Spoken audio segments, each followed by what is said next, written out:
closed at the moment. We did checks earlier. I think we've got to keep it clean for the stream, otherwise you'll go out. But yeah, I'm watching you on camera, so just give me an up or a down and I'll respond. Thanks.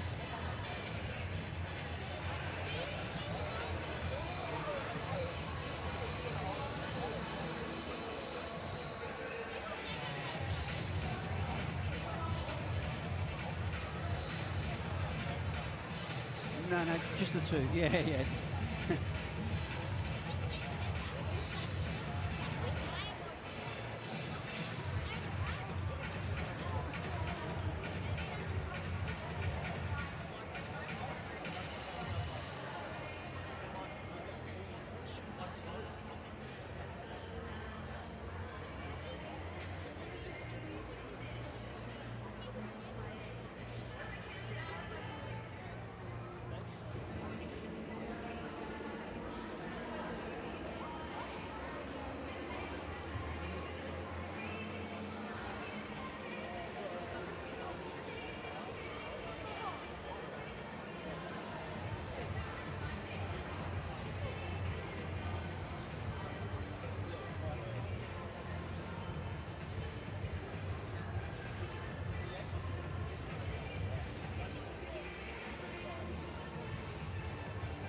G'day, kia ora, and welcome to day number 1 of the 2026 TYR Torian Pro. It is great to be back here at Pat Rafter Arena once again. Jeremy Austin and Pip Malone with you.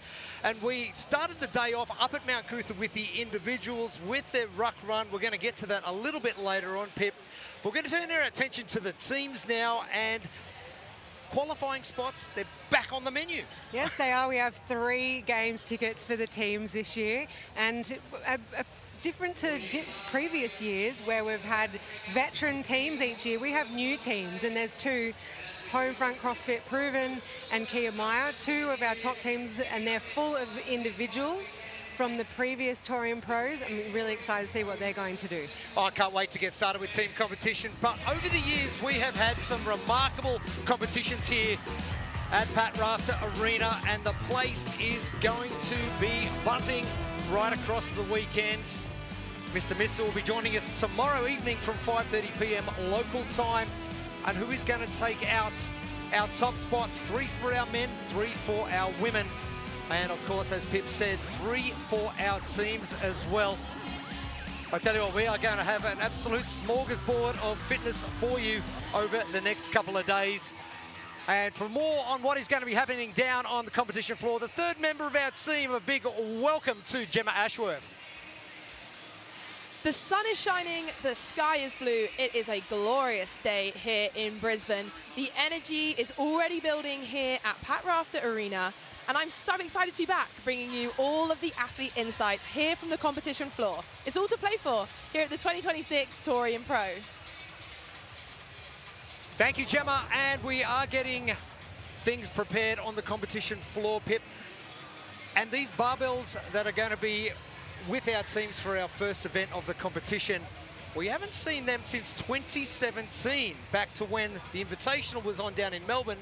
And they finally make their appearance again, and the first time, and the teams haven't had a chance to warm up or practice with them. No, they haven't, and that was a question at the athlete briefing last night, is can we practice on them? The answer was no, so this is the first time coming out onto the floor that they get to touch them. It's also an axle bar, so thicker than your usual Olympic lifting bar. It's going to make things very spicy.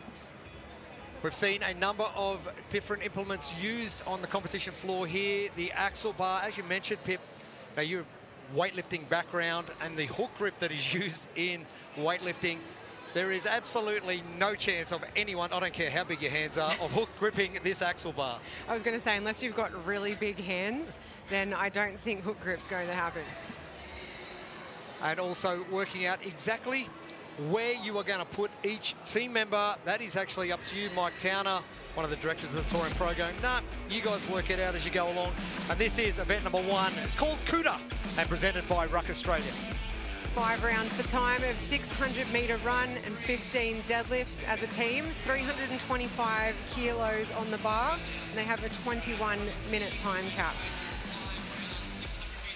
For our international viewers, that's 715 pounds if you use pounds over kilos. Interestingly, it is determined in kilos in the programming, but the weight plates are actually the road plates, and they are in pounds as well. So we've got a mix of both to keep everyone happy. And with the Torian Pro this year, our borders are now open, and a number of international competitors coming down for the first time. And speaking to a few of them, like it was the first thing they were going to be doing this year once they got through to that quarterfinal position. I'm going to the Torian Pro. Yeah, well, I guess that speaks volumes of the event that we have down here. It's not just about the tickets to the games, it's the community, the Australian, New Zealand fans, they show up for this. Don't they what? We've got a big party out the back as well. We've got a number of different competitions going on right across our weekend. Our adaptives are going to hit the floor shortly after our teams, and we'll get to our pro pairs on Sunday afternoon. But our lane assignments for our first heats of our first event of our first day of competition. And talk about pressure. Here it is, the team competition. You've got to come out guns blazing, and a number of individual athletes making the choice to go to team this year.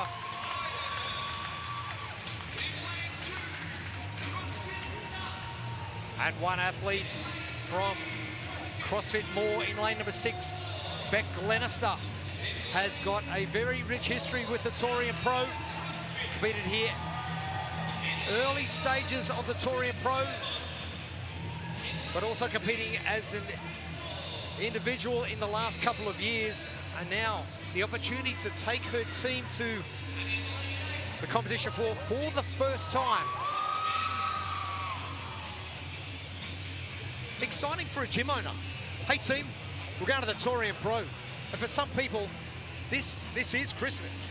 Yeah, I mean, we said it yesterday. It is CrossFit Christmas in the Oceania, the Torian Pro, and it is something that every year we see entire gyms come and participate. A lot of the time the gym owners are on these teams, setting the standard. We also have Claremont in their purple and white striped shirts. Lawson and Nikki joining up with former Torian Pro individuals, Georgia Wellsman and Jake Lauder. So that is going to be a great spectacle to watch. They were at the far side. CrossFit Ducks, Greg Wilson to the far right with that massive beard. Has competed in every single Torian Pro individual masters. And again, getting a team to the Torian Pro, and the first year for them as well. So the two Brisbane teams being able to experience this for the first time together.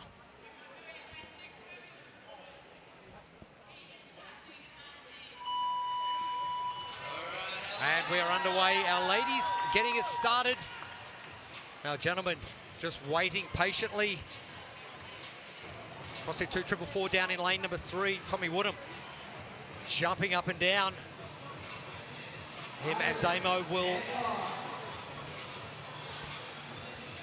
be ready to go.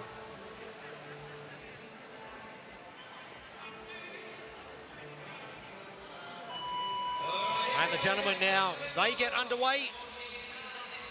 And separating the males and the females.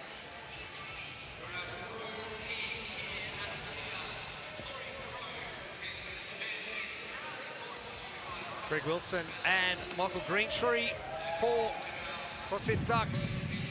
And as Gemma mentioned, absolutely picture perfect outside. And for more on what is happening outside, let's head down to Gemma. It is sunny, but the wind is definitely blowing down here. You can feel it, you can see it out with the flags. The screens up here are starting to shake, but just inside the arena, there is this air of calm going on. Obviously, the athletes have never touched these barbells. They came onto the floor straight away. Most teams having a go, figuring out their tactics, and how you're going to align yourself on that barbell, I think, is going to be really important to protect the people in your team you need to protect for that run. Thank you, Gemma. And interesting that the athletes got straight on the floor and started doing some deadlifts, because as you mentioned, they haven't had the chance to warm up on them. No, and it's when you've got 4 athletes on the bar, obviously placing's a huge thing. A lot of these athletes are going to have their males on the outside, taking a lot of the weight. But important for even foot stance and seeing how far apart you can have your hands.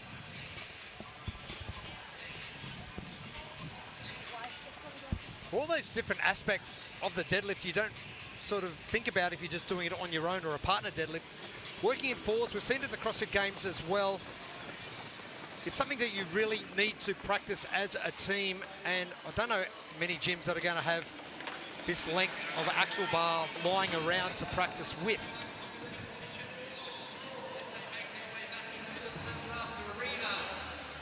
Athletes making their way back in now.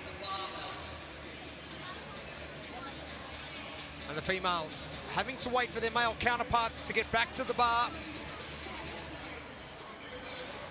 And pacing is going to be an important strategy. The females can take that first run a little bit easier.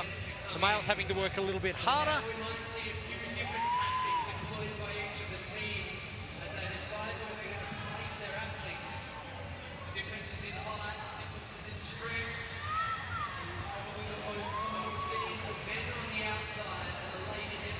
Nick Fuentes, the far left of your screen. We throw it back to 2014 regionals at Wollongong. when Nick was making his mark back there. Part of 565 CrossFits. They are at the top of your screen on the left-hand side. In lane number 3, Guy Parkins, Mel Holstead, and Nikita Bryant getting to work.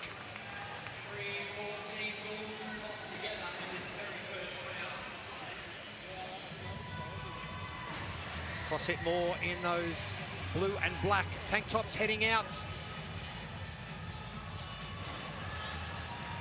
And CrossFit Claremont, our final team to exit.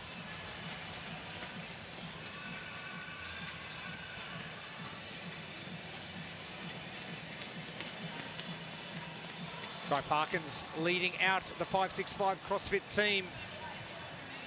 Because the athletes are positioned on different stages of the competition floor, it's really hard to get a gauge on who's actually going to be in the lead. Strategy is your team. Are you looking to sort of jump over the team just in front of you, or are you looking further ahead? I think any team that you can pass on that run is going to be a positive, especially coming back into the arena, where you don't know where everyone started and if they were chasing or if you were following. But on any event where there's a run, if you can pass people in front of you, then that's the mentality you have to have throughout the entire event.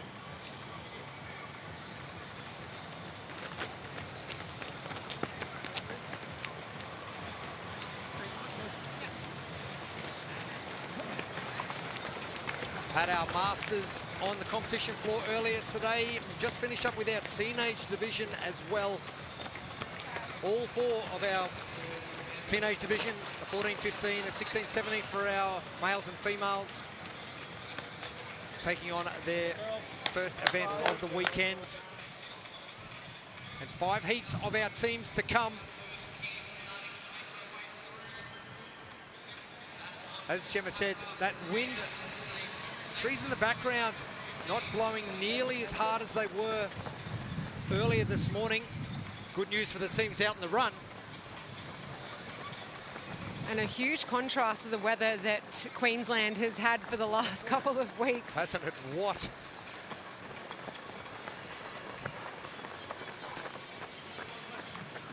Rainfall on Tuesday here in southeast Queensland was off the charts. There was a lot of flash flooding around the place, and more rain on Tuesday than there's been in southeast Queensland for the entirety of June for 25 years.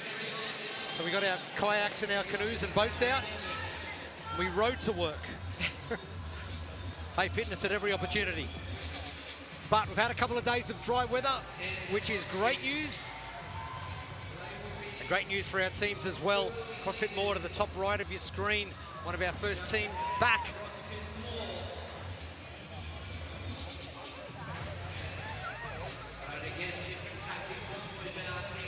CrossFit more at the top right. Part of Anchor Fitness in the north of Brisbane. And they have gone unbroken and they are leading the charge.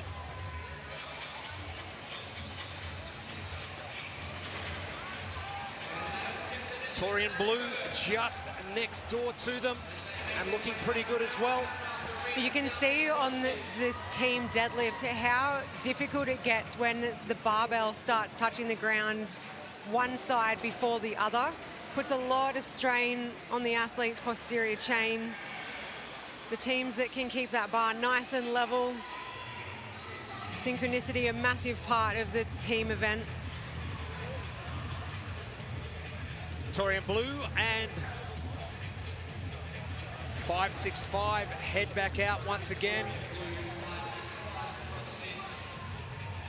Alex Herrawini, that new blonde hairdo,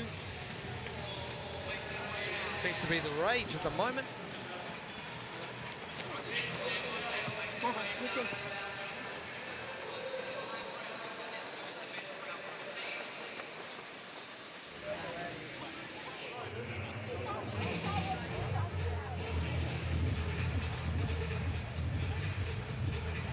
Jake and Lawson for CrossFit Claremont, just bringing up the rear of our final team back out onto the run course. Vicky Ascott and Georgia Welsman. Georgia and Jake heading to the west and linking up with CrossFit Claremont.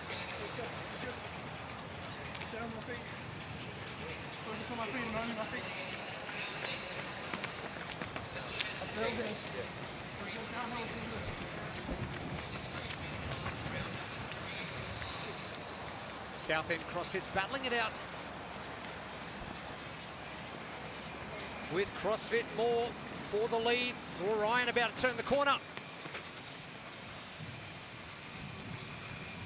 And big gaps starting to appear now.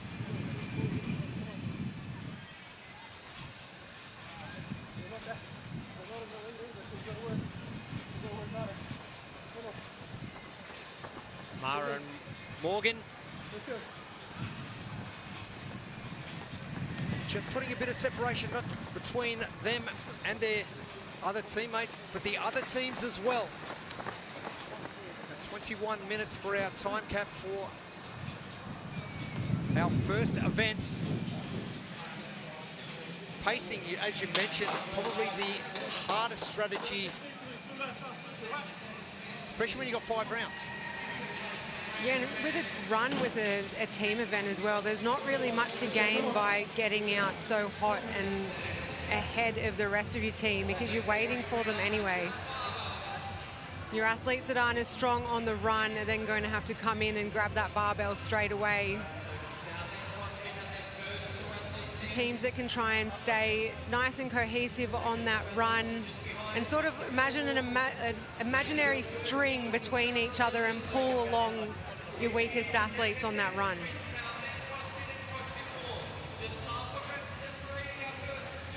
South End getting back to work. Morgan on this side. Kirby on the far side, 2 girls. Beck and Mara in the middle. Beck on the left-hand side in the yellow shoes.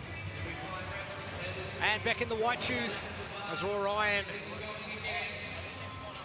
chug past. And some interesting hydration strategies and chalking strategies as well.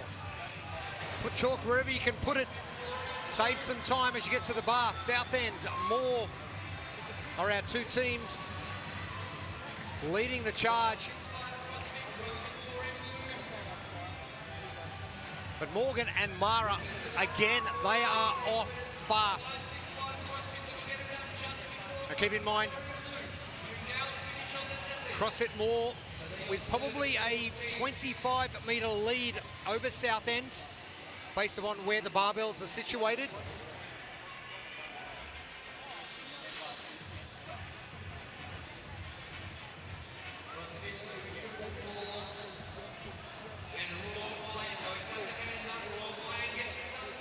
$325 kilos.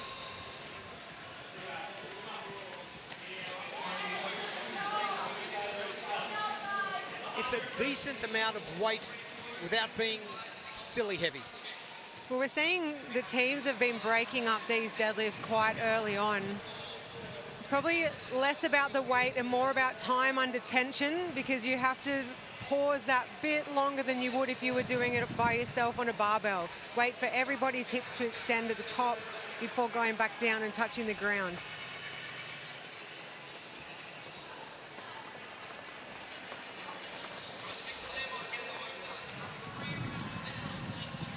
Gee, we've had some weather over the years, haven't we?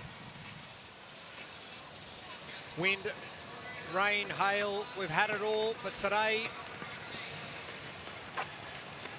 the weather gods are smiling on us here at Pat Rafter Arena. Day 1 of the 2026 TYR Torian Pro. We are halfway through our first heats of the first events, 5-6-5. Making their way down. Nikki Bryant's, Munter, Hugo and Corbin. Seen a number of families, supporters in the crowd already here today.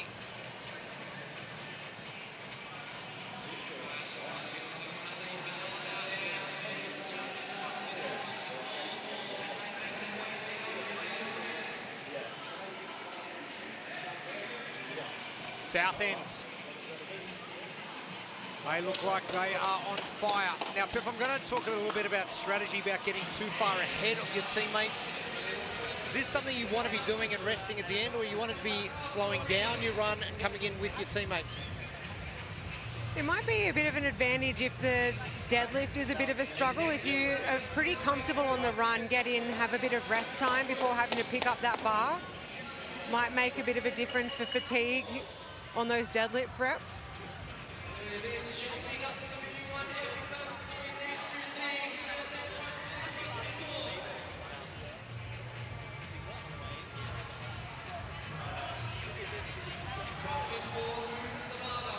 CrossFit more now, jumping ahead.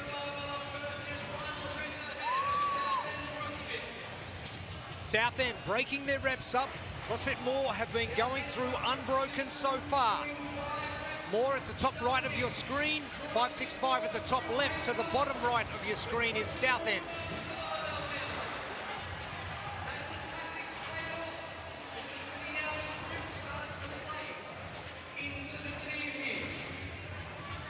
Beck Glenister. Second in from the left. Team captain of CrossFit More.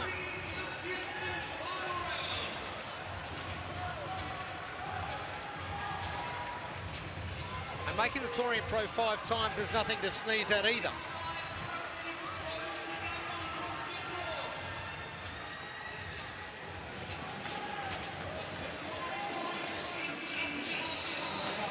Chloe Bailey, captain of the Queensland Suns netball team as well.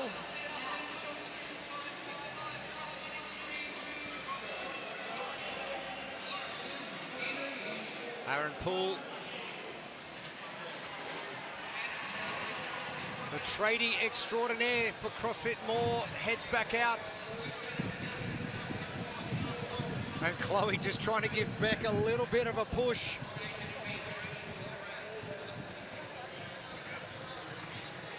Can see how heavy the legs are on these athletes coming off those deadlifts. Aaron and Bruce for CrossFit More, they are really starting to hurt. And you spoke about the posterior chain previously. Is breaking up your reps probably a better strategy early so you don't get that added fatigue on the posterior chain as you get in towards the 4th and 5th run? Look, sometimes breaking it up and doing short, quick sets is quicker than holding onto the bar, trying to go unbroken, spending longer at the top each rep, and then it all falling apart later in the event. You can pick a strategy and stick to it throughout the entire event. It's probably going to be a lot quicker. The battle for first continues. Southend being able to get a bit of a jump on CrossFit More. The gentlemen starting to struggle a little. 565 in third, and Raw Iron come around the marker. Hannah Bryant, Dylan and Loz in 4th position.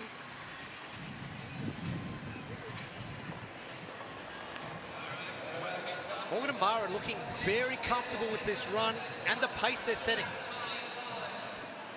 It looks like it's been their strategy from the start is to go out harder on the run. They both look very comfortable, giving themselves a bit of extra time to rest before their other 2 teammates come and join them for the deadlift.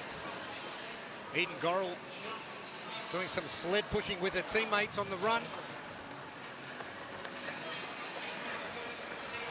Hannah to the far left.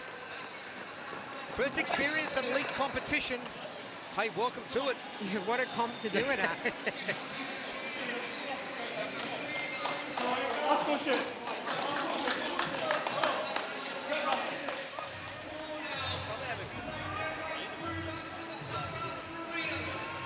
Southend. Mara and Morgan are ready and waiting. Chloe and Beck for CrossFit More. Here comes Beck and Kirby now. Aaron and Bruce are back. This is going to be a battle for the final reps. 15 deadlifts required to finish things off. What a start for our team competition. Southend taking a break. CrossFit More, they take a break. At this stage, you've just got to hang on. It is CrossFit More by 1 rep. South Ends. The synchronization isn't what they want. And CrossFit More get things done.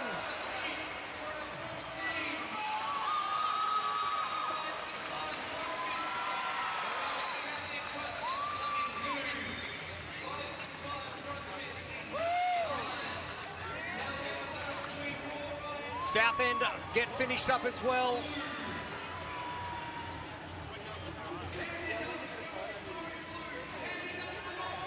Five, 6, 5 completed. A 21-minute time cap. We are potentially going to see all of our teams get underneath that. Raw Ryan finished up in the top left of your screen.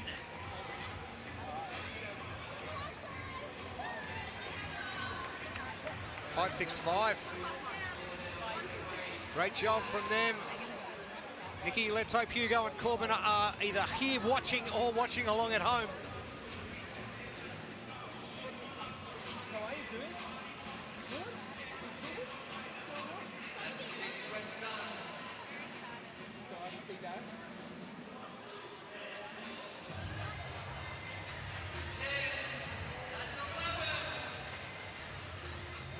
And fatigue.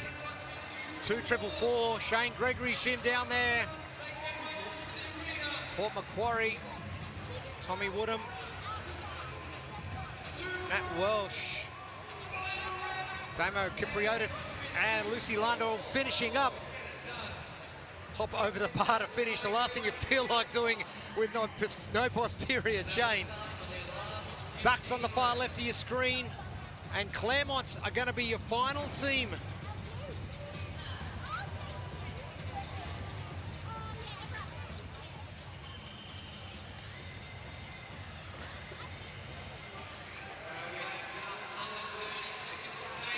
Lawson Baker to the far right. Ex-gymnast, dolphin trainer.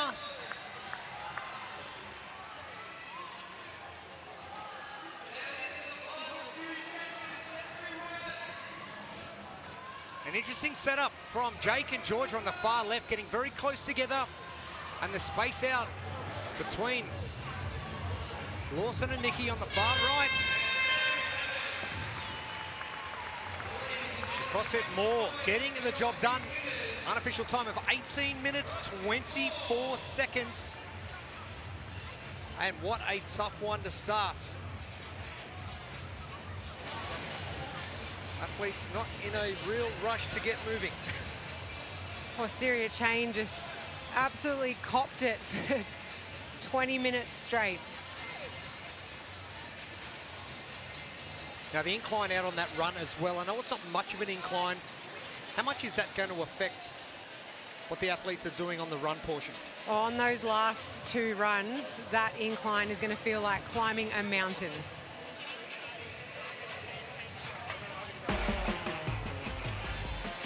First heat of teams off to a beautiful start here in Brisbane. Getting their first go on the long axle bar. First time touching it, coming out onto the floor. Could see the teams taking their time to figure out their placings on the bar. By our last couple of rounds though,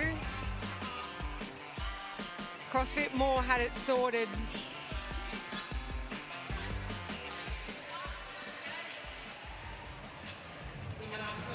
Sorted at the end. Halfway through, that was a little bit dicey.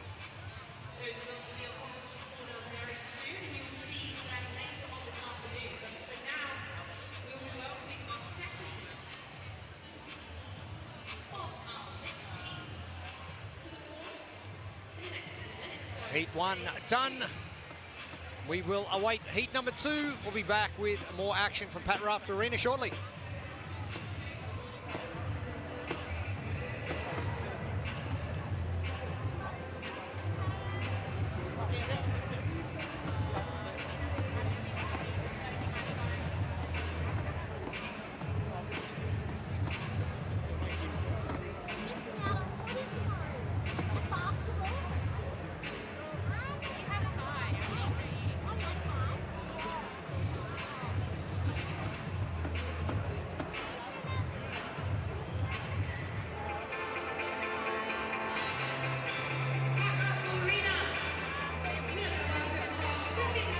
Welcome back to Pat Rafter Arena. Heat 1 in the books. Heat 2 ahead of us now.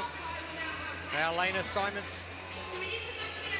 And one of 2 Bill Athletic teams from the Gold Coast. 2 Rec Gym teams in here as well from Sydney. A splattering of teams from New Zealand. And 4165 right here in Brisbane. Athletes make their way for the first time. Oh, there's some big smiles coming onto the floor. There weren't so many going off the floor a couple of minutes ago. They've got fire, Jeremy. They have got fire. What is there not to smile about?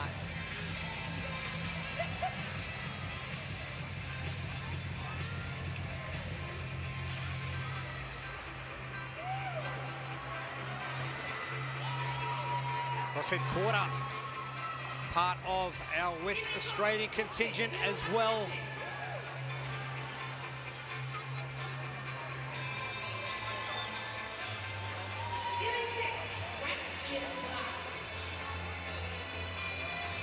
There's a Bill Athletic team. Tegan goes, yep, we got this. She's the shortest athlete. Of course they've got it.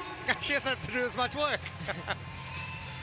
Well, that's another thing we haven't spoken about, which we'll get to in a sec, is the height of your athletes. It's all different. So your lockout position is going to differ.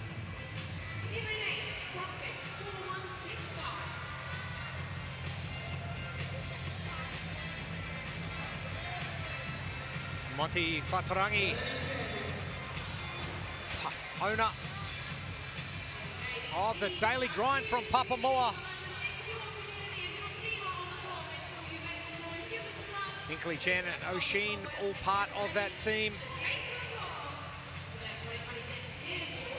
Second year for the Daily Grinds. And I've been told by Monty, O'Sheen, Ashby, watch this space.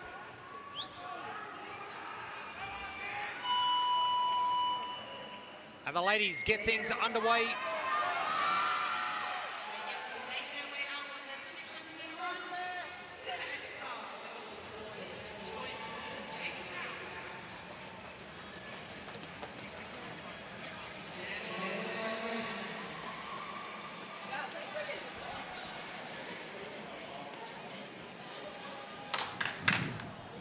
First chance for the ladies to get out on the run course. As you mentioned in the round 4 and 5 of that little incline the athletes have got once they leave the stadium here, the north side of Pat Rafter Arena. It's just enough to be annoying.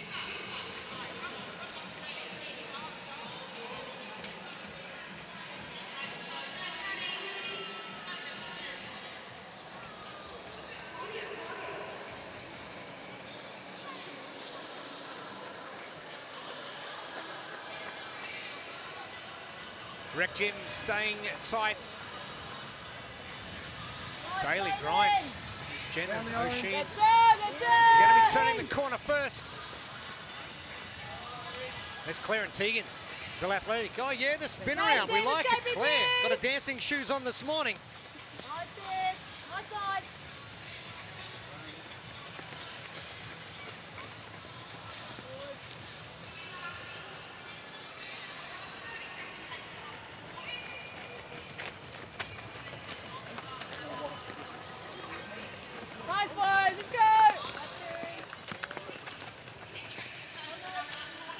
You hear how fast the gentlemen are going with the sound of the feet at the turnaround position. Claire and Tegan for Bill Athletic making a move. Make hay while the sun shines. Well, the women have a 30-second head start, but that deadlift is not going to budge without their male athletes. So the quicker they can get their males up to their females, they can get things moving on that bar in this first round. Got to use it while you've got it, because the fatigue sets in on this event very quickly.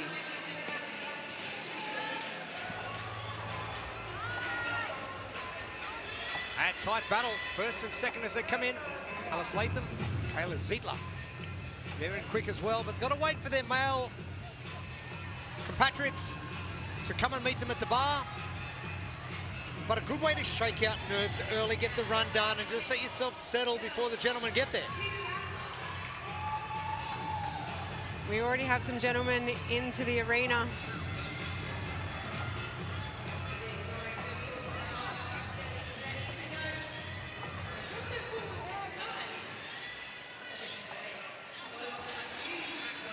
Balance is going to be a very important factor.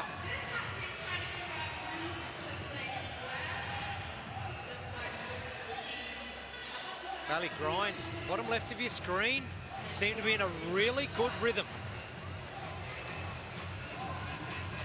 And keep that barbell moving as a team in a nice straight line. As soon as one side starts hitting before the other, means somebody's taking more weight than they should be. Jed Edwards, Andrew McGill for Bill Athletic, joining Claire Horn and Tegan Lee.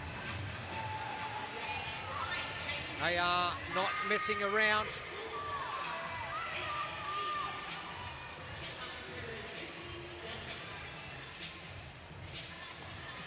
Rec Jim jumping up into third position. Shantae Markison, you might remember her from a couple of years ago in the individual competition. Bestri Tamai was very close in qualifying as an individual himself. Sophie Robinson, I'm going to be talking about her all weekend because she's an absolute enigma. The games last year in the 16-17 division, gymnast for 10 years. It's one of the highest HSC scores you're going to see. Big future ahead. James Keane rounding out that team for Rec Gym as they chase down our leaders. CrossFit Bill Athletic. Jed Edwards at the front, leading the charge. Claire Tegan and Andrew at the back. Now, do you put a back marker in as maybe the strongest runner to make sure your team's staying at pace? Yeah, I think it's important to have one of your fastest runners at the front and at the back. Keep everybody together, and also to help push along your weaker runners. You can physically push your teammates up that hill. It's only a very slight hill, but it still hurts.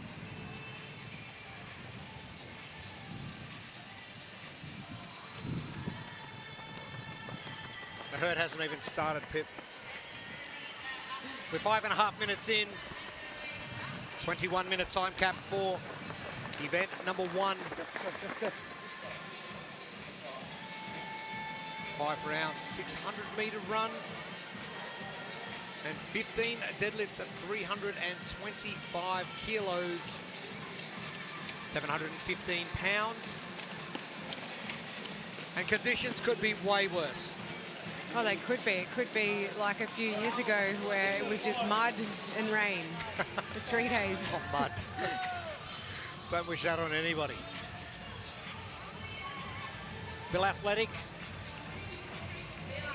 starting to create a little bit of a lead. Adam and Jaylee Mancy's gym down there in Burleigh on the Gold Coast. And look like they are deadlifting with ease. And as we spoke about earlier, having your two gentlemen on the outside, taking the most of that weight.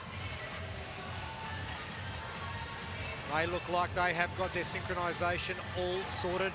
I know how much training they've been doing. Oh, easy does it. They've done a really good job of spacing their grip out as well. A little bit wider in the middle just to make sure that that weight is balanced to make up for any height differences.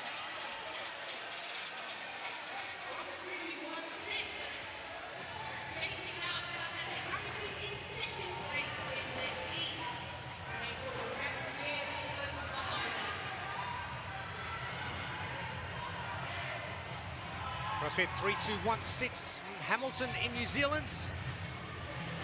Shiloh, Helen, Finn and Josh. Josh just heading out of screen just then.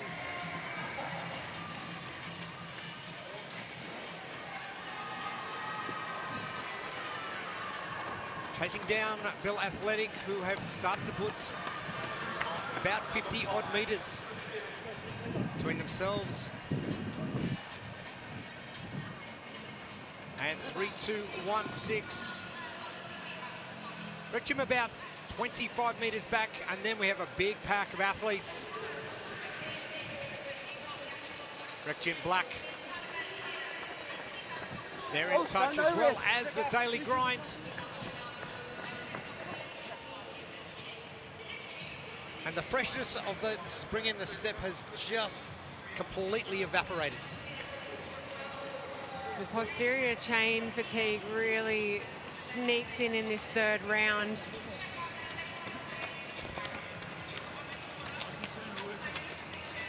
They lose their pep in their step, that's for sure.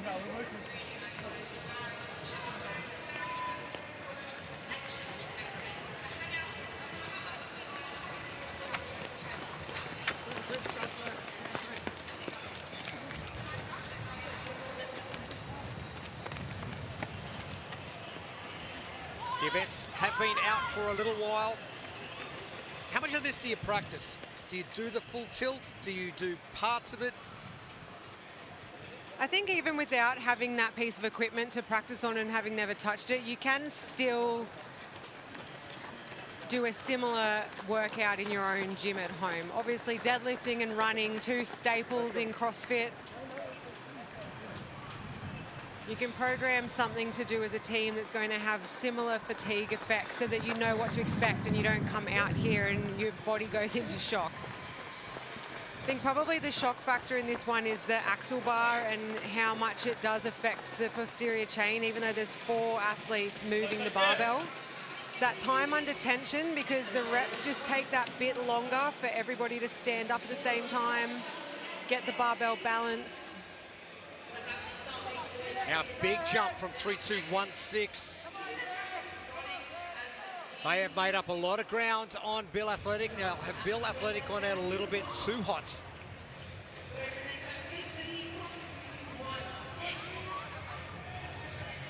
Josh on the far right. Shiloh, Helen, and Finn to the far left. And taking a quick break.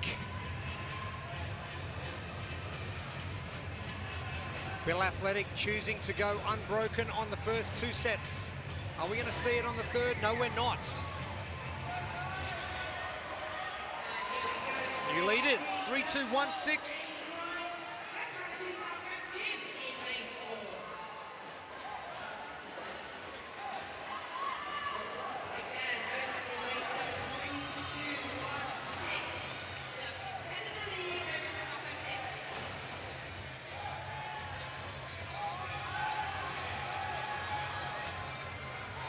CrossFit caught up, making their way to the bar, top left of your screen. As 3-2-1-6. They head out once again. How important is getting that lead and showing the teams you're jostling with in your heat? Who's boss? Well, it just puts that extra pressure on the run when you're already really tired and your legs and lower back are on fire. If you can make the other teams push that bit harder on the run, it's going to make it hurt on the deadlift a bit more. It's just added pressure. We love pressure from up here.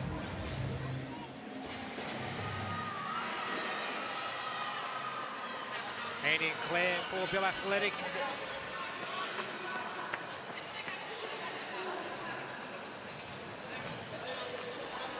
And Destry just doing a little bit of that guiding, I think we could call that. Not pushing, guiding. Guiding. You're going to be coming, so we've got to work. And normally you can tell the fatigue levels of athletes by the way their arms are moving with them while they're running. And some more guiding going on.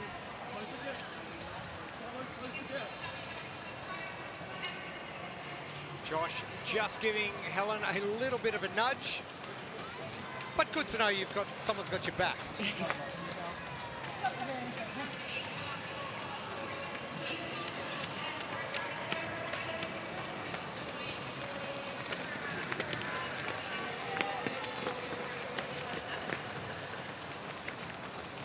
Things starting to really tighten up mid-pack at the halfway points. Let's go, ride that downhill now, push it, push it.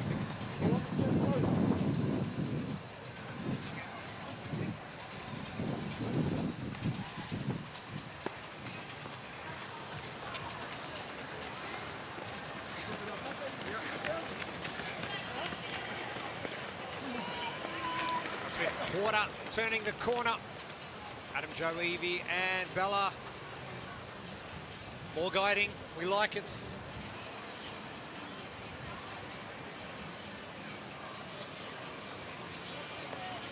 A lot of these teams as well have opted to stick together and do their runs together, which I like to see.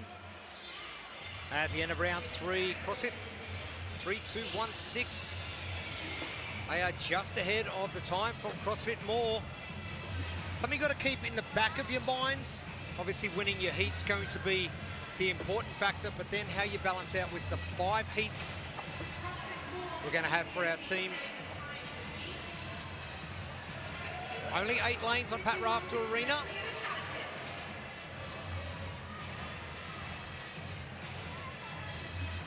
Three, 2, 1, 6. Their synchronization is all over the place, and this is just going to add more and more fatigue.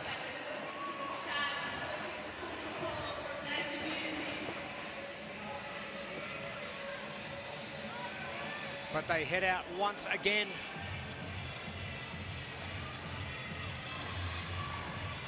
This is where every ounce of oxygen in the arena has just completely gone.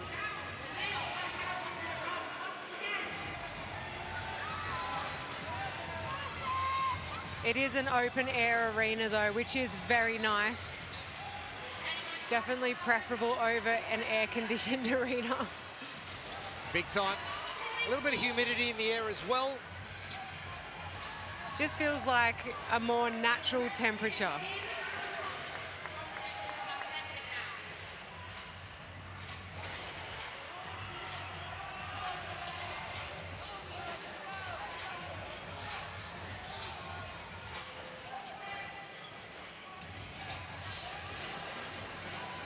Bill Athletic. Jed just looking over his shoulder to find out exactly where Andy and Claire are. They're not too far behind.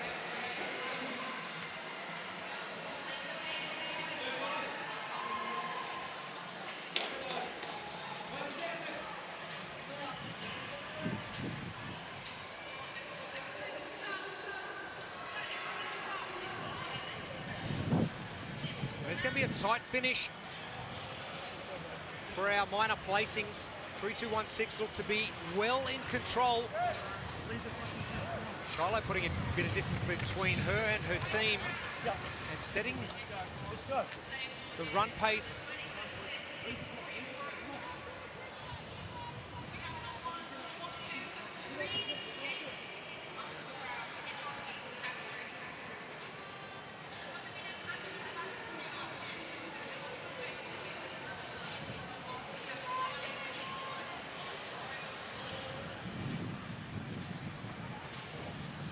Five heats of our team competition.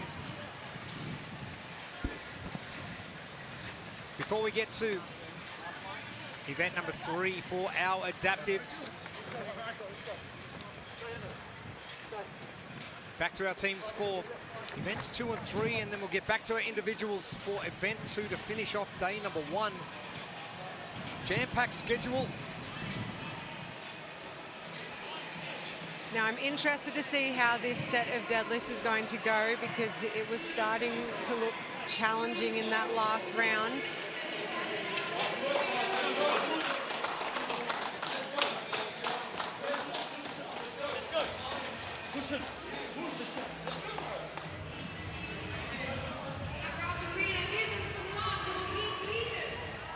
So hopefully they can get their synchronicity together this time, try and even out that weight. Shiloh to the bar first. Now, interestingly, Josh coming to the other side now, Finn going near side. And Helen in the middle just to try and find some balance.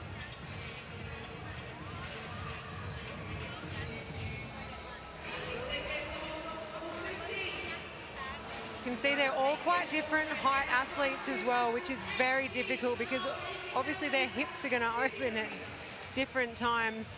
Makes it really hard to balance it out, but they're doing a much better job this time. Yeah, Josh and Shiloh. Wow, 17:56. That is some good going. Unofficial time, of course, for all your official results. Make sure you head over to competitioncorner.net.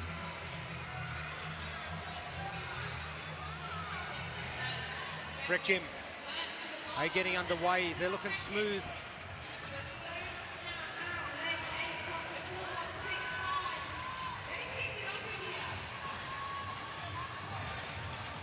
Bill Athletic. Oh, an extra rep without a team member.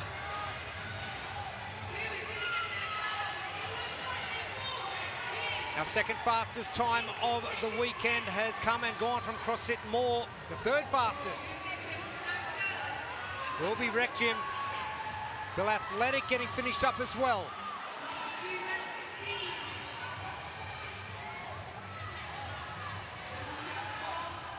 Brown Prides, CrossFit South Auckland to the far left of your screen. CrossFit Quarter coming back in to finish off. Oh, for some of these teams, it is taking everything they've got.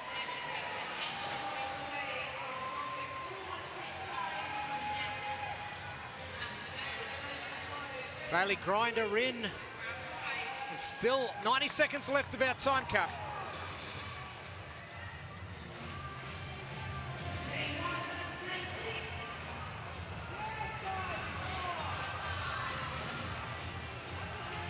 Oh, that's brutal. Those last few reps, just the grip is gone as well.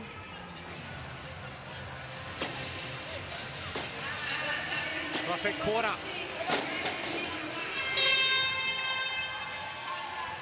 And all done under that 20-minute mark, still a minute in reserve. And our fastest time so far, 17:56. CrossFit 3216 from Hamilton, New Zealand.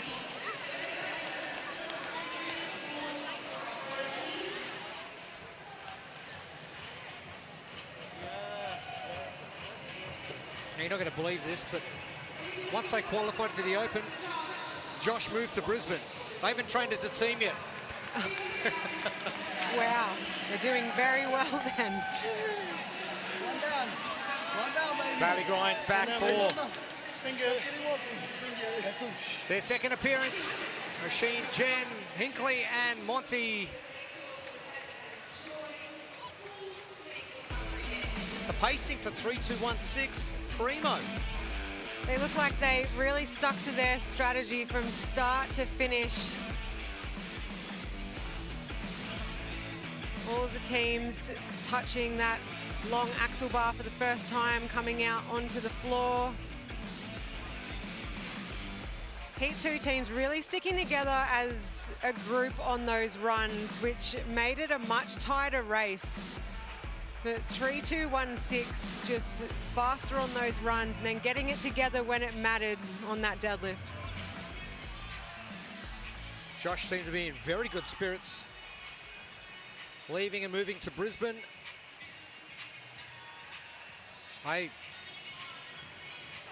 Good signals from a good team if you can not train together and still perform like that.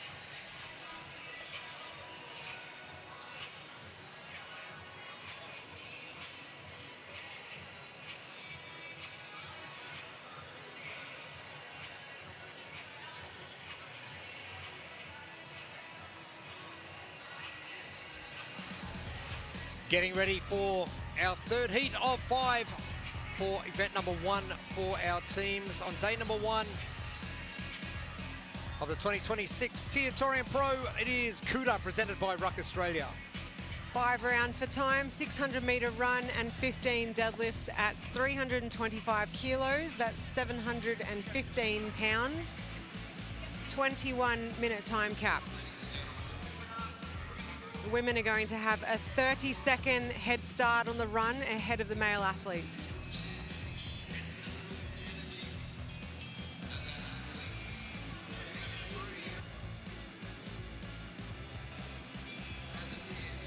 Elena Simons for our third heats.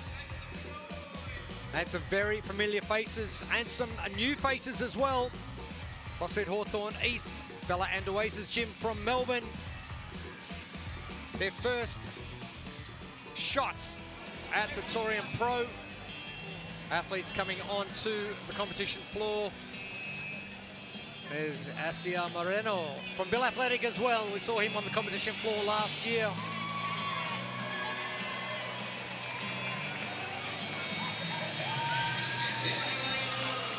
And very fortunate to have our Senior Director of Sport for the CrossFit Games, Heather Lawrence.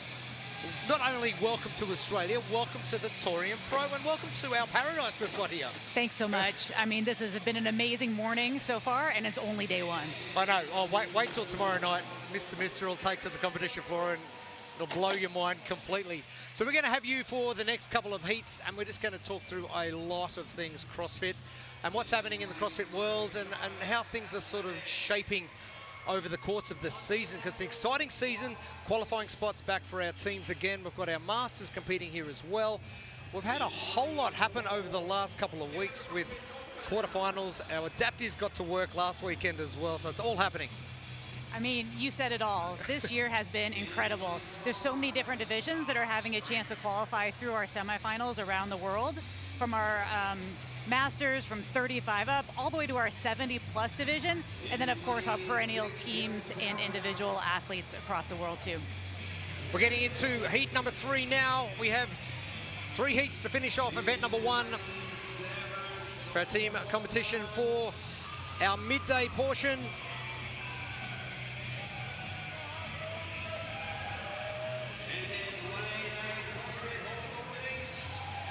And a number of familiar names making their way. And star strength, one of those. Sandra Larabina, we've seen her on the competition floor many times. Nicole Alexander, they're going to kick things off in the bright green tank tops. Harry Chapman and Dylan Seeley. Another of those names we're definitely used to seeing. Now, bottom of your screen, Katie Cameron gets underway with Tiffany Hunt as well. Now they're training for a marathon. There they are in the pink shorts, so expect them to love every second of these runs.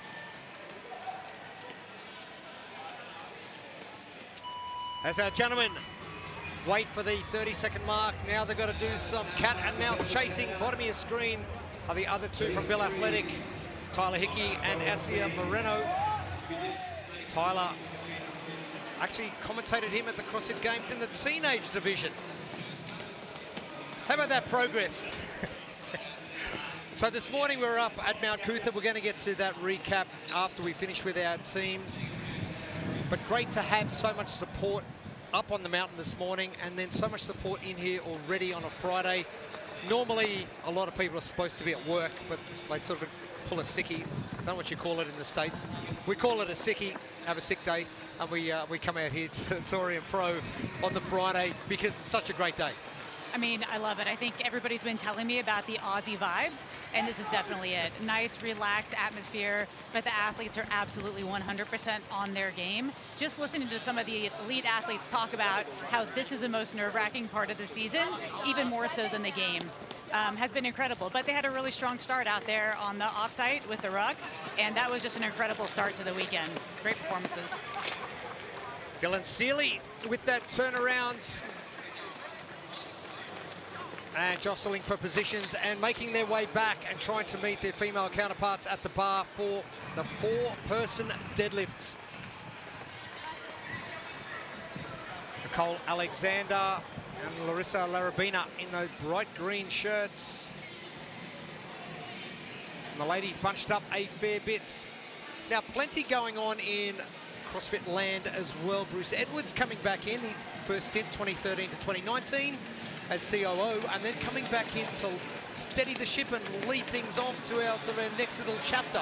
I mean, the entire CrossFit community around the world should be excited about this transition.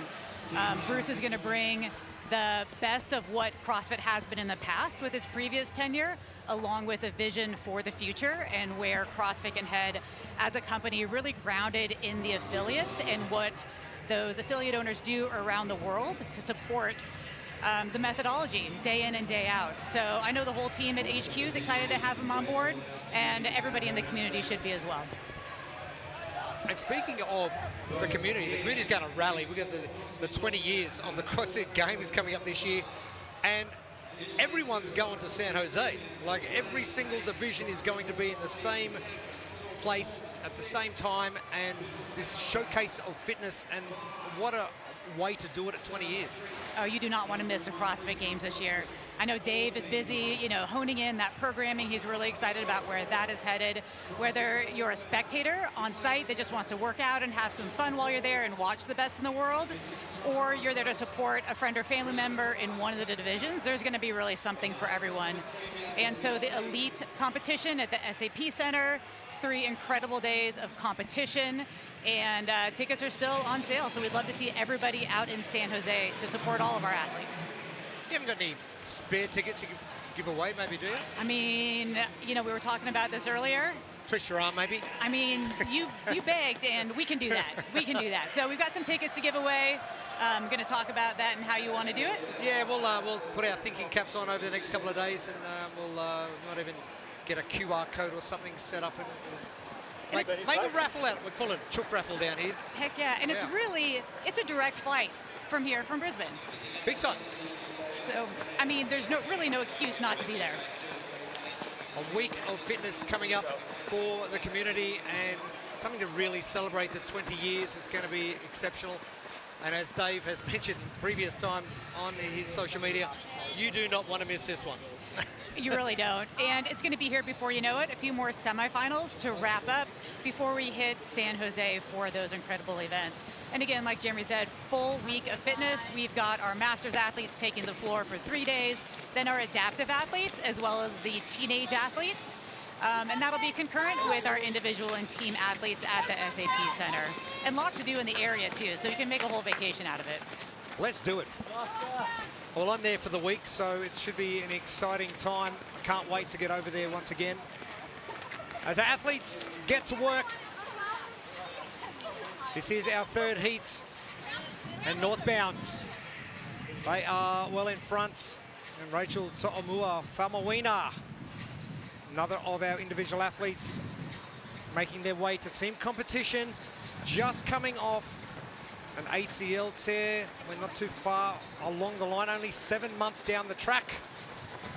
I'm hoping things go well for Rach this weekend. Christina Ashton just alongside in the hats, and Ben and James Thomas making up the team from northbound. Another of our Brisbane affiliates.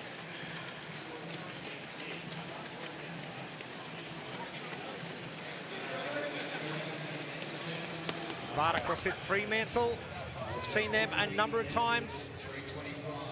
And the team, they have been training for a couple of years. Another of our West Australian teams. Zoe, Brianna, Ben and Andrew. The northbounds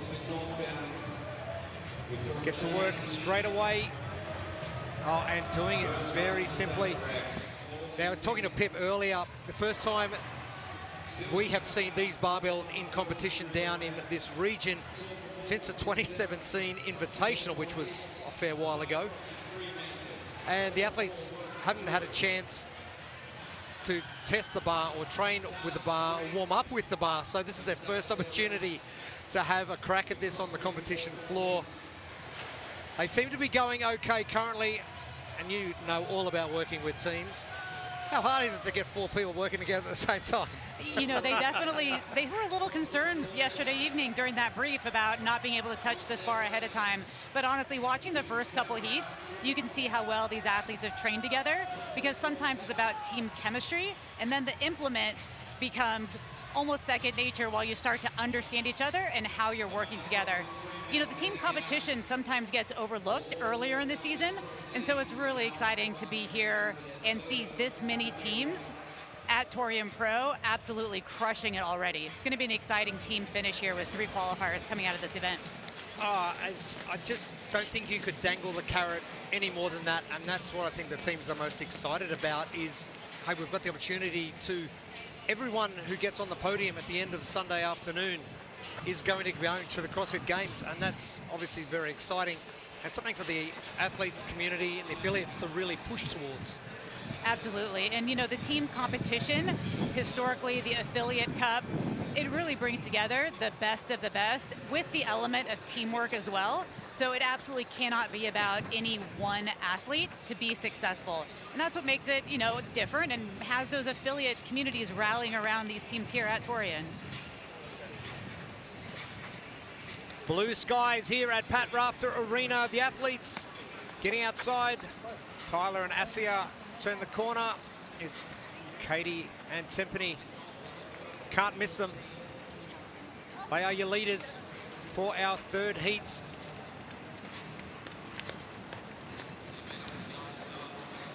Brody Scott from Freezing Hot CrossFit as well. 6th year for him competing at the Torian Pro. And he has been the only staple of the team in the last 3 years. Massive changes, but joined by Harry, Dana and Ruby this year.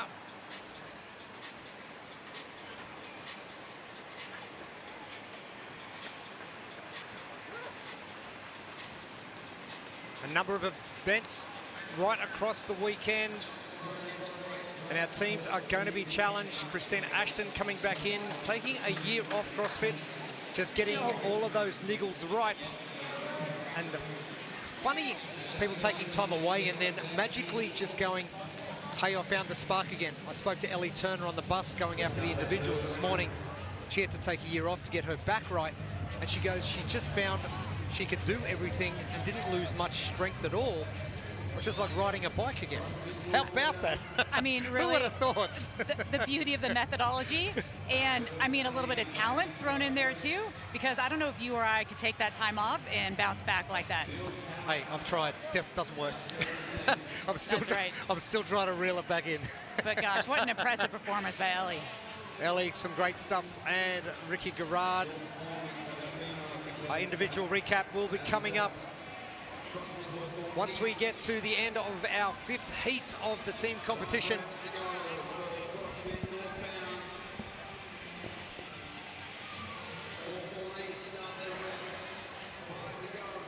Harrison and Dana about to join Brody at the bar for Freezing Hot as Bill Athletic powerhouse. Now on the chase, but northbound. Things didn't look great on socials with the worm earlier this week, but this one is right in their wheelhouse. We've seen that a number of times. Just assisting athletes, trying to hold pace on that run. Now, how's your fatigue levels coming all the way from the US? You've come a long way from Ohio, so you've come even further than the west side. So how's your fatigue levels and your jet lag treating you? You know, it is hit or miss day by day. I was fortunate enough to be at the French Throwdown last week, which is also an incredible event. I think I got 2 of the premier events around the world this year to be part of, which is incredibly exciting. But, you know, I couldn't be down there doing what these athletes are doing. A lot of them have traveled a long way. They put the work in, they show up in here and just hit it hard every time they hit the competition floor. Number of our individual athletes making the trek out. Kyra Milligan, Taylor Howe, 2 of our females. Taylor's been out here for 6 weeks already to acclimatise, so leaving nothing to chance. Our team from northbound in the north of Brisbane still leading the charge. The boys from Bill Athletic on the Gold Coast. Leading our ladies. Katie and Timpani taking a break from CrossFit as well to train for the marathon. But they're forced back into CrossFit training because the boys wanted to go team. So let's go. Yeah, I heard a lot of athletes commenting that when the workouts got announced, that kicked their emergency running training into gear. So that was kind of fun to hear. Cherie Myers from Tribe. Moving herself into that third position. Tyler Hickey now is really making a push. I've seen this over the last couple of heats. Portions of the team or individual athletes in the team getting to the barbell and using that as recovery. So Tyler Hickey, former CrossFit Games team competitor.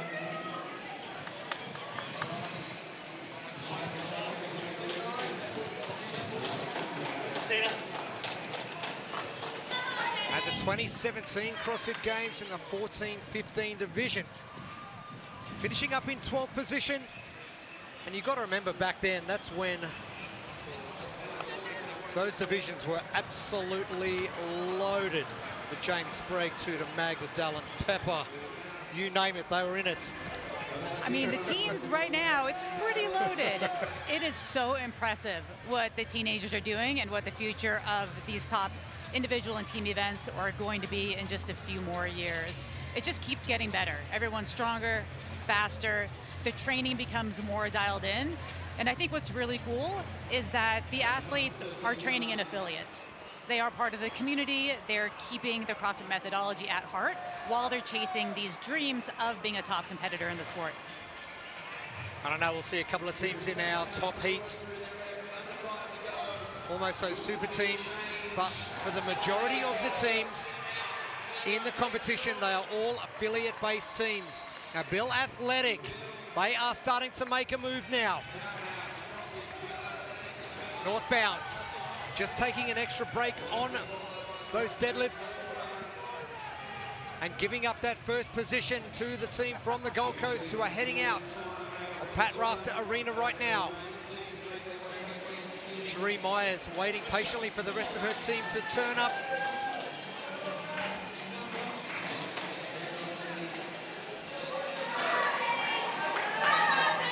Georgia Brown.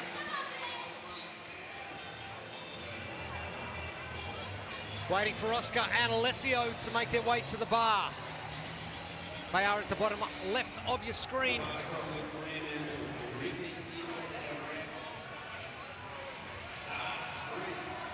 "15 minutes down. Our time to beat 17:56 from CrossFit 3216 from heat number 2.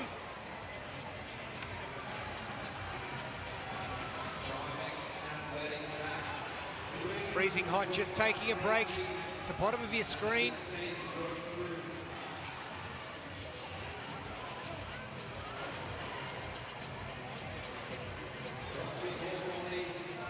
Star strength.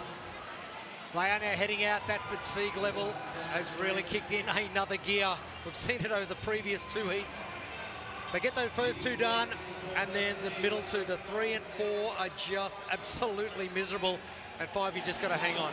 I mean, anyone that's ever put a run and deadlift together knows that it doesn't sound so bad, and then it is. And that's what these athletes are experiencing right here, even with all their experience with these movements. But, I mean, these teams are handling that heavy barbell really well. CrossFit Hawthorne East, the affiliate of individual athletes Bella and Dueza. They have headed out well. Patrick, Ellen, Nathan, and Ali.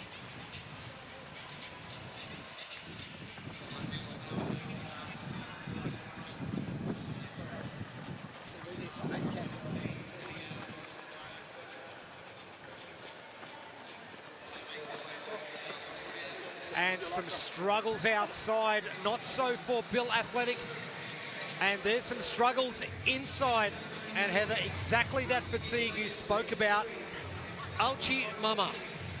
Yeah, you know, you feel that. And that's what's so special about CrossFit too, is that all of us watching, you feel that, you empathize with them, you've been there, and you just want the best for them. You want them to dig a little deeper, push through, and really finish strong here in this event.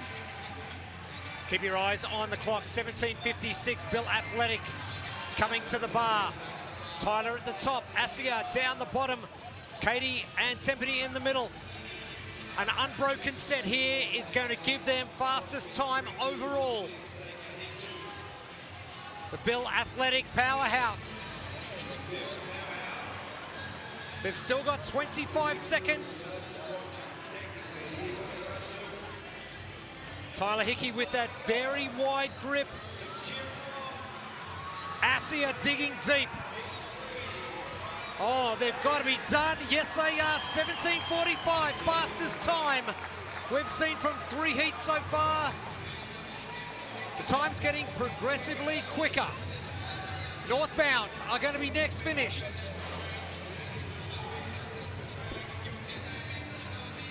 Remember, for all your official times, head to competitioncorner.net and just search for Torian Pro. And the TYR Torian Pro page will be up.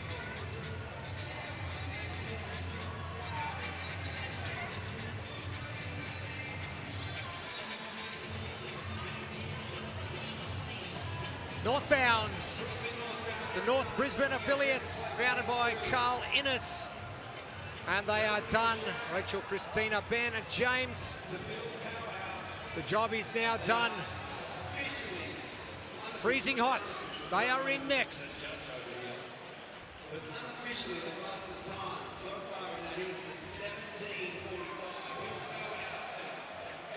And it's like running in slow motion or running in mud. Once that posterior chain gives up. And you're going to feel this one. So that fatigue will definitely play a role moving forward in this competition after this event one. Well, keep in mind the athletes back on the competition floor in a few hours. And we've got some muscle ups and some squat cleans to get through. Our men will lead things off, followed by our women. But it's all about looking after those legs. Star Strength are moving very well.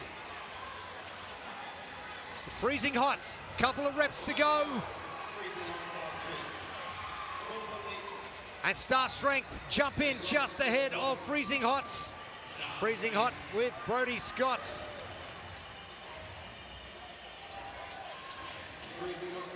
Harry, Dana and Ruby get finished up for Freezing Hots.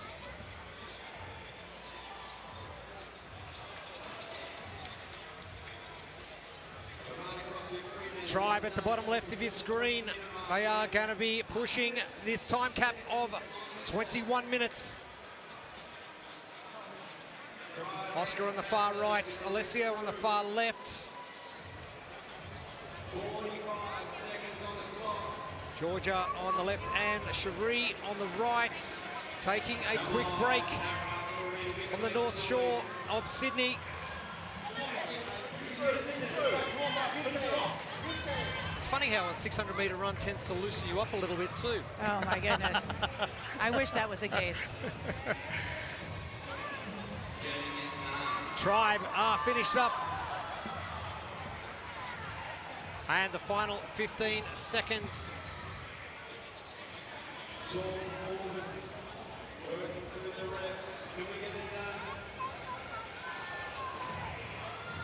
And time is going to run out for Saw Performance. Houston, Ruben, Kyra and Gina. Battling to the end. But our time's getting quicker.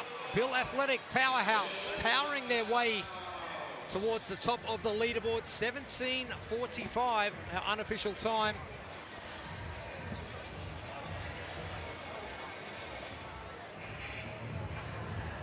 Tempany, she's been on the floor many times. Part of the Torian Pro, part of the team competition as well. Assia was here last year as well.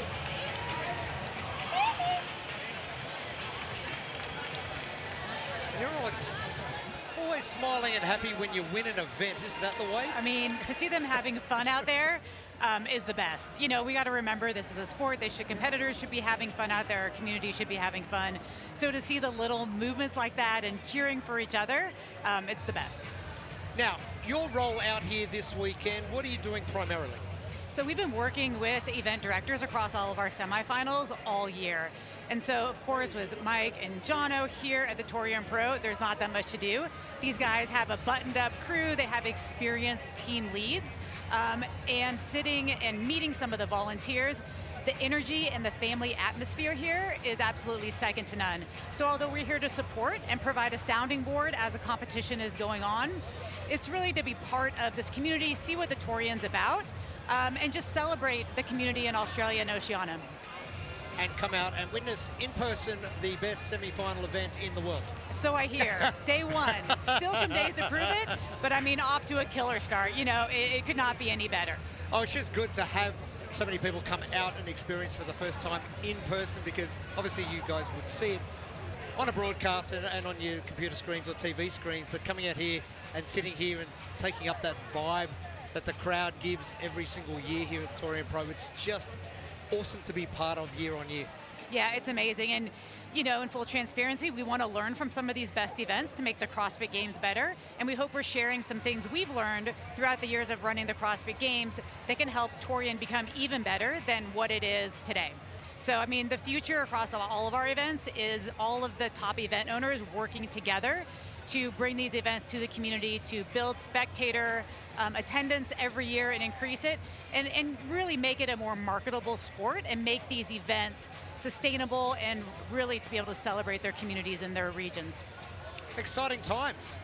I think so. Oh, I definitely think so. And I didn't think we could top last year with Tia's last Torian, and everything got really exciting, and then we moved forward to this year, and the vibe and the excitement about the competition, it just elevated again, and opening the borders up again allowed like athletes like Justin Medeiros and Ellie to come home, and Corin Milligan to come out, and Taylor Howe to come out and experience it for the first time. I think that's something really awesome. I mean, I think it's great for fans to be able to see different athletes, and for athletes to have a chance to compete in different regions. Spoke to an athlete this morning that had a chance to compete at the Far East Throwdown a few weeks ago, had a great experience, and now is back here, getting some more competitive experience, really trying to punch his ticket for the games. Well, that's the good thing about it, is you've got multiple chances to go right around the world, experience different cultures, different competitions, and punch your ticket to the games. Yeah, it's pretty cool. So I really like this season path. I know there's a lot of questions about what's it going to be like next year. Really focused on this year, making the 20th of the games the best we've ever had. And then hopefully we're going to keep a real similar path and give these athletes a chance to do it again next year. All right, you ready to hang around for another heat? Heck yeah. Oh, let's do it. It is heat number 4 coming up, and event number 1 at Pat Rafter Arena for day 1 of the TYR Torian Pro. Thanks for your company wherever you're joining us right around the world. I know there is a lot of international viewers tuning in, and the first chance we get to see our elite teams hit the competition floor. Our fastest time so far, Bill Athletic powerhouse from the Gold Coast, 17:45. Tyler Asia, Katie and Tempany, they are setting the standard, and as our lane assignments for our 4th heats. One more to come after this, and we'll give the teams a bit of a break before we cast our attention not only to the wrap-up of event number 1 for our individual athletes early this morning, but our adaptive athletes. We've got 4 heats to hit our competition floor. And East Tamaki, one of a very old school affiliates. We've seen them many times at regional competition. Carbon Method, CrossFit Mecca. Our New Zealand team that's heading over the ditch.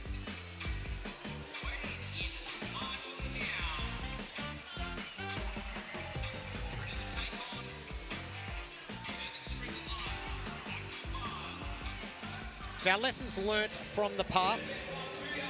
Are there certain things that, moving forward, you've got event directors that are not going to focus on, or focus on more, or focus on less, or is the community competition outside the arena? Is that something that's going to be like pushed? Because I know every year here there's obviously thousands of people outside, and Vendor Village is huge, but the community competition is such a big aspect, not just what's happening in here. Yeah, I think it's a great point. The community competition, you know, we all want to do the thing. And so what that allows us to do is have all sorts of divisions that are going on outside the elite competition. You know, for example, French throwdown, over 900 athletes. Here, I think there's somewhere around that 600 mark. It's a pretty impressive number of athletes to move through a competition weekend. You know, I think in the future that community event will become more and more important. Those athletes not only are here to compete, but will also be supporting the other athletes on the floor and then bringing their supporters with them. And so that just puts more people in the stands and creates an even better vibe for all the athletes competing. Carbon method at the bottom left of your screen. Adrian Rodriguez to the far right-hand side. A Frenchman deciding that New Zealand's going to be my new home. 2018 he came out. I actually used to coach him when he came out from France on his way over. And now settled with Carbon Method.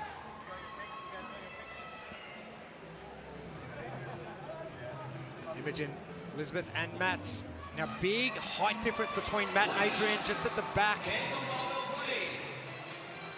So the outlier, you can balance with 3 team members, but you've got one that's 6'4". It's such a challenge, especially on this barbell.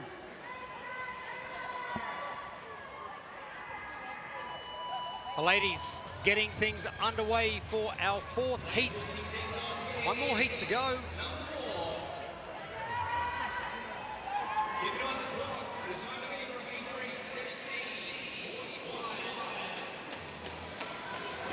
The gentlemen will be waiting 30 seconds before they get underway.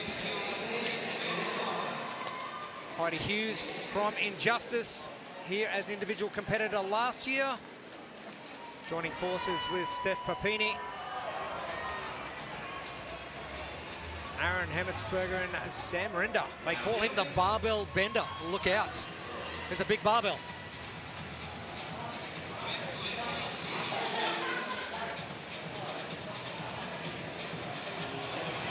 Jan Rue and Sean Chua heading out as well for Renegades CrossFit East Tamaki. Team from Auckland, Sam Mason, Harry Calverley from Hunted Fitness as well. Down the orange, good job. Now, let's talk about on-site versus off-site events. Fan, not a fan?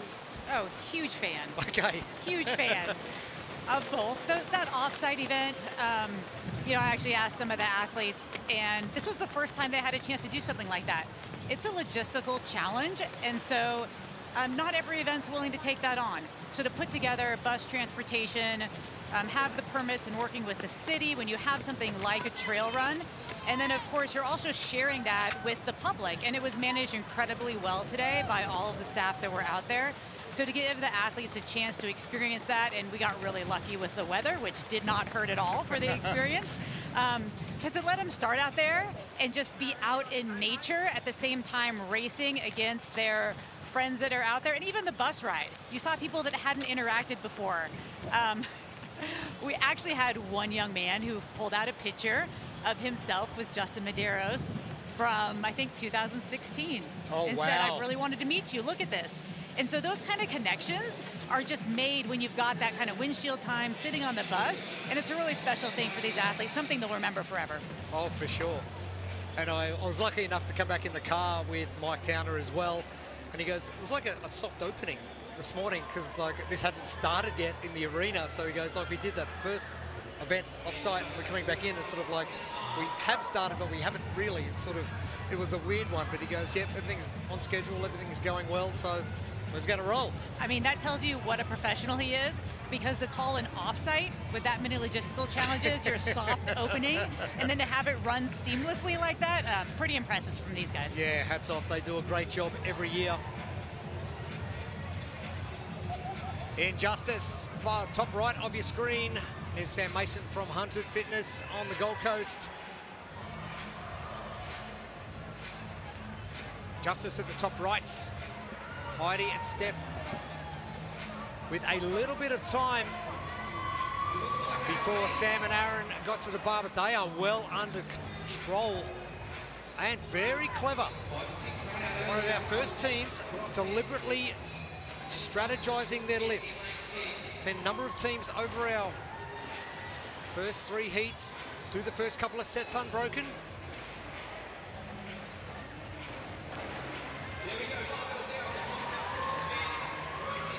Concept. They are heading out as well. Bailey Proud, Maddie MacArthur, Emily Atten, and Andrew Samble. No strangers to competition here.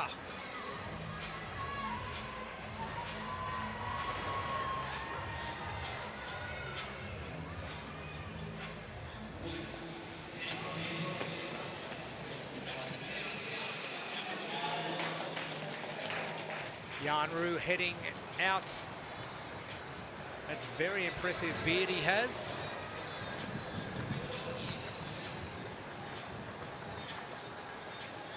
There's Andrew Samble on the right-hand side with the bald heads.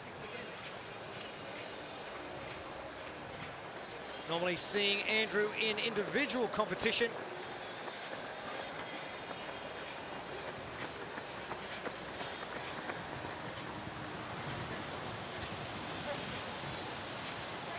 Hunter Fitness well in control. Michelle Nicholas to the right-hand side, Leah Miles to the left. Michelle, mum of 2, an emergency nurse, so no doubt she'll be looking after the team. I've seen Harry here a couple of years ago as an individual competitor.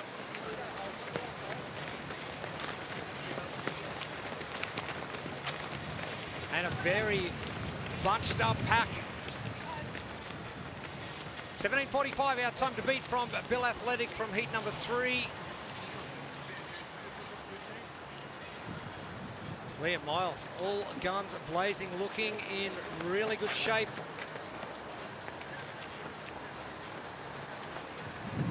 Former rugby union player. Ruptured ACL is not going to help things along in your rugby career, so got stuck into CrossFit and down at CrossFit Hunted Fitness. Not funny, I did exactly the same thing, just without the ACL rupture. Former rugby players are just doing that now. They're finding life outside of rugby, and once they finish up, hey, let's get into CrossFit. There you go. It's not a bad path for us old and broken former athletes, right? Very, very broken. Yep. But you find that Pip as well, she's represented Australia in 5 different sports.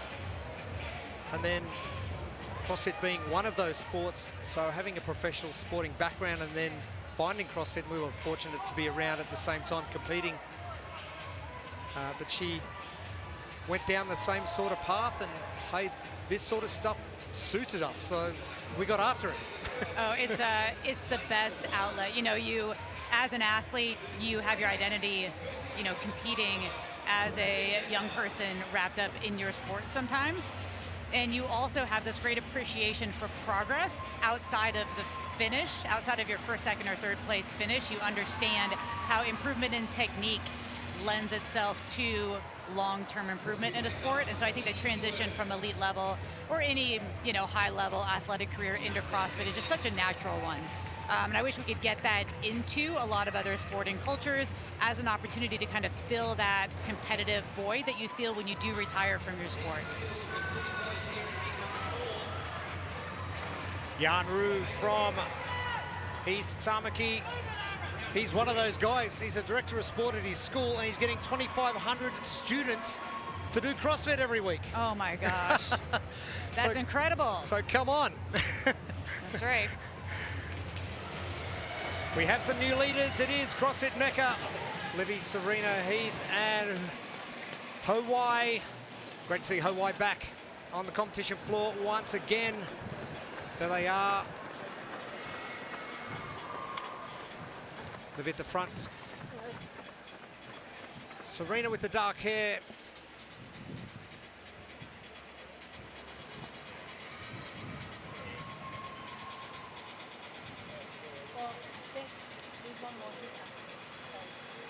But Yeah, Leah cool. still leading from the front. Mecca have jumped massively in the last couple of minutes. Livy looking really strong, relaxed in a running style.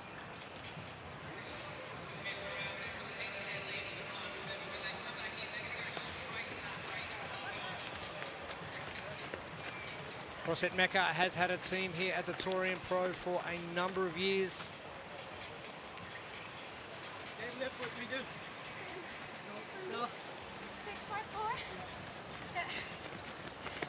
Carbon Method, another of our New Zealand teams, and Injustice from Western Australia. And Concept, plenty of experience. He's Tamaki rounding the marker at the 300-meter mark. Mecca now well and truly in front.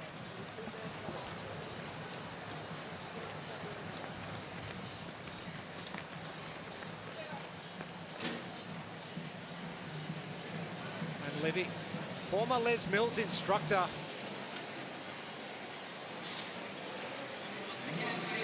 Looks as though CrossFit's suiting her a lot better.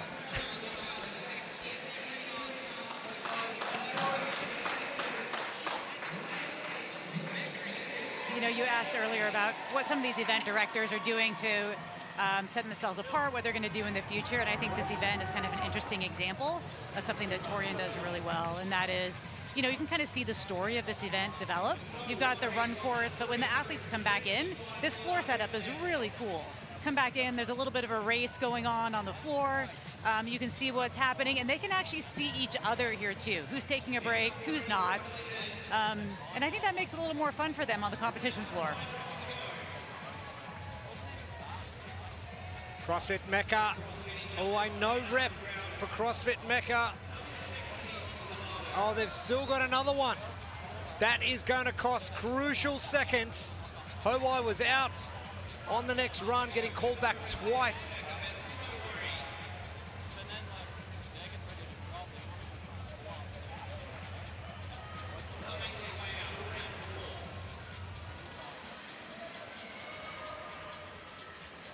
Heath now at the back as Concepts continue to work. Andrew Samble to the far right. Bailey Proud on the left. Maddie MacArthur, former Australian Sevens rugby player, and Emily Atten. Banksy, they call her. I think Banksy shuddered a little bit when the news of the burpee wall came into play during the week from Mike Towner. She was one of those athletes back in the day, 2017, when Mike first introduced a wall and some burpees. We'll see what that's going to look like in the next couple of days.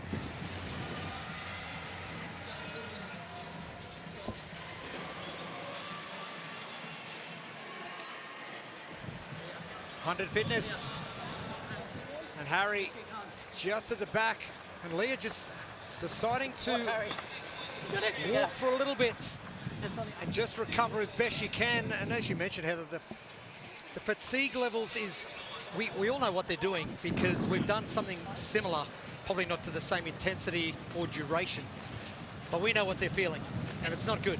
No, and definitely not as fast. We can be clear about that.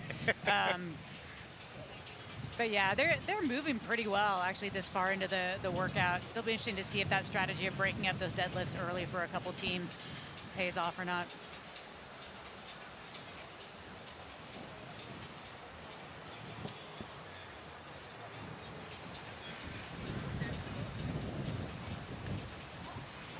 Michelle Nicholas turning the corner for 100 Fitness. Leah, Sam and Harry make up the rest of the team.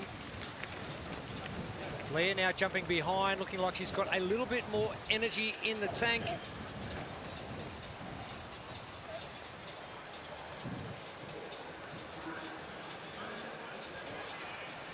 Two former rugby players, both females in this heat. CrossFit Mecca leading the charge. Livy, Serena, Heath, Hawaii. Livy looking in absolutely great shape. It's an absolute walk in the park. Yeah, that is pretty incredible this far into the event to be running like that back into the arena. She's pretty much been the only athlete so far to be looking this good at the 14-minute mark. Just getting warmed up. Just takes a few rounds. And looks like Libby's doing the calling as well, which obviously is very important. A no rep. Head judge Jody Cassidy in there making sure. Keep in mind 2 times the team was called back in the previous round. They have 1 round to come following this 15 rep sequence.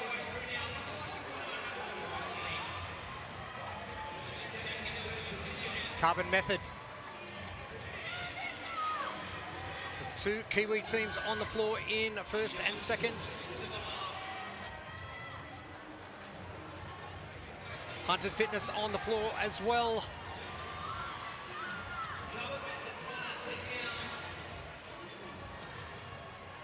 Matt gets to the bar for Carbon Method. Mecca are finishing up with their 4th rounds. Carbon Method working away, bottom left of screen.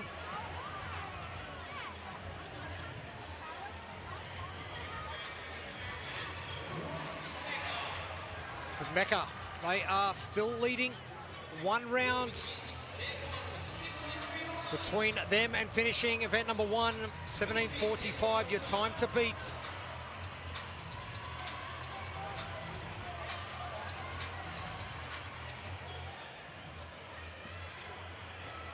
Mecca head out as Concept finishing up their 15 repetitions. Injustice are done as well.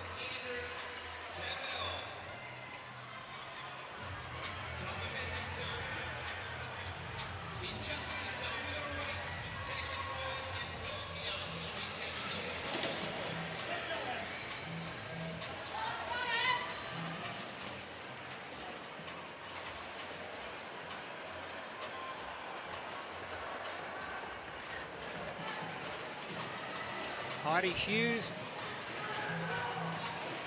bring up the rear of her team. And the pack continues. It's like a peloton. Man, they really are packed in there, aren't they? Come right down to those deadlifts. And currently out of those 3 teams that are packed in together, it is going to be Carbon Method who have to run the furthest. Mecca, who are well in front, they have to run the shortest distance as they come into the arena. Livy still looks like she's going on her morning jog. Yeah, and they've done a couple extra deadlifts too with some of the no reps. So to be continuing to push now is awesome. Carbon Method, Imogen, Adrian, Elizabeth and Mats just ahead of Injustice and Hunted. Concept at the back as well.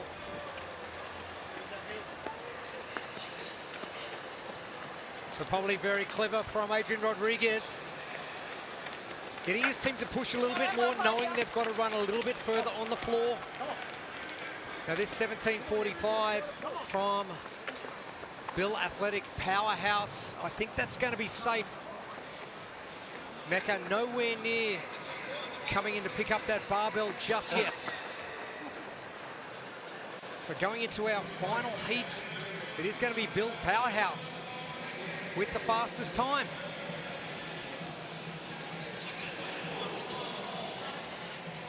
Now, you're going to do much shopping while you're here, because our vendor village is exploding this year. I already went out. Oh, you did? Oh, you already went shopping. I've been out there. I've talked to people and had to get my pink for tomorrow, get myself all outfitted, kitted out. It probably won't be the only pink thing. I probably need 3 or 4 outfits for tomorrow, just because the gear is so awesome out there with all the vendors. We have a number of vendors outside here at Pat Rafter Arena. A shopping smorgasbord. The energy out there in Vendor Village, even first thing this morning, it was off the charts. Oh, really?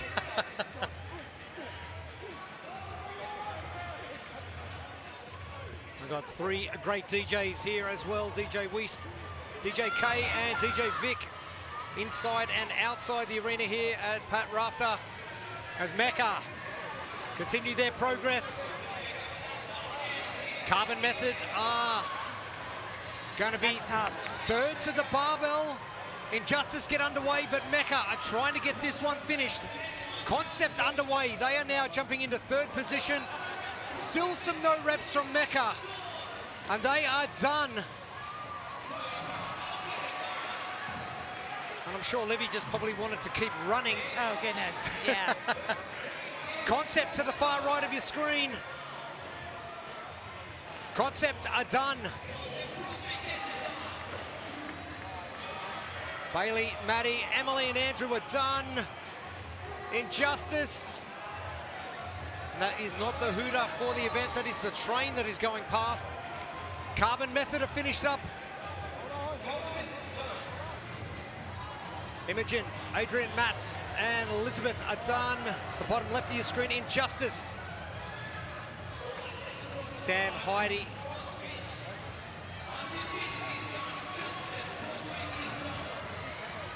Steph and Aaron, they are complete.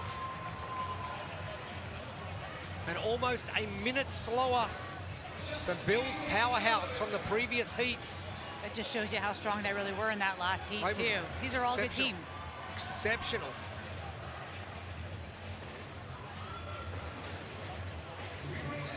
Time cap, 60 seconds away.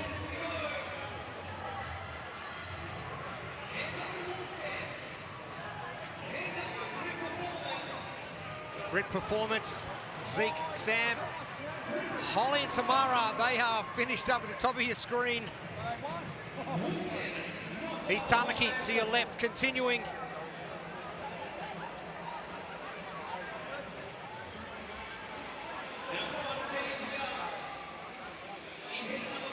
Sean, Christina, Jessica and Jan.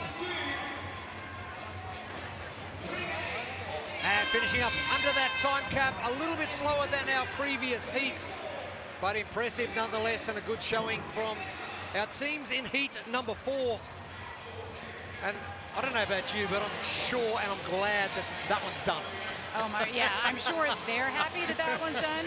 But gosh, what a deep field of team competitors here at Torian.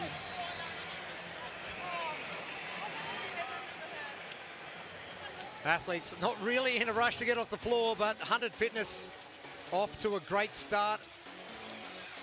But we saw that pack, Injustice, Carbon Method, Concept, all sitting very close together right throughout. But Mecca, the opportunity to jump ahead. And Livy, that blonde ponytail, leading the charge on the runs, having a few issues with those deadlifts. That all comes part and parcel with team competition. Yeah, what a talented runner. And these athletes know each other well enough that they'll leverage the strengths of some athletes and help carry each other through those more challenging aspects of their overall fitness. All right, so now that you've had a break from work, we're going to let you get back to work. I don't know. I kind of like this. This is great. It's just 3 days of relentless commentating of what's happening here on the competition floor. It's magic. I mean, it's the athletes doing all the work. All you have to do is talk about it. Exactly. Tell people exactly what is happening and what's not happening, and everything else that's happening all around Pat Rafter Arena as well. So much stuff happening over the next 3 days. Really hope you have a very enjoyable time. I'm obviously going to see you. Hopefully we'll get you back on air before the end of the weekend. Oh, that would be awesome. But if we don't, hopefully have a wonderful time and experience everything there is to be and do here at the Torian Pro, because it's just such an amazing event. It is, and you really need the whole 3 days to experience it all. So I'm looking forward to it. This has been a blast. Thanks for taking the time to chat. And, great to chat. Yeah. Good to hear about everything that's going on in CrossFit land as well, because hey, it's important to the community down here. Yeah, heck yeah. So this is the Oceania community in here at Torian, absolutely outstanding. Could not be representing themselves any better through the Torian Pro. Sweet. All right. Well, coffee time for you. Got it. All right, yes. done. Thank All right, you. we'll see you soon. All right. Thanks, Heather. Thank you.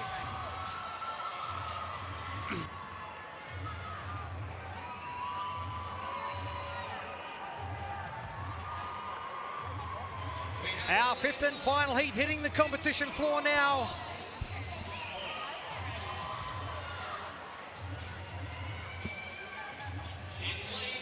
Our lane assignments for our fifth and final heats. And we have got some big guns here ready to play. Home front, CrossFit Proven in lane 4. Kia Maya, Mahi Dogs. Keep your eye on them as well. Let's head down to Gemma quickly. Things are really starting to heat up down here, and not just because we have additional pyrotechnics down here. The flames are burning, and it looks like this workout is really getting the most of some people. It's really seeing how pacing is so important. Some teams leading from the front, getting caught up, and I think now as we get to the final heat of these pro teams, it's going to see who is going to hold their nerve. I can't wait to see what happens in the next 21 minutes. But they are chasing down the time of Bill Athletic Powerhouse, 17:45. And the caliber of athlete that is on the competition floor right now. Jake Marconi, Maisie Wild, Georgia Pryor, Jake Douglas. Don't sleep on them. Just doing some fitnessing down in Tamworth. Pip Malone, welcome back. Great to have Heather Lawrence in and get some CrossFit royalty on the broadcast as well.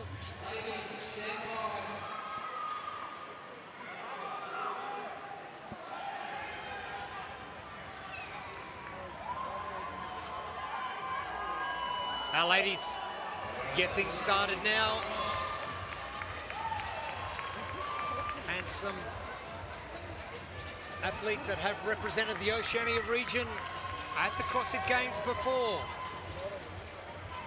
Christina Lividatakis, Poppy Hay, Christy Hollard. She has been out there partnering up with Simone Arthur in the team from CrossFit Torian. Drake Walder and Jack Jeffrey making up that team. Linked very closely with the Torian Pro. And the Jakes. Spoke to Jake Douglas yesterday. I said, it's not very heavy.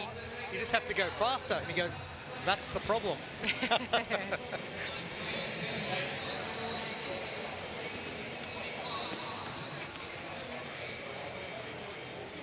Snake is definitely one of those teams this weekend that could really shake things up if they execute. And the battle, I think, between Homefront, CrossFit Proven and Kia Maya Mahi Dogs is just going to be epic. Both teams have publicly stated that they're going to take the title, so it's just going to be this great to and fro. Poppy Hay yesterday, yeah, we're going to win 6 from 7. It was like, okay. So, and I'd just like to say that that 7th that they're talking about maybe missing was when the guys jump in on the final game. They're like, if the guys do their job, it might be 7 for 7. Throwing them under the bus. Zane Shalabear-Healy, Joel Molinia, no shirts on. Bryce Shearer and Aiden Sawaki, part of Kia Maya. All well and good to send your girls out nice and strong. Michelle Hayes, always having a good time. Loves a run. Mitzi joining up with Emily Julian for Kia Maya. And home front, CrossFit Proven and Kia Maya, top 3 after the open. The other home front team in that second position.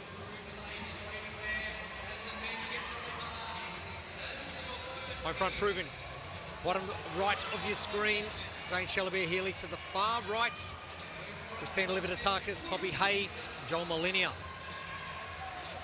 To the left, Aiden Sawaki, Emily Julian, Michelle Hayes and Bryce Shearer, re-gripping mid-deadlift. Interesting, Bryce, but I like it.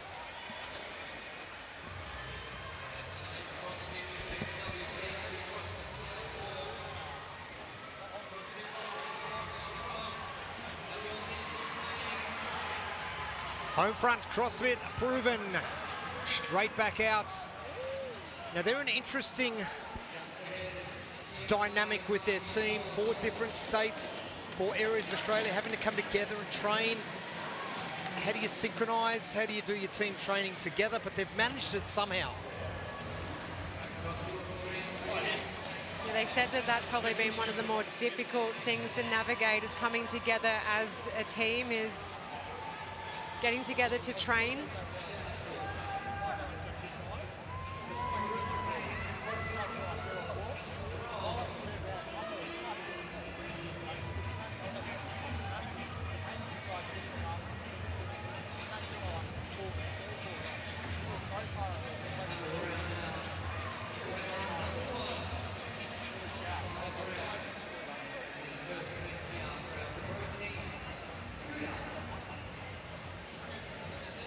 Our 5th heats.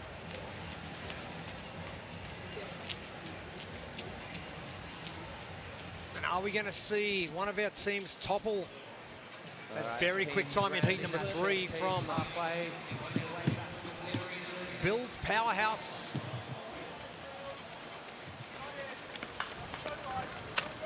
All right, let's head down to the competition floor. Gemma Ashworth.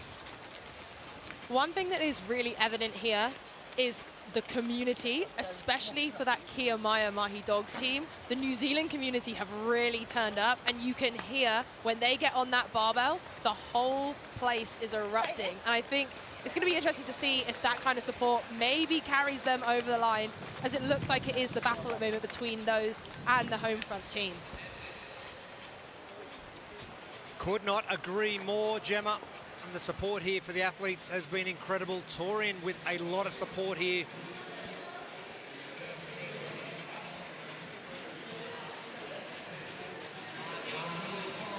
Home front proven, still in the lead, but only just. Kia Maya not too far behind.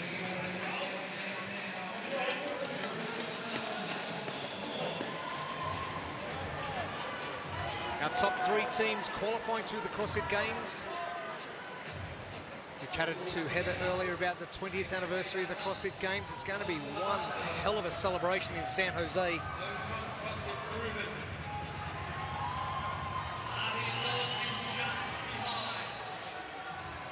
Thanks for tuning in wherever you are, right around the country.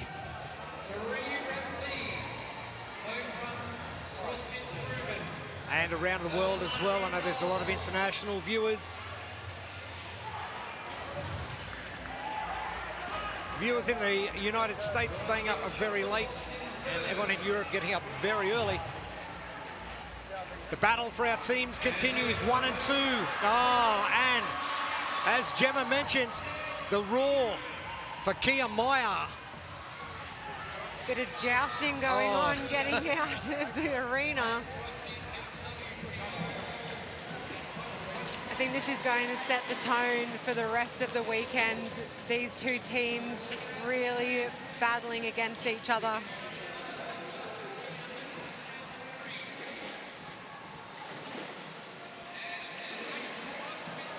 And Snake CrossFits, they are finished up. Jake Marconi leading the charge for the team. Now CrossFit Torian with Christy Hollard. Keep in mind, she had Billy last year, and she's back competing on the competition floor already. Not surprising. No, it's not surprising at all.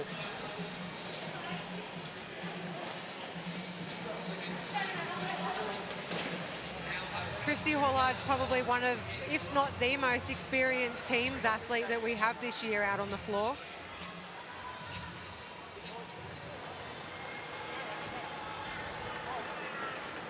She's got to be close. Our top 2 teams, our top 8 athletes.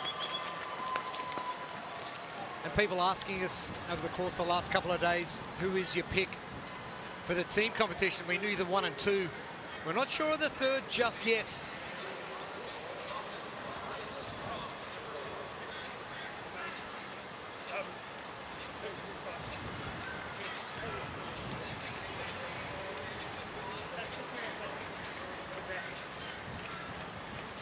CrossFit chocolate box.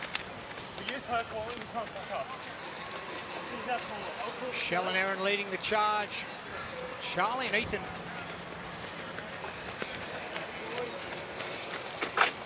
Charlie getting started with CrossFit after an ACL recon as well. So many ACL recons from sport. Hey, let's turn to CrossFit to rehab.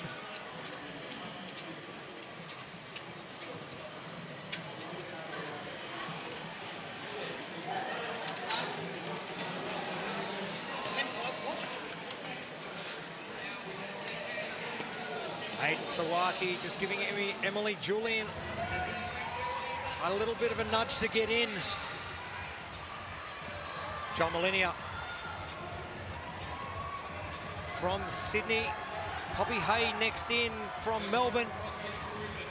Zane from Perth and Christina Livitatakis from Brisbane. They get to work first. Kiyamaya going a 10 and 5 split, but lifting fast, and they are lifting way quicker than the home front proven team. And the break comes 10 apiece. Kiyamaya just dialed in with that deadlift. They dropped the bar and then all four of them shuffled over at the same time to make sure they were set and ready to go again.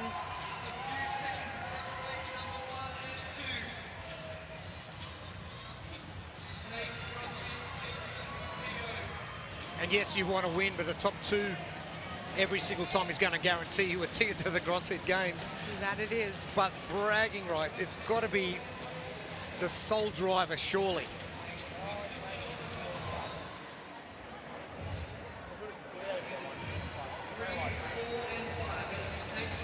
State CrossFits from Tamworth in New South Wales.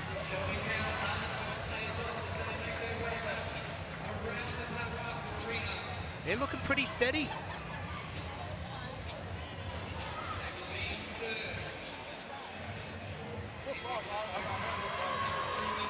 Georgia Pryor, former CrossFit Games competitor, as is Jake Douglas. But always handy when you've got two elite gymnasts on your team as well. Maisie Wild in there as well. Yeah, see, I think we're going to really see Snake shine on some events to come over the weekend.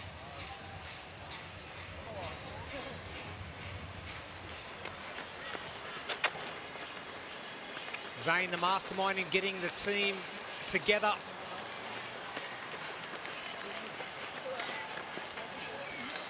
And talking to the girls as well, Poppy and Christina, just about their decision.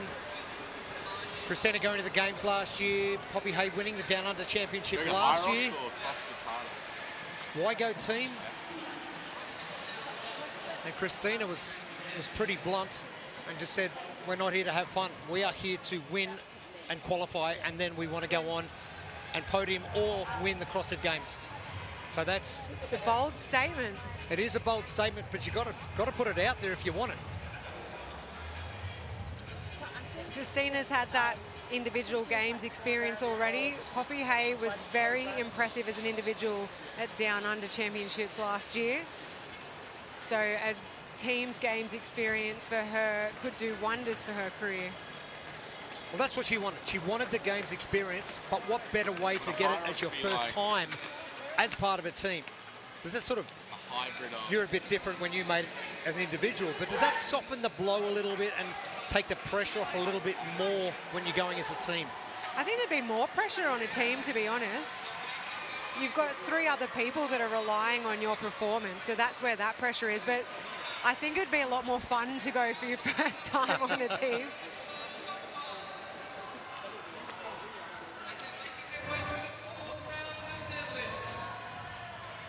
Home front CrossFit proven, getting back to work. Now the separator starts.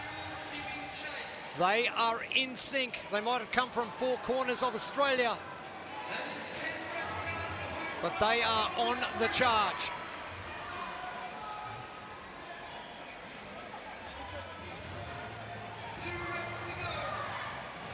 Very impressive final run coming, and Zane pumping the team up from the back.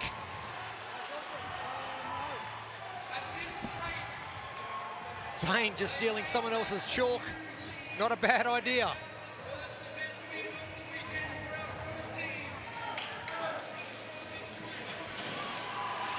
And what a statement to make.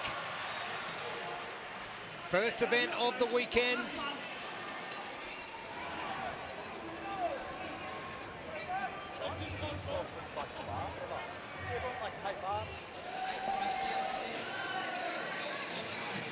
Kiyamaya head out for their final run, 17:45.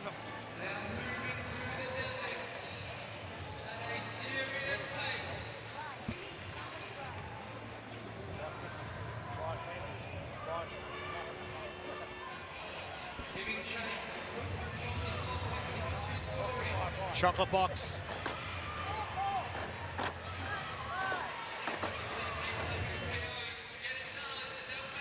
Ethan, the rugby and surfboat rower. There's a bit of that in a deadlift, I can tell you. Home front, CrossFit proven. Poppy, Joel turn the corner. Zane with enough time to chat, bringing up the rear with Christina. And getting a good scope. And Mitzi just with big smiles coming down.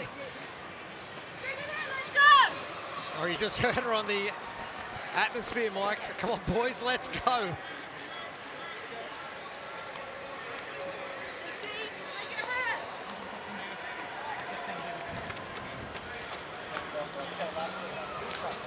Aiden here is part of +6'4" pump and dump in 2024.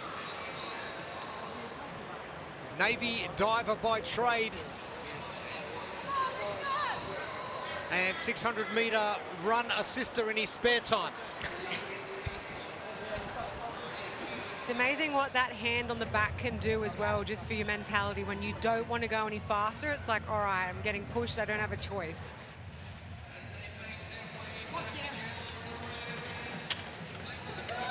The final set of deadlifts in sight for your leaders. And they are well ahead of the fastest time to beat, 17:45.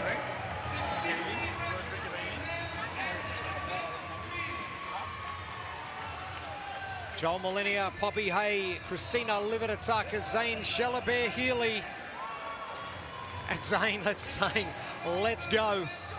They've got plenty of time. They've still got 90 seconds before that time of powerhouse from Bill Athletic. And they can really ease off the pedal if they want to.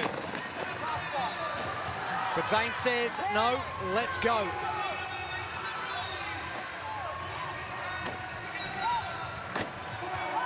Home front, CrossFit proven, done, 16:39 unofficial time.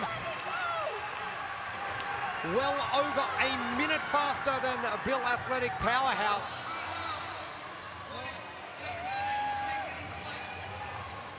Kiyamaya are going to want to get as close to home front as they can.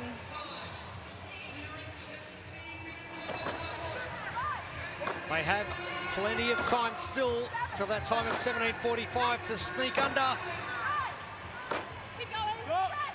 Bryce Shearer, big call of stop and smart.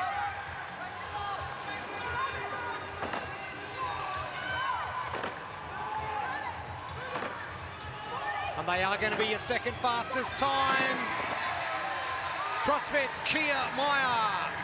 Aiden, Emily, Mitzi and Bryce, they are done.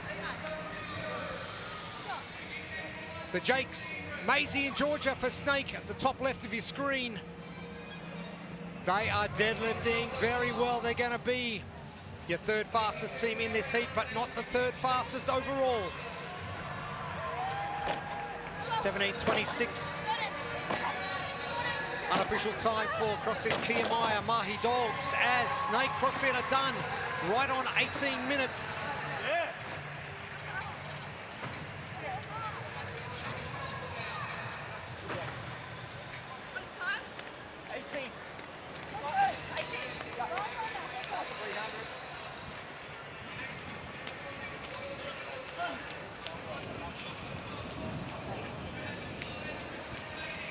Georgia Smith ball heading back in 6 months after giving birth to baby Hudson. Last team. It's incredible what these women are doing. Super impressive to be back competing at this level of competition and with new mum duties as well. Chocolate box, Michelle, Erin, Ethan, and Charlie. Done and dusted. Home fronts, CrossFits. It is their blue team. They are going to be finishing up. And they are done 19:03.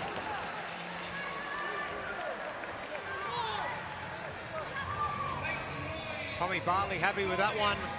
Lockie Endicott, Emma Guerin, and Katrin de Jong.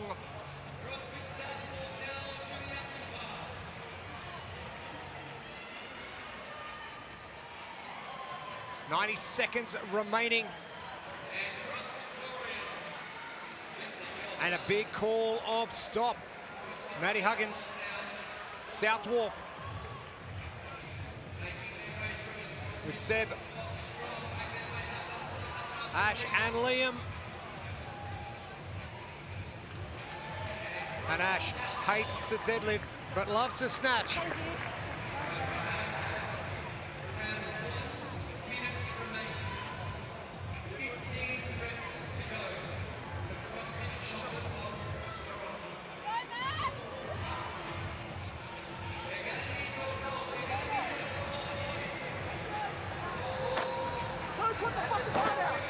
Brendan talking the entire time. Georgia, Max and Tegan. Max tells me it's not about this event, it's about the final event, which he's going to win. Are you referring to the after party, Jeremy? Yes, I am.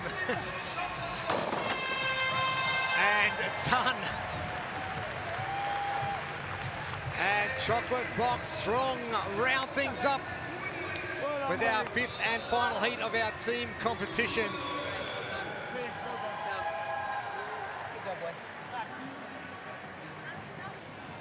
And Max, better save some for that after party.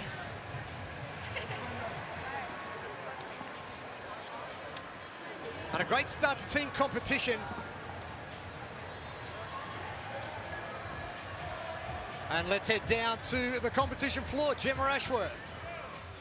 Homefront proven, 4 team members, 4 states. How do you navigate training for something like this? Have a good leader like Zane, organised everything beforehand. But yeah, we pre-planned and lined everything up, and we made it work. So here we are. Well, you absolutely did make it work. Christina, you went to the games last year. Why did you make the choice to go to teams this year? It was such a hard decision. I think I said no at first, but like this opportunity, like this is a team that's going to be on the podium at the CrossFit Games. Well, you heard it here first. Joel, what does it mean to be part of a team? You've been competing here as an individual. Why is it so important to be part of a team? I think just to have other people to lean on, and you can like work together and improve each other. I think doing this as a team this year is going to make us so much better as individual athletes in the future. I couldn't agree more. And finally, Zane, you've taken on the role of team captain. What are you expecting from your team, and why do you think you will be on the podium, as Christina has said? I think I just have full trust in these guys. Like, I've known Joel for a few years now, and his commitment to coming back from injury and train I've seen. I was so impressed with seeing Poppy come up the ranks in the last few years, so I had full confidence in her. And then I was really fortunate to spend some time with Christina in Nashville last year when she was training, and you can see how much others want it as much as yourself. So it was a really easy decision to find these kind of guys, and then it was just them saying yes. So yeah, I'm super happy. Well, a great start to the weekend. Congratulations and good luck for the rest of it.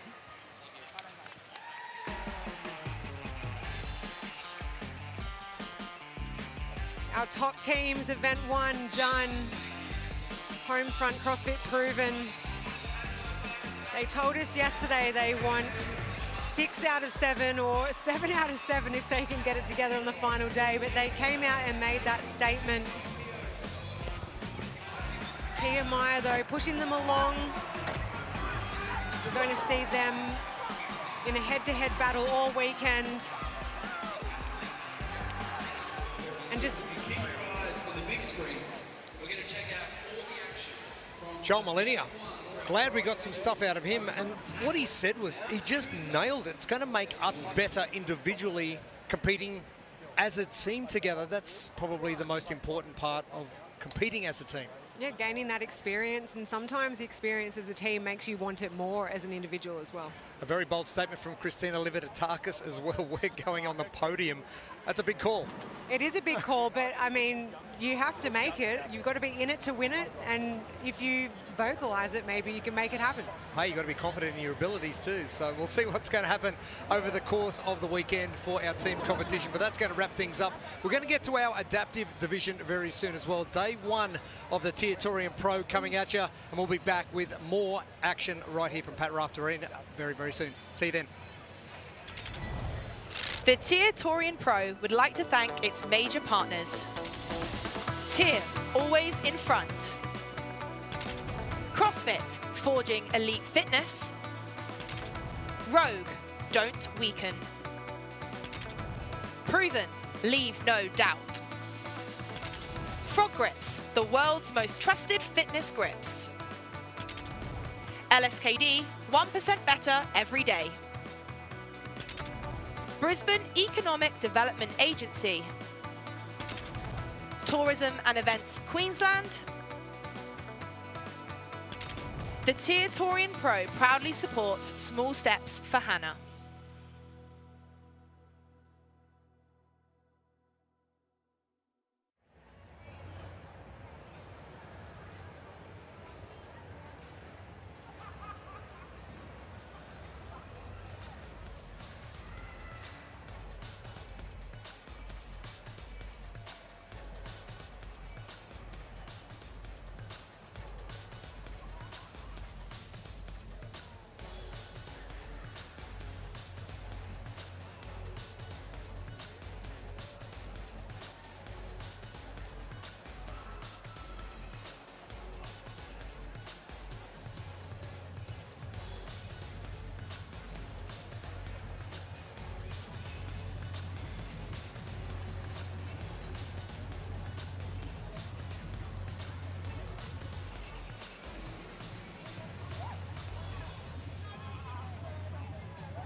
Welcome back to Pat Rafter Arena. Day one continues. The 2026 TYR Torian Pro, Jeremy Austin and Pip Malone with you. Gemma Ashworth will be joining us from the competition floor a little bit later on. Elite competitors getting through event one early this morning. Our teams getting through event one for themselves. And we cast our attention now to our adaptive divisions and our lane assignments for the first of 4 heats for our adaptive division and 4 different divisions. Our vision, impaired, our upper, our seated and our neuro divisions. Tom DePries from CrossFit Noosa.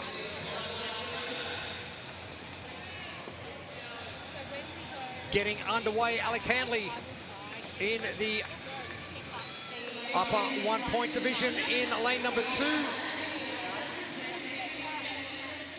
Cam Whitaker in that pink hats in lane number 3 in our seated division.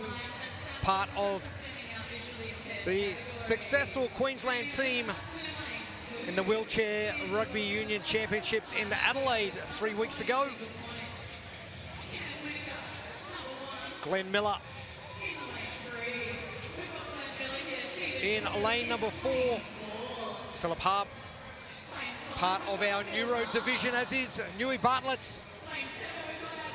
Adzi Jackson doing his one-handed pull-ups. And in lane number 9 is Daniel Baker. Sorry, lane number 8 is Daniel Baker.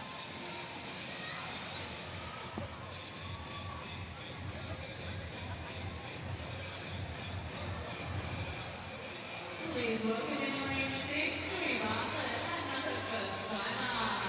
This is Heavy Hand. Tom DePries looking great.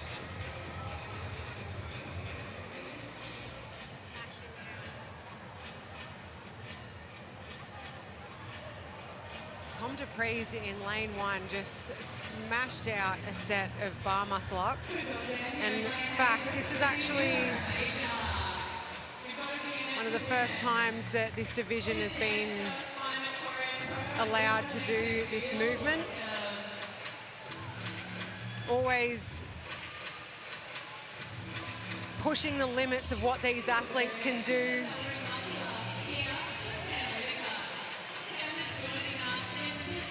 And Tom DePries, the 2023 Wheelwad champion, and competing at the CrossFit Games in 2024 and 2025.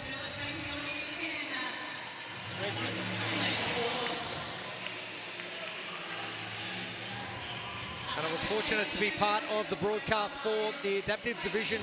And they introduced blindfolds for the first time in the vision impaired division. So they had a level playing field. Obviously there is different levels of vision impairment.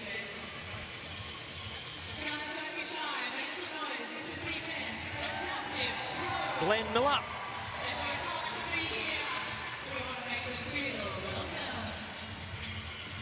Cam Whitaker just to the left of our screen in that pink hat. Louis Bartlett's making his way down with the sled, as is Philip Harb.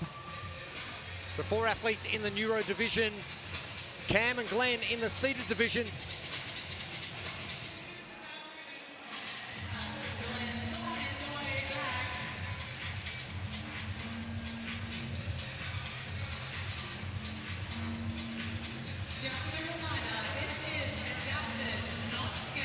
And this sled over 50 kilos in weight. And trying, Cam trying his hardest not to let those wheels spin.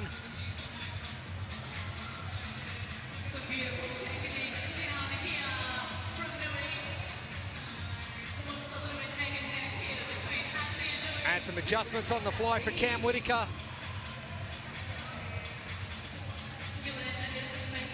To the far right of your screen, Dan Baker, Adzi Jackson. Adzi's got a black Labrador called Demi, who is just divine. Great to have former CrossFit Games competitor Alethea Boone on the floor, just monitoring exactly what is happening as well. Louis Bartlett's one of our New Zealand contingent. Was at the Adaptive CrossFit Games last year as well.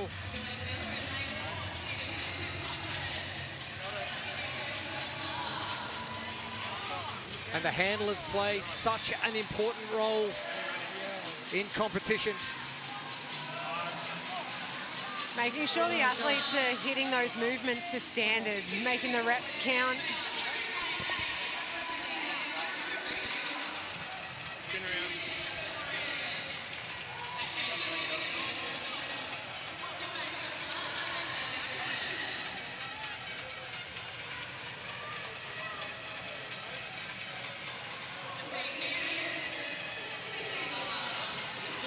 Dan Baker getting to work. And the handlers not assisting, but just guiding the athletes down the floor when they need assistance. And if you've ever had to do a backward sled pull, you know how much it lights your hamstrings up. Cam Whitaker in the background making his way back.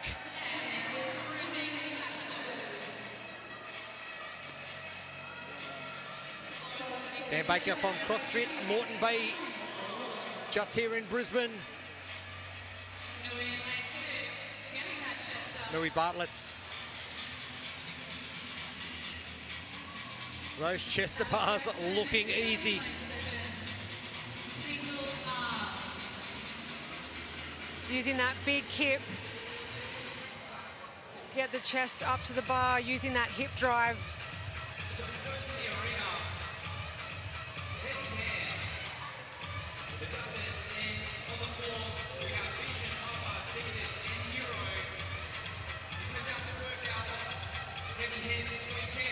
Philip Harb back down off the pull-ups. Adzi Jackson continuing to the right of your screen. To the left is Louis Bartlett's. Ladies and gentlemen, we are running time. We have 4 minutes remaining. The movement you will see. Combination. 100-foot sled pull.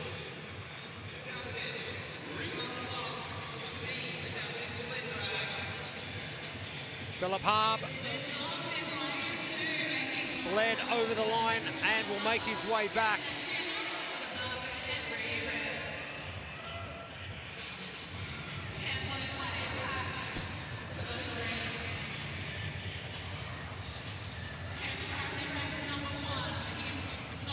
Time cap of 11 minutes for our differing events, for our 3 different, 4 different adaptive divisions on the floor.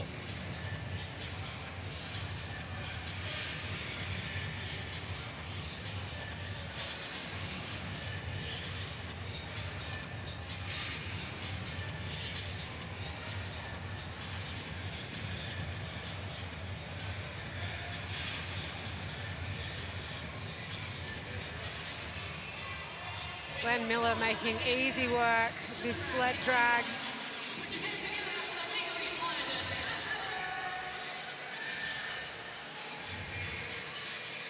We've got to pull the sled all the way down the floor, past that last line.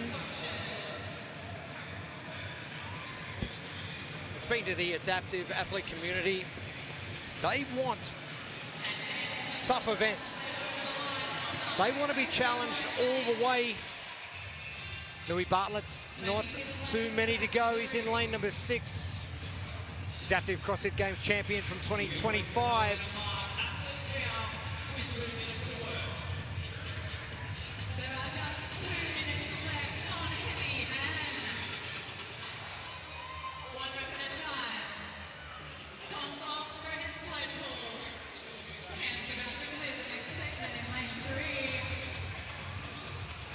Glenn Miller onto his ring muscle ups. That was a better lockout.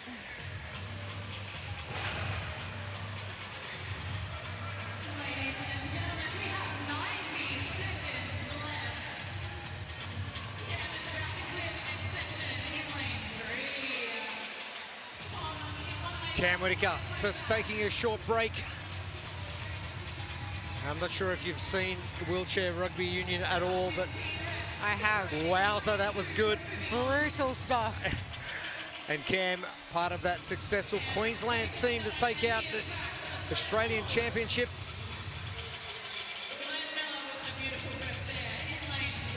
Tom Dupree's continuing with 1 minute left.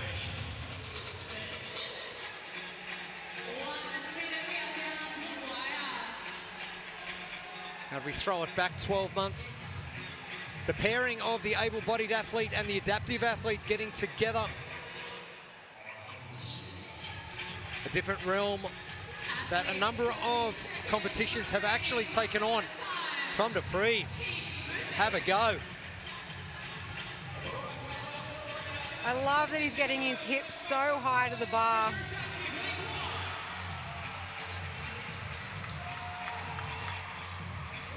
Thought he was going to go for another one then. And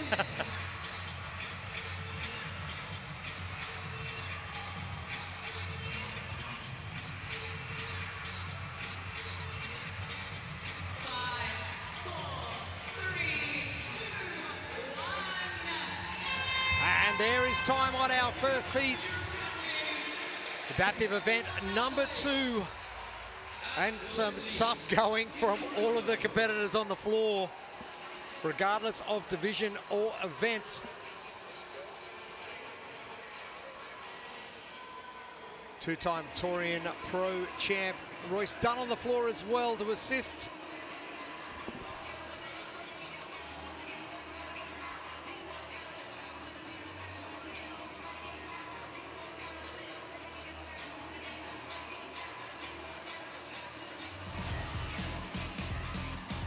Four adaptive divisions taking the floor. This is a brutal event. Sled pull, sled drag, bar muscle ups, ring muscle ups, chest to bar pull ups, really upper body dominant.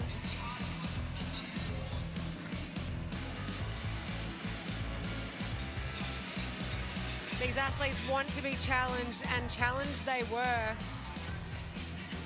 Tom Dupree's with those bar muscle ups, Incredible. making easy work of them.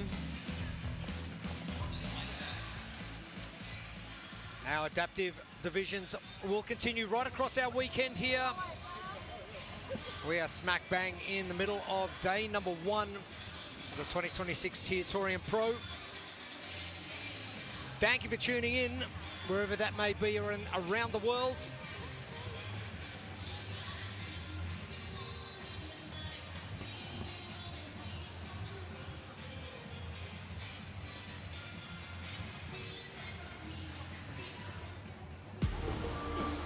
for the good times. Forget about the bad times, yeah. One day to come together to release the pressure.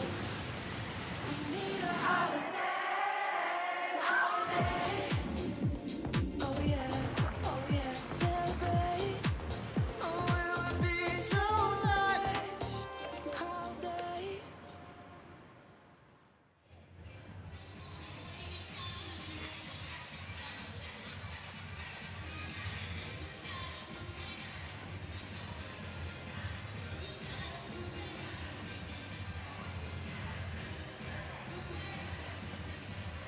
Men's adaptive heat 2. Athletes, please make your way to the competition floor. Men's adaptive heat 2. Please make your way to the competition floor.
Welcome back to Pat Rafter Arena. Our heats number 2 of our adaptive division continues.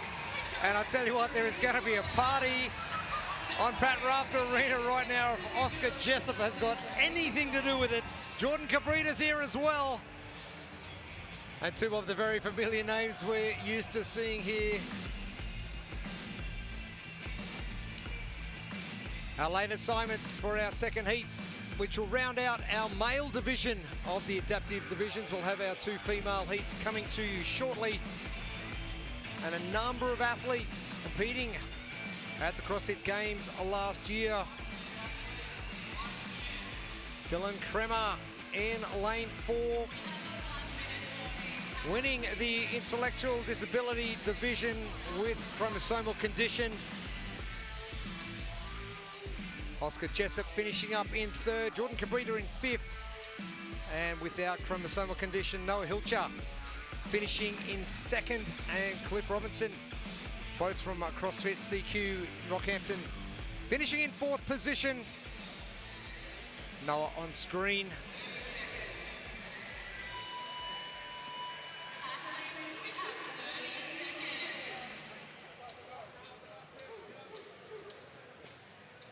And a big shout out to all the handlers as well on the competition floor. And what's the bet? We get a Oscar Jessup twerk at the end of this one. Oh, I'd say that's an easy bet, and no one has more fun than Oscar and Jordan on that floor.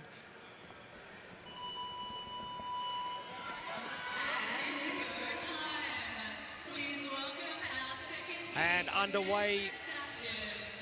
Talking to Oscar Jessup yesterday, he was telling me that he wants to be the Torian Pro mascot, but get dressed up as a dog. And I was like, He said that's the goal. So I see the vision. Yeah. I see it.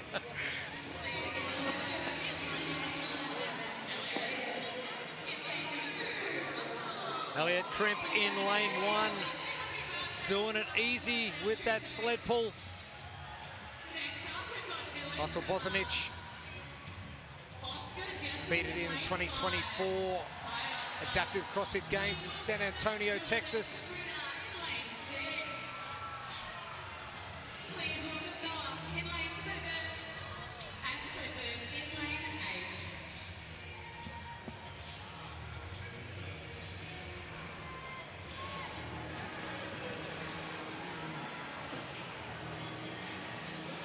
Our 3 males in the lower division getting to work on their ring muscle ups.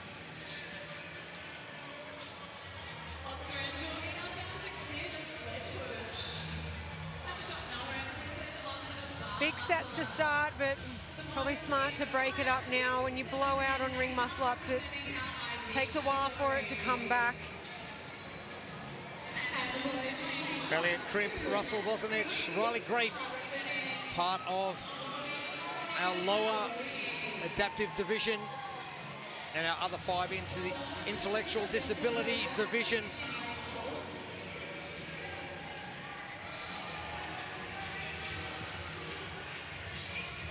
Tell you what, we've all been there on the floor when you jump at your rings, you make them swing, and then you've got to wait for them to stop. Very frustrating.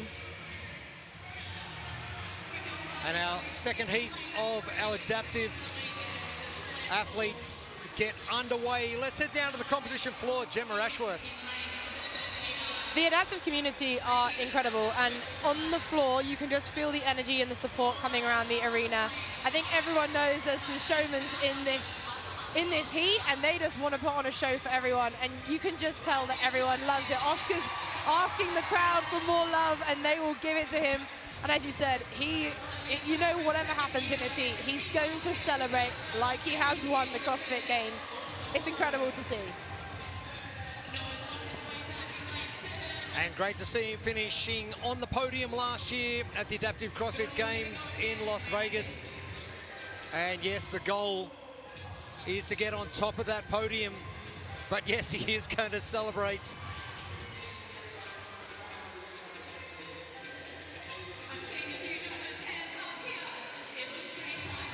And coach of Oscar Jessup, Tommy Woodham, competing in the team division for CrossFit 2444. Shane Gregory's gym down at Port Macquarie.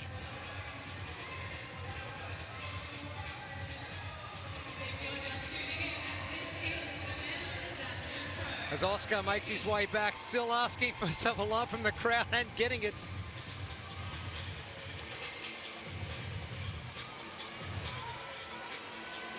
Riley Grace in the pink shirt in lane number 3, CrossFit Verge here in Brisbane. And Russell Bosanic in the black shirt. The far left of screen now. Part of the contingent from Injustice from Western Australia. And that's how you do it. No messing around. Limit your time under tension.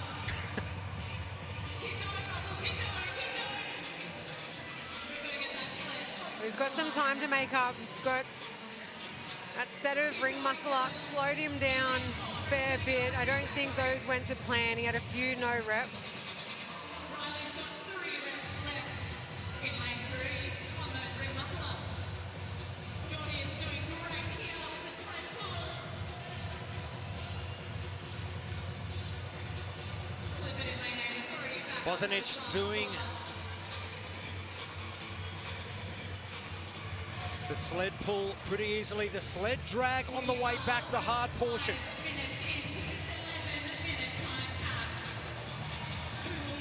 Elliot Crimp, touch lighter weight on his sled in lane number 1.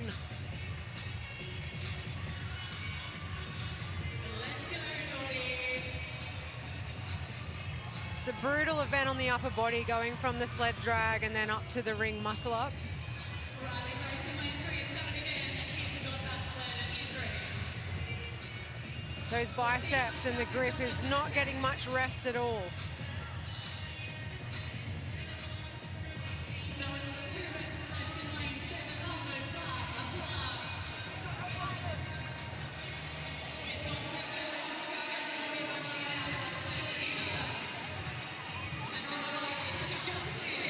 Elliot Crimp getting to work.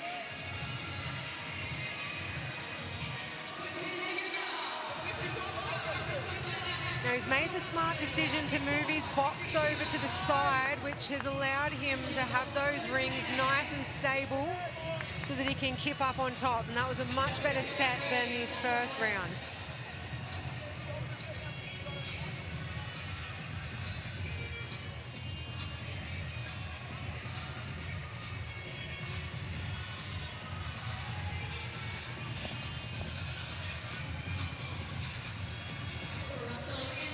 Noah Hilchar. I'm loving the work the athletes have to do. Up and down the floor, point A to point B. Just get it there, don't care how. You've just got to get there. Big shout out to the adaptive team here. Sarah Jane Bradley, Lethea Boone. Done a great job, as they always do. Jordan Cabrita taking a little bit of a spill, but getting that last sled pull done. There are 4 minutes remaining. Dylan's got some great speed on this sled in lane 4, and he's going to keep it up. Keep going, Dylan. You've got this all day. We've got Noah looking in that pull in lane 7. Elliot has so much energy. Like someone who's going to go in lane 1. He's basically ready. Well done, Dylan. Here's over the line. He's defeated. Dylan Kramer.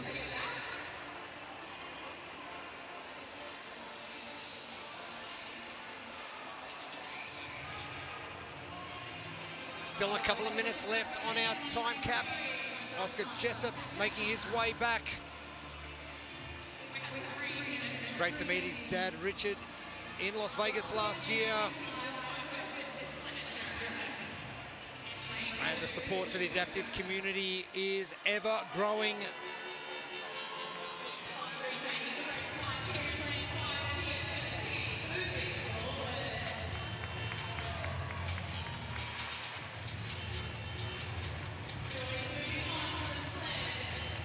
Dylan Kramer's had that brutal moment where there was actually more reps to be done. The goalpost gets moved. Oh, you got another set of chest to bars. Lucky he's very smooth on that movement, but I think for a moment there he thought it was all over.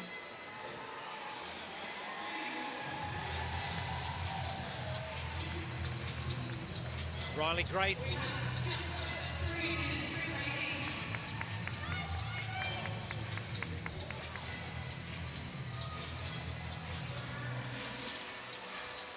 This has again been another tough challenge for the athletes on the floor.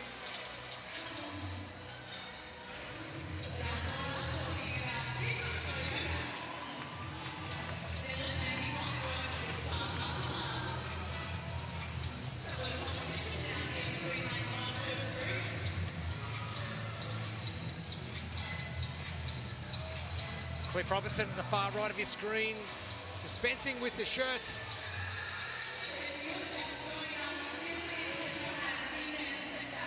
And just getting a little bit of advice from the coaching team on the sideline. Riley Grace getting those muscle-ups done. Bosnich taking a break.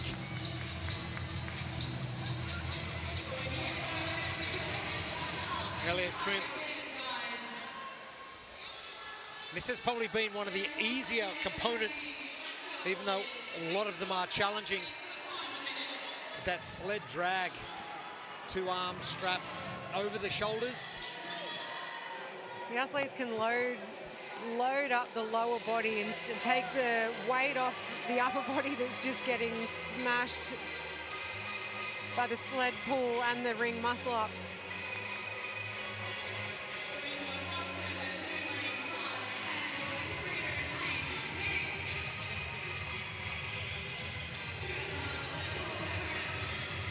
Bosnich with 1 to go. Time coming to a close. Noah Hilcher is bolting down the floor with his sled.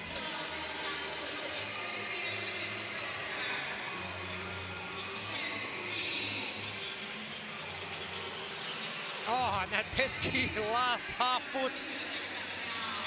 All done for Noah Hilcher. Second on the podium at the CrossFit Games Adaptive Division last year.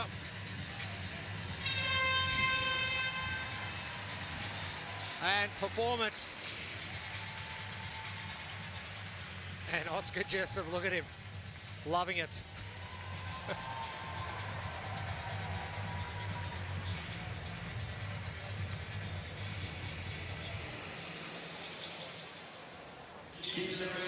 A big shout out to our support crew on the floor as well. All of our volunteers getting everything reset right across every division of the morning. And what a morning it's been. It's been a great morning. What a way to start it off. Heat 2, our male adaptive divisions. On the ring muscle ups. Elliot Crimp took him around to sort of find his groove on those ring muscle ups. He adjusted his box and had much better control over those rings. Oscar and Jordan are always a delight to have on the floor. The crowd loves them.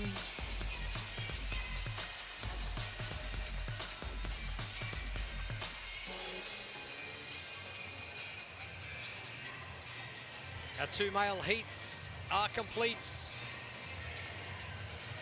Our final 2 heats of the adaptive division will be our females coming to the floor shortly.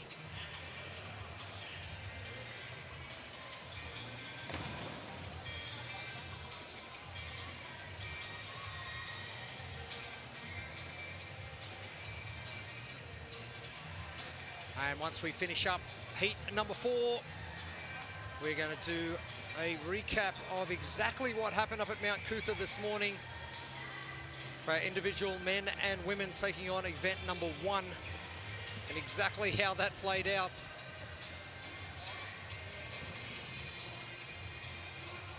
Can't wait to see where results lie. Now going into competition, how important is that first event to get a good start and get your weekend rolling? Oh, I think everyone wants to have a really great first event. It doesn't always go that way though. And I think we've got 2 very different events today. So, well, if you look at the time caps are completely different as well. By the end of tonight, it's going to be very interesting, that leaderboard. I think. How much do you read into that leaderboard knowing there's sort of like 2 completely different events, but the balance of those 2 events together could actually give us an indicator of what the rest of the weekend's going to look like? I think usually we always talk about Saturday being moving day, but the event tonight is really going to set the tone for tomorrow, and there might be some holes that people get themselves into that are very hard to get out of.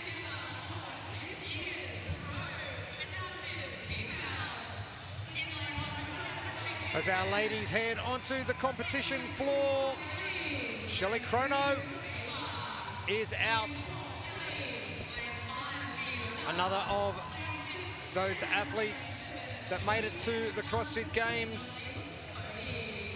Cody Campbell onto the floor as well. Another of our Kiwi athletes making the move over to Brisbane.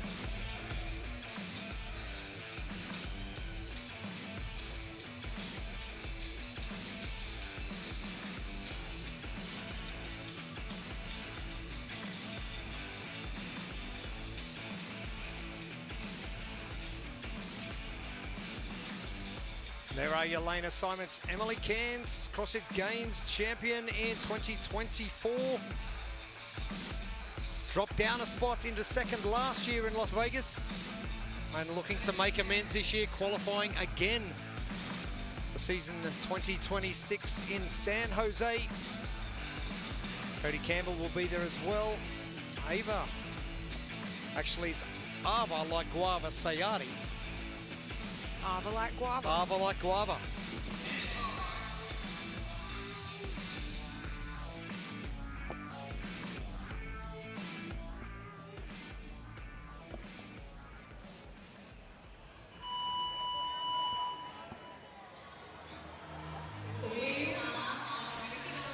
Emily Cairns, the bottom of your screen with the very familiar CrossFit Claremont soccer shirt in the purple and whites.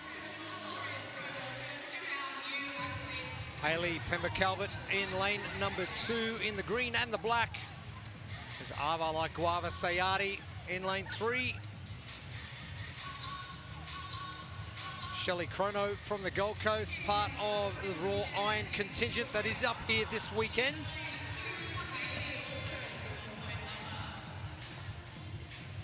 Shelley was lightning fast on that sled pull, wasting no time.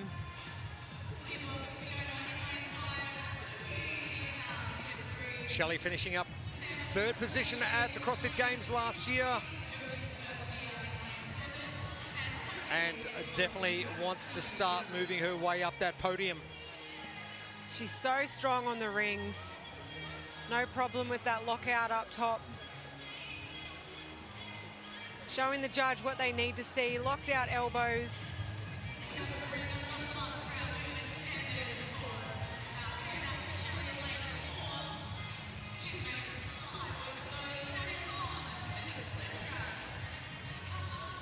The upper body strength of Shelley Chrono is absolutely off the charts. Oh, she's goals for upper body strength, just unreal.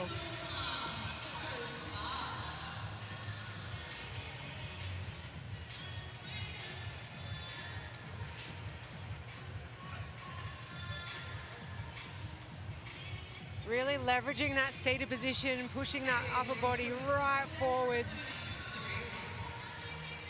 Coach Aaron Shearer. And that's pretty much the same spot Cam Whittaker got to, and things really started to get tough. Oh, Shelley, this is impressive.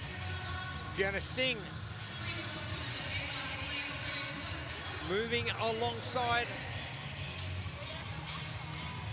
out of RevFit Tamworth.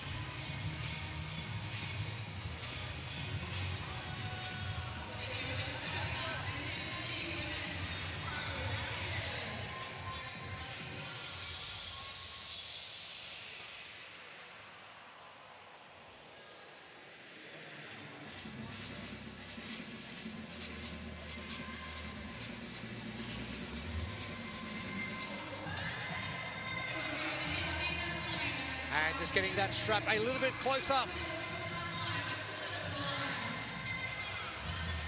Lethea Boone and Sarah Jane Bradley.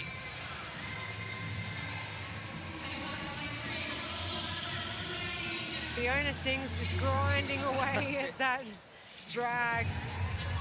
She did a really good job of that. Done a great job with that hair as well. Jodie Hudson, she's making her way down the floor with her sleds.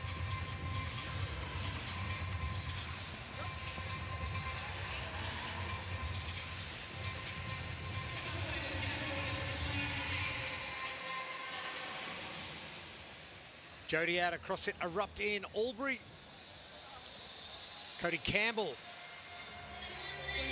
out of the Fitness Syndicate here in Brisbane in lane number 8, just to your far right. Enjoying a little bit of sunshine down there with the open air stadium here at Pat Rafter. Emily Cairns to your far left in the purple and whites. I tell you what, I do not envy these athletes at all.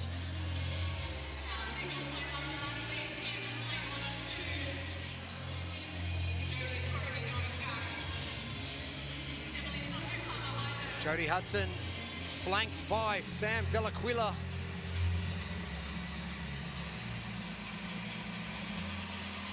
Cody Campbell.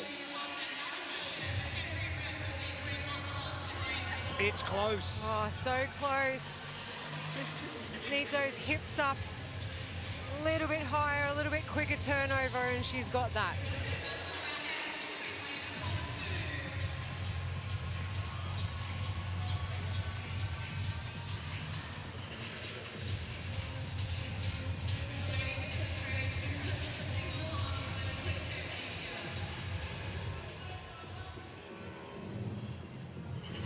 All you can do is wait for a little bit of the grip to come back. Cody Campbell, another podium getter at the Adaptive CrossFit Games last year, finishing third.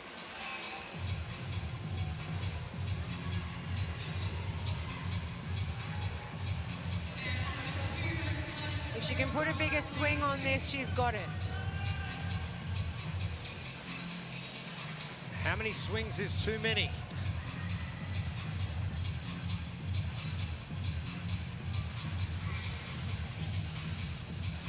Shelley Chrono.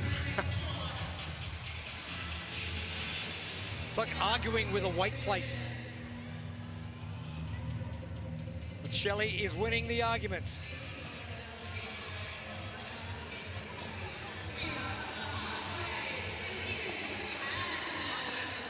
She's not letting that sled win. She's so much attack.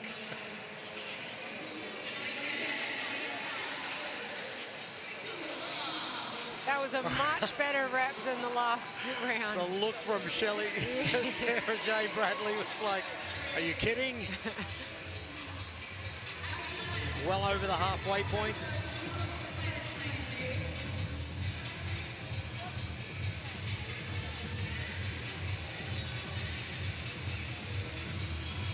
Emily Cairns.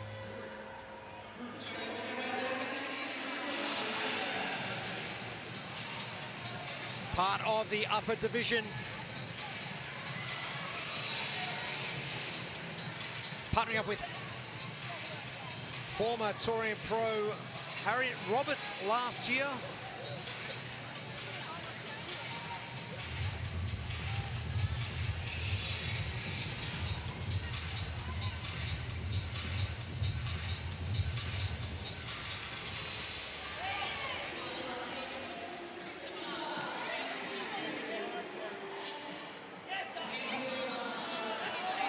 Sayadi in the background in the blue and black. And Hayley Pember-Calvert's.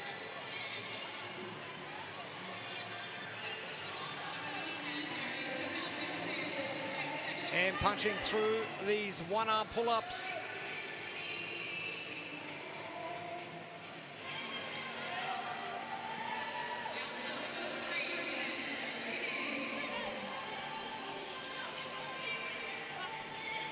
Ava making her way to her sled. Hayley and Emily continue. 8 down, 3 remaining.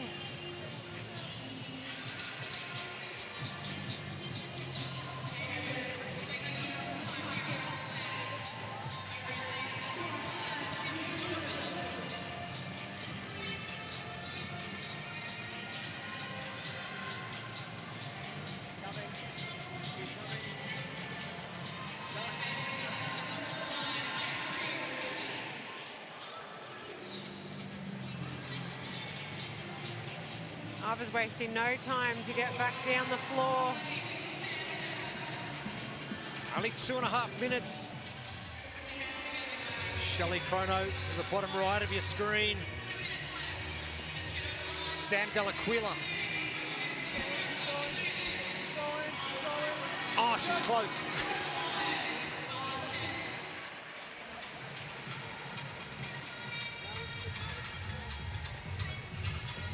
Sam out of CFM functional training in Moorabbin in Melbourne. And Shelley still battling.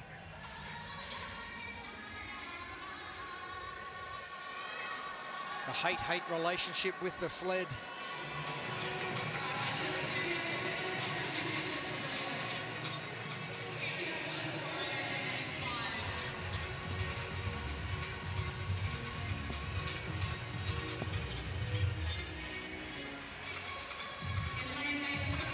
Fatigue starting to kick in for Fiona Singh.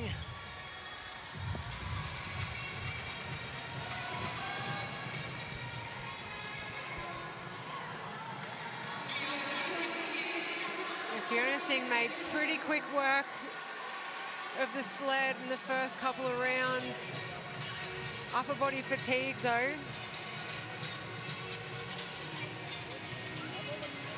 Cumulative volume.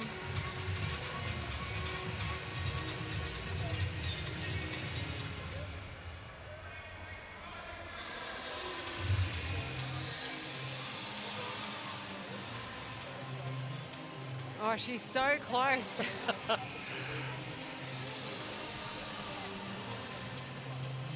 This is our third heat of our adaptive division for event number 2.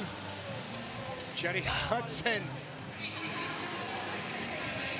Just trying to find somewhere comfortable and efficient to get that sled moving over the line.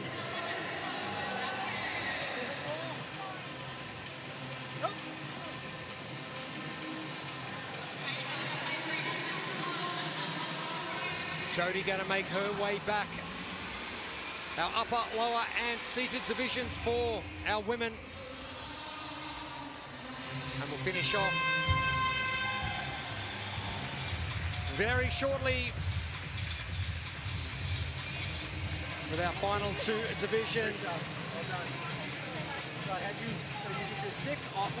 We've yet to have an athlete finish this event from the males or the females in the adaptive. It's really tough.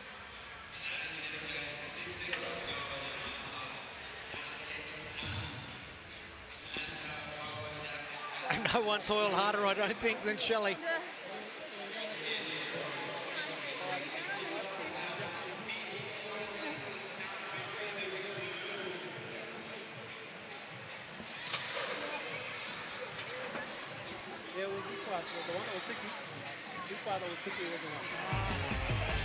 Our female adaptive divisions getting to work on that sled. Shelley Chrono, so strong on top of the rings. Emily Cairns with all that competition experience. Counts for everything, really. It really does. She's so cool, calm and collected on the floor.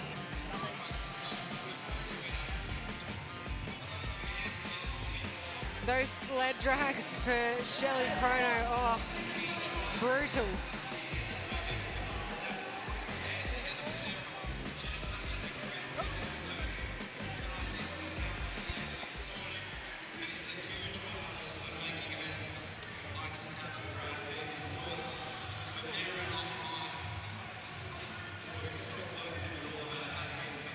And we're not far away from bringing our final athletes onto the competition floor for heat number 4. This is the the heavy hand for the adaptive athletes. We will get to regional redux next for our teams. In between that time, we're going to give you a recap of exactly what happened up at Mount Cootha earlier today for our individual competition. An early start for our athletes and off-site for the first time since 2018.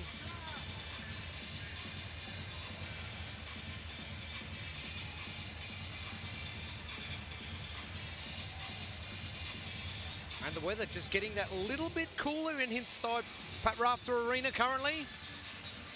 Sun starting to go down, that wind starting to pick up.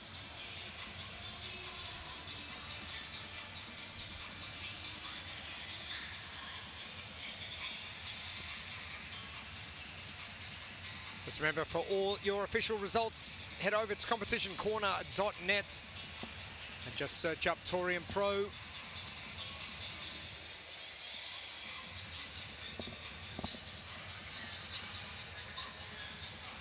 Our first day of competition is absolutely flying by.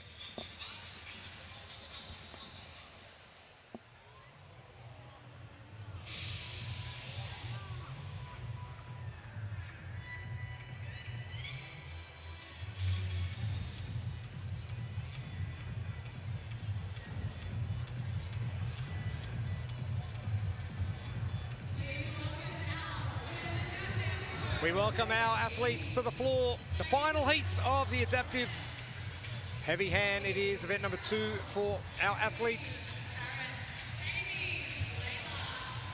Cheryl Harp making her way out.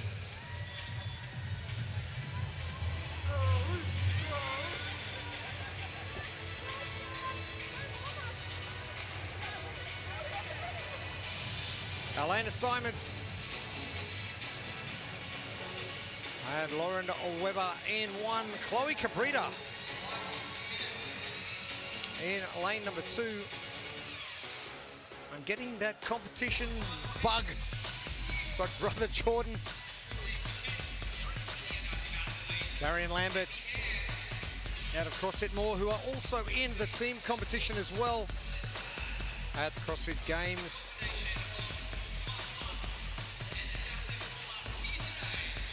Great to see so much representation from our Oceania region.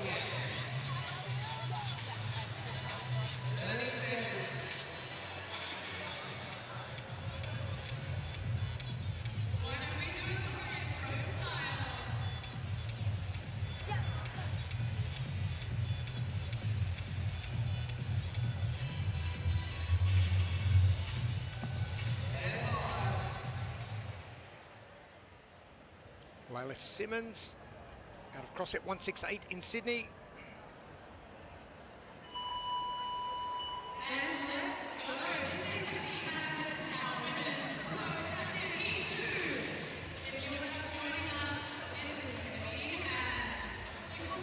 On 11 minutes. It's been a tough one to finish for all of our adaptive divisions.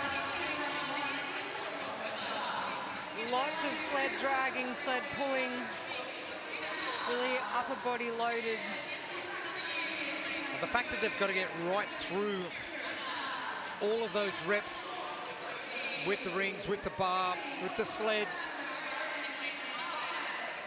and then either get to max chest to bar or max muscle ups at the back end. Athletes really struggle to get to that final component. The sleds had a lot to do with it.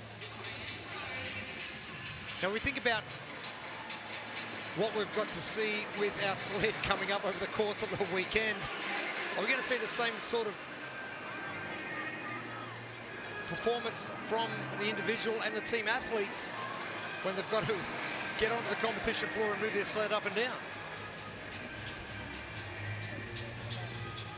I think it is going to be very similar. Well, I hope it is. Loading up that grip and biceps. The adaptive athletes are going into either chest to bar pull-ups, ring muscle-ups or bar muscle-ups. Our individuals will be doing rope climbs, so just as grippy.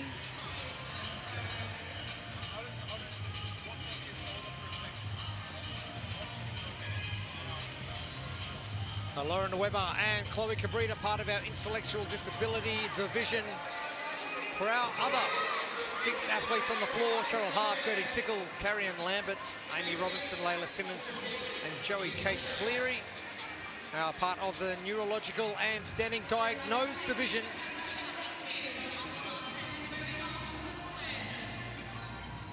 Chloe Cabrita, that first sled drag up the floor completes as Layla Simmons gets to work.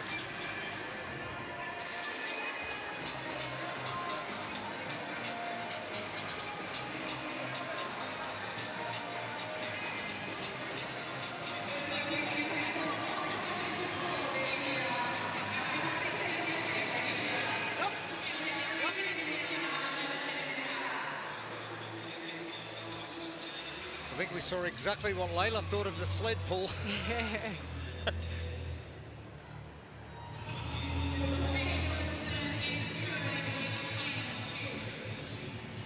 Cheryl Harp done with her sled drag, back down the floor. Chloe on the far left, continuing with hers, and Layla just starting to the far right. And each of these athletes, depending on what division they're in as well, will have a movement that they prefer over others. So Jodie Tickle making easy work of the sled drag. For some of these athletes, the gymnastics movement is going to be more of a challenge, whereas in the previous heat we saw, like with Shelley, gymnastics was no problem at all, but the sled drag was brutal.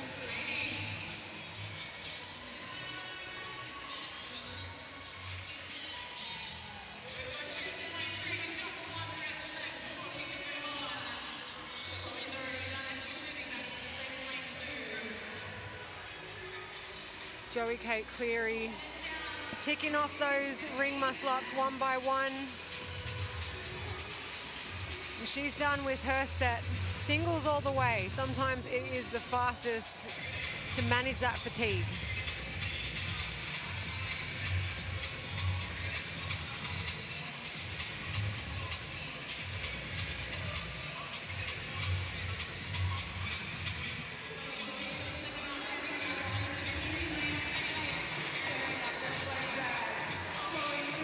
Layla continuing her sled pull. I know a lot of people prefer a sled drag over a sled pull, but I am the total opposite. Give me a sled pull all day long.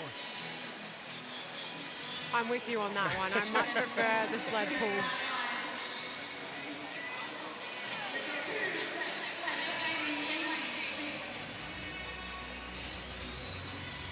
Cheryl Harp.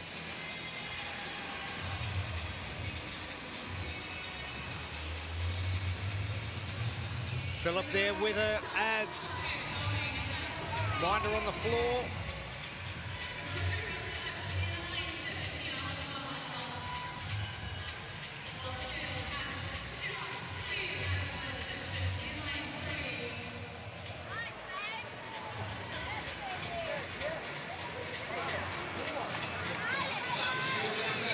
Layla Simmons. I'd say looking comfortable. She's probably feeling a little bit uncomfortable, but getting through each set pretty easily. Yeah, she's transitioning between movements really smoothly.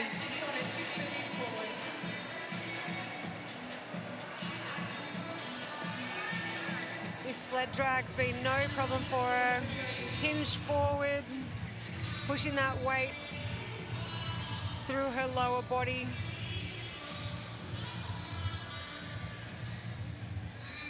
Amy Robinson about to start her sled pull down the floor.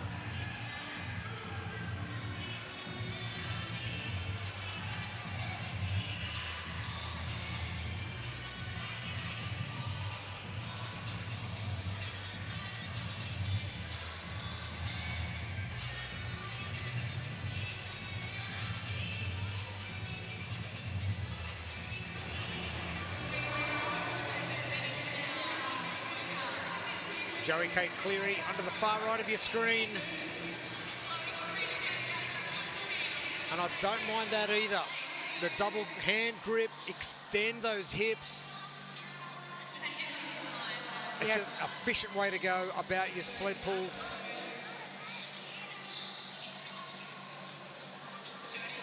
Finishing the pull with the hips, just giving that sled like an extra meter of movement.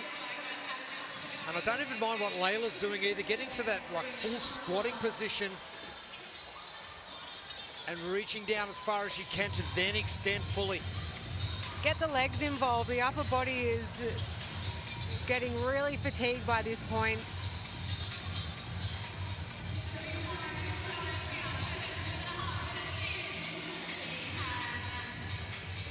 Amy Robinson, CrossFit Aftermath here in Brisbane, in Mansfield.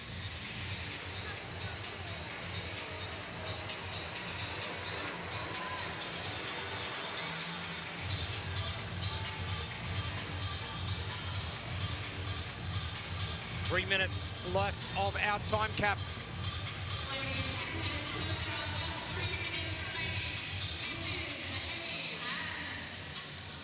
Karen Lambert just taking a quick break. She's in lane number 5. Jodie Tickle to her right. And now Joey Kate Cleary from Club Bunker.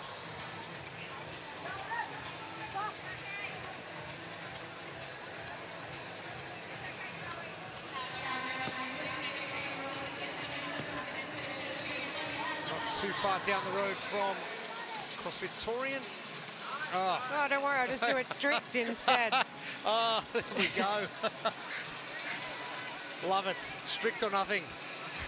Don't worry about the kip, it's not working. I'm strong enough to do it strict. I wish I had that problem.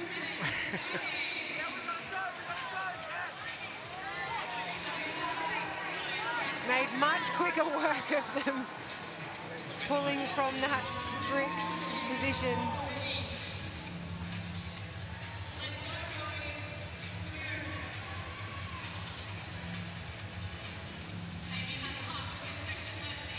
Joey Cates starting the trudge down the floor. Amy Robinson not too far away from getting finished. And Layla Simmons coming strong as well. Time ticking away, 90 seconds left.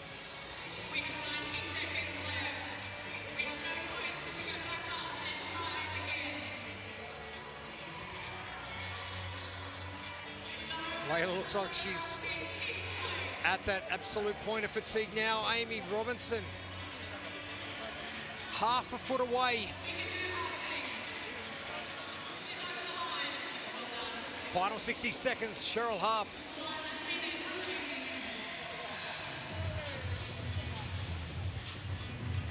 And moving steady. Jodie Tickle, just to our right of screen, about to start that sled pull.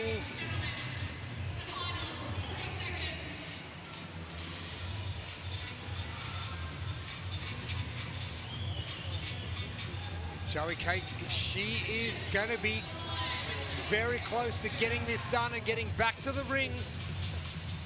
Far right of your screen, she's in lane number 8.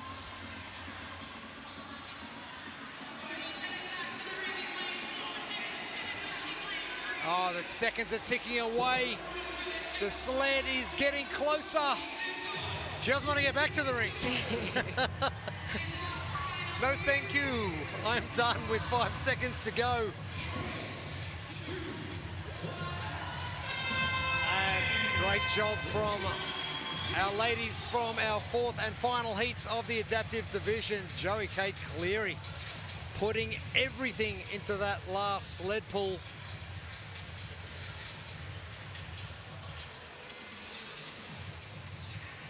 And let's head down to the competition floor with Gemma Ashworth. I'm here with Emily and Tom. Emily, I'm going to start with you. You have already qualified for the CrossFit Games this year. So what is this weekend about for you? This weekend's about the vibes, really.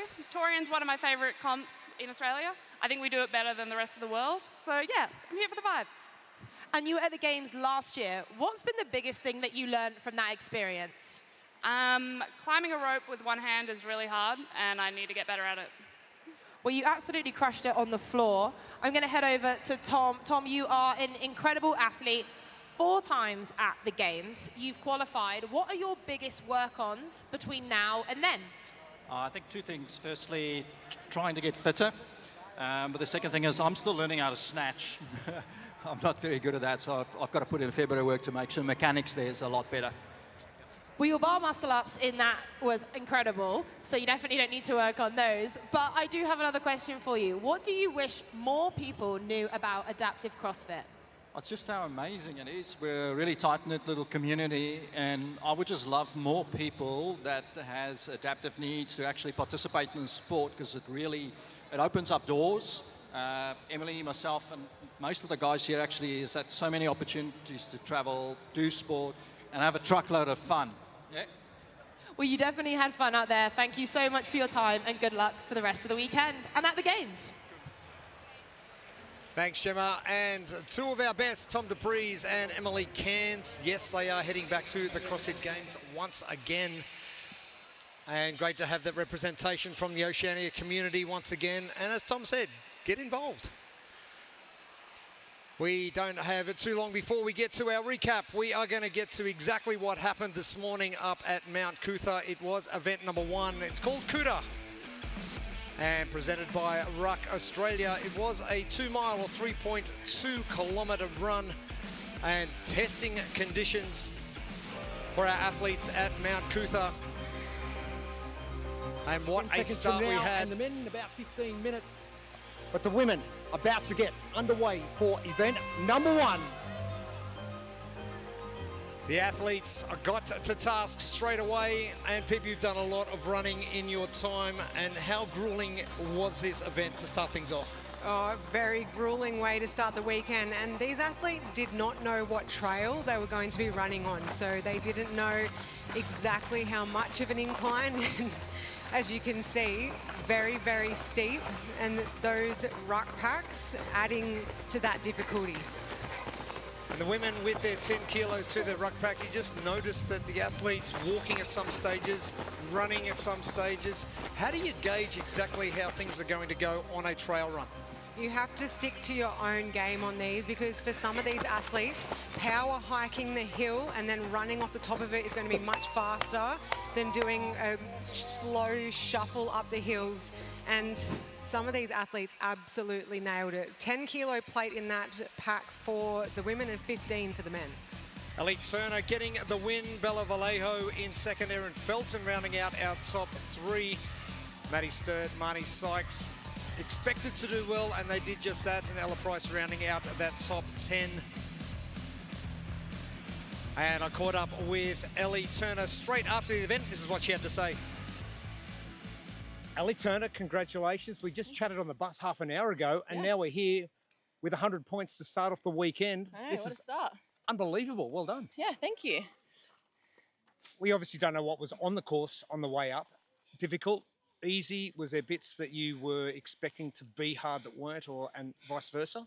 No, it was all challenging, but my legs have never let me down before, so I just put my faith in them and that they were going to power on for me. And I've been doing a lot more endurance work, seeing as I was like, when I came back into competing, I was like, well, I'm not going to win the strength events anymore. I'm going to have to win the endurance events. So there we go.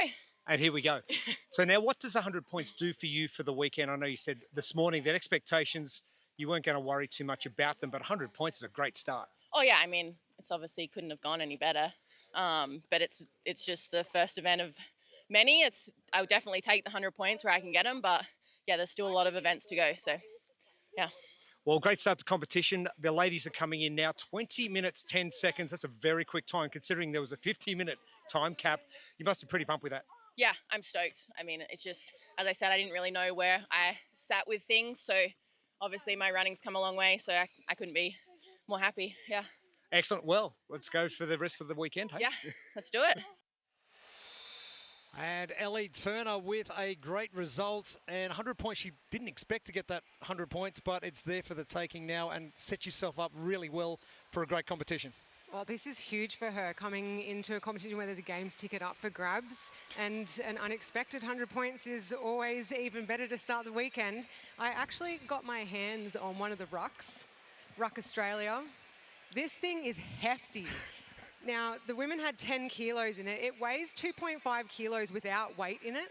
It has lots of nice straps to adjust, but I feel like Ellie Turner was a perfect athlete to win that event. As she said, strong legs. She had them to rely on, but getting up those hills with this on, brutal. I'm glad you're holding it anyway, but let's have a look at exactly what happens with the men's competition. It was just as exciting.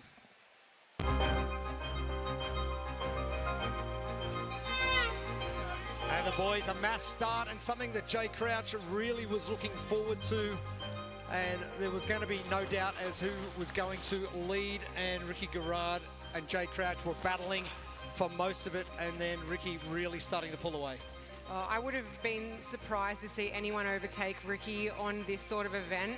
He is known for coming out of the gate hot on event 1 of the Torian Pro, and this has his name all over it. It's gritty.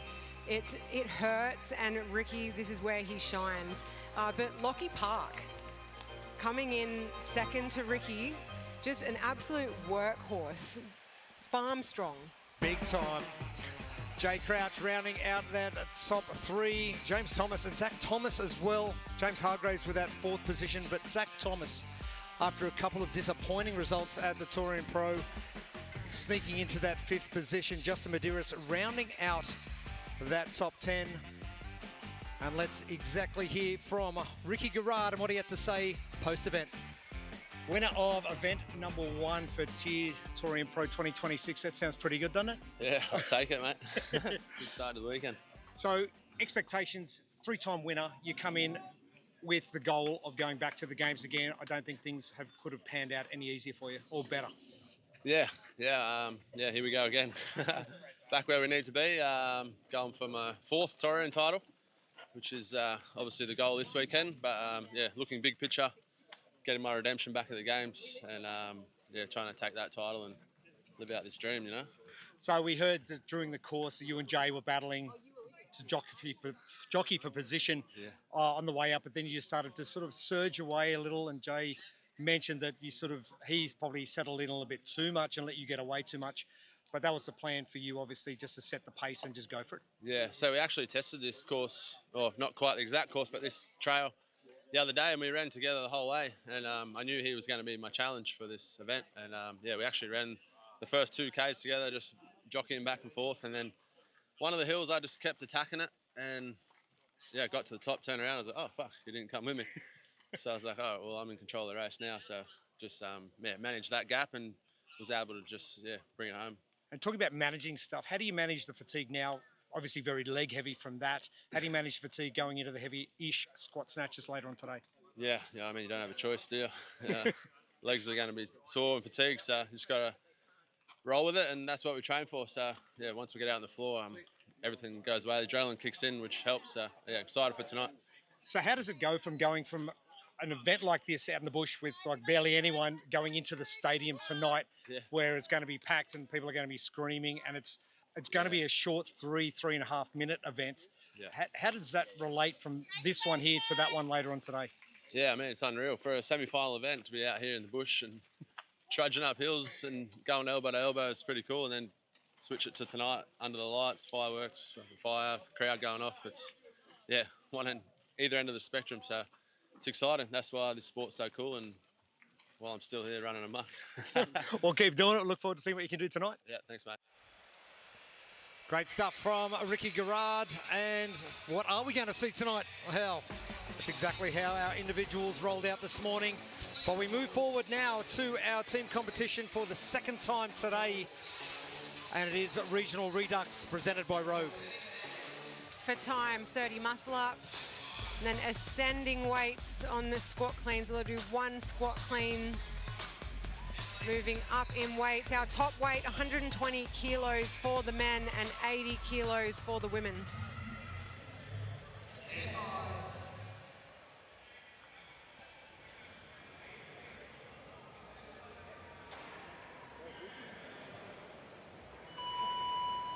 And underway for the first heats of Regional Redux. It is male pairs.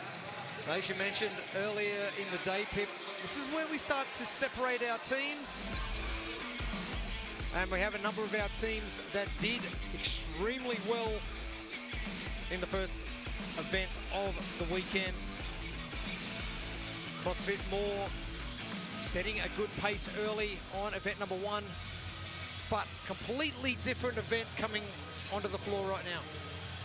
Huge contrast, and that's what we love on day 1. We're testing a lot of facets of fitness straight up.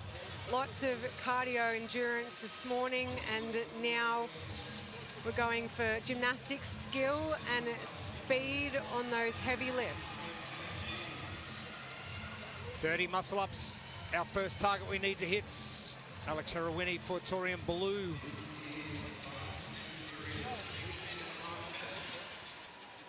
And 5.65.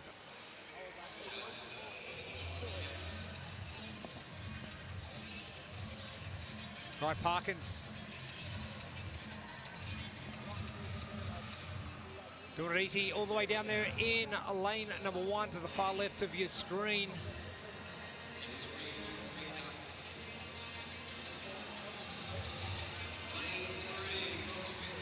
And a no rep from Guy Parkins from 5.65. Now you rewind a little. We've got a heavy deadlift as part of a team. You've got to run, you've got to complete yourself. we fast forward, we've now got some gymnastics movements and some weightlifting, and we're seeing it already, that barbell. Very unforgiving if you're in the wrong spots. Now, once the 30 muscle-ups are done, athletes will work their way down the floor individually until the entire ladder is complete. Tommy Woodham currently leading in lane number 3, now onto the final barbell. And this is where the pressure of being on a team really hits, is where you're first to go and you cannot waste any time because you've got 3 more teammates to get out on the floor. Tommy Woodham handing off to Damo Kypriotis. Lane number 3, still your leader. But here comes 5'6", Guy Parkins. Nick Fuentes leading out for 5'6", but Guy Parkins is going to bring it home. The final bar, 5'6", quick time as well, 3 minutes. Ducks is in for their first athlete, Greg Wilson.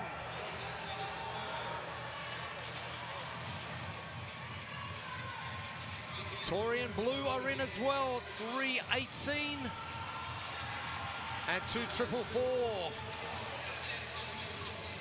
Damo Kypriotis getting done very quick from 5'6".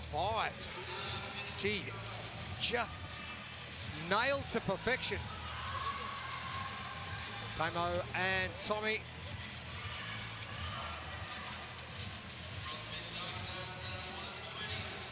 Lawson Baker staring down that final barbell. 120 kilos.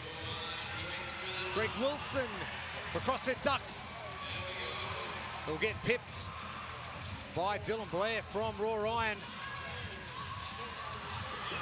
Oh, Lawson Baker, come on. What a fight out of that hole at the bottom. I didn't think he was getting out of it. No wonder he was staring the barbell down.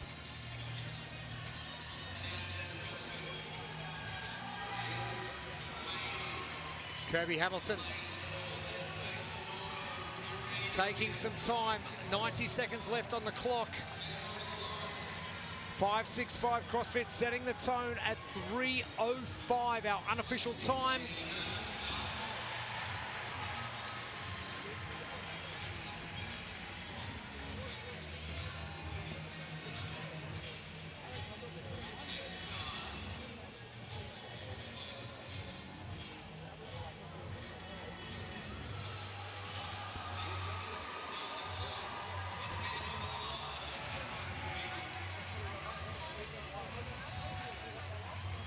All right, final barbell. Kirby Hamilton, the scuba diver from New Zealand. Thank you. Give the bar a high five on the way past. Have you ever done that, Pip? Given the weights a high five and say thank you? I've given the weights a hug, Jeremy. Oh, great stuff. Our first heats of our team competition. 5:65. Paced to perfection. Really quick work of those ring muscle ups. Unbroken. And a no rep to boot. Look, they kept their calm, and no rep, you know, it can throw you off. But obviously ring muscle ups a strength for them because an extra rep was no problem on the grip. Quick work of those squat cleans, and an event like this, sound technique pays off. You can just run to the bar, set, grip and rip.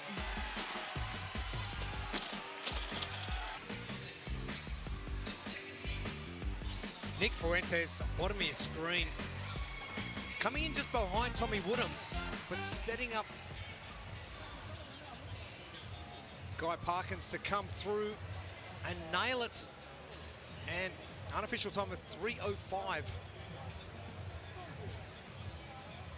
For CrossFit 5:65. Now lane assignments for heat number 2. And this is going to roll very quickly. 3:05 is a very quick time to beat. And as we start to separate our male and female components of the team, both results become just as important. 3:2:16. Getting the heat win from event number 1.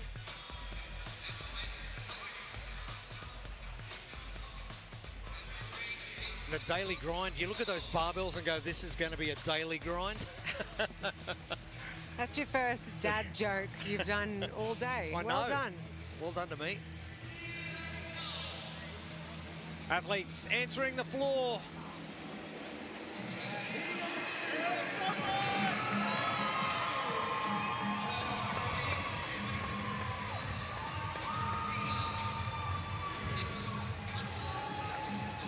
What has Monty and Hinckley got in store for us from the daily grinds?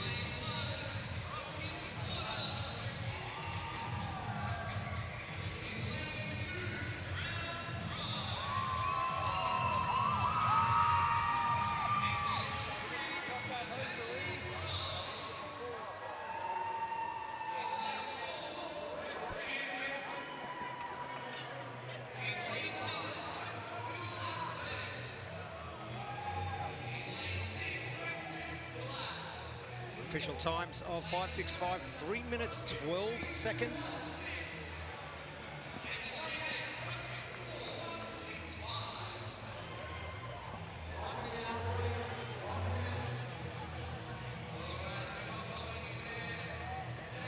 Not too far away from getting started.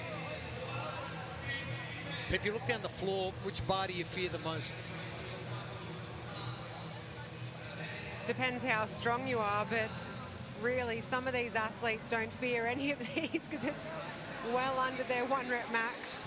Each individual athlete is going to have their own personal battle with this event, and that's why I love events like this.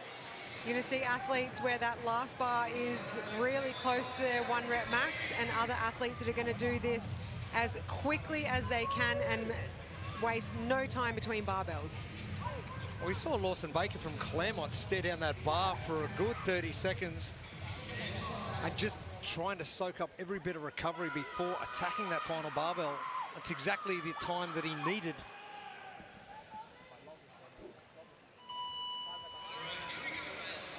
Getting to work.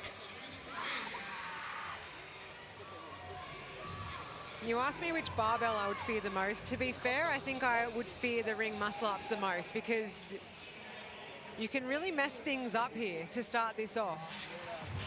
No reps, doing extra reps, falling off. But if you've got a good balance of gymnastics and weightlifting, at third, if you think about 30 reps between, say, the two of us, and if we did 15 each, which is not out of the realm of possibility, that's should be, for this level of athlete, it should be a staple. You're only on there once. So then you can just get to work on your barbell. And then you've got one person who's going to be stronger hitting the barbell first while one recovers. You're definitely at an advantage if you can both do 15 each unbroken.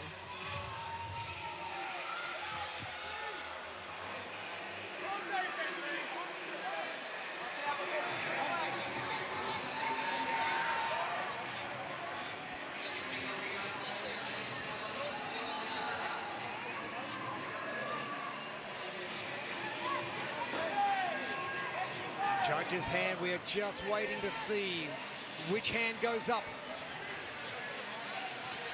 3-2-1-6 in the white singlet tops just to the left of your screen. 4-1-6-5 from Brisbane on the right-hand side.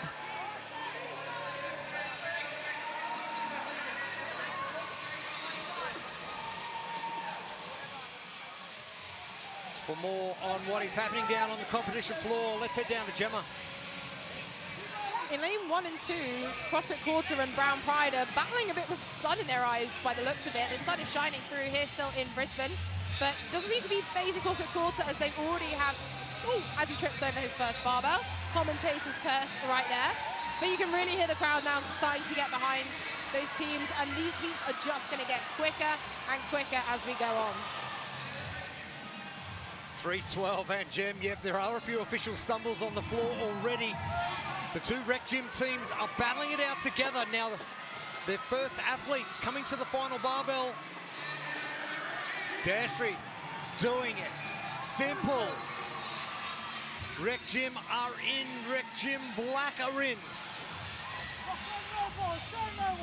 And trying to get your athletes down the floor. 3:12, our official time to beat. Brown Pride, they are into work. The rec gym battle. The team from Sydney. It is quick. Rec gym black. Simple as you like. And rec gym black. Finishing up.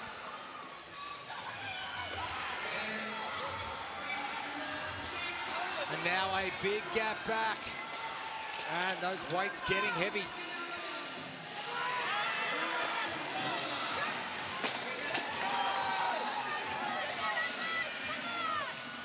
Adam gets done for CrossFit quarter.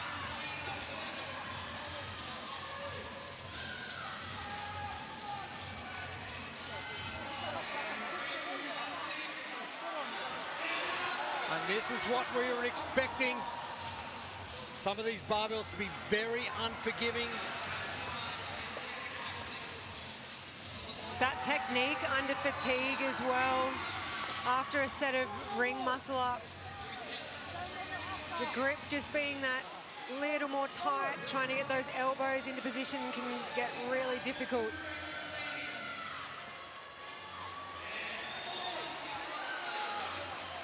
.4165. Hayden Jordan finish their accounts.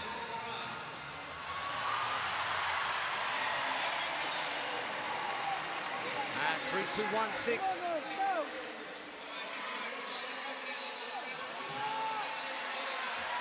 The first of our New Zealand teams.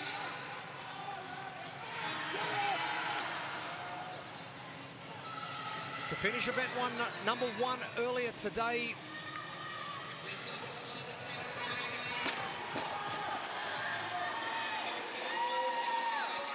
And Josh, now living in Brisbane.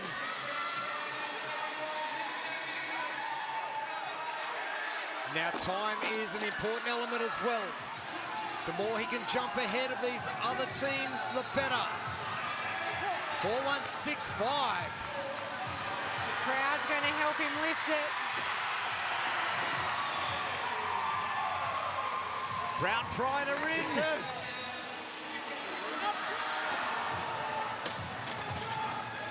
Terry and Elvis getting the job done. Josh just can't get in position for that one. I reckon he's probably only going to have one more opportunity. Monty Fatarangi wants it. Come on, Pat Rafter, what do you got?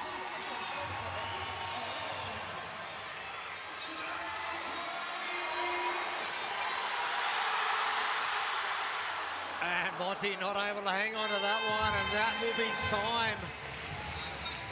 Tough going.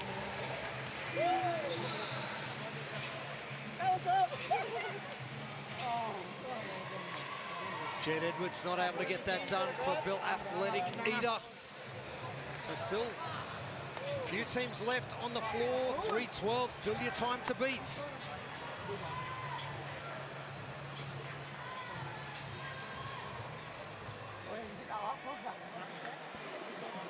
Hinckley, the man.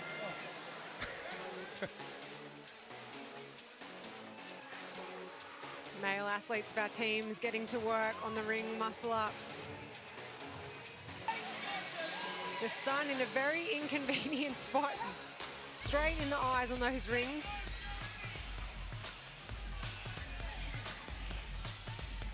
Rec Gym Black making quick work of those squat cleans.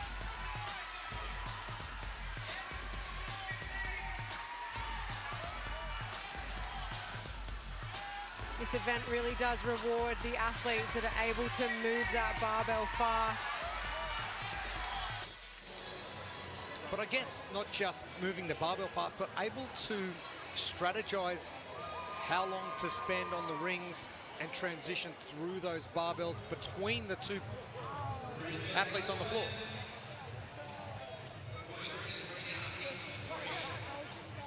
Elena Simons for heat number 3.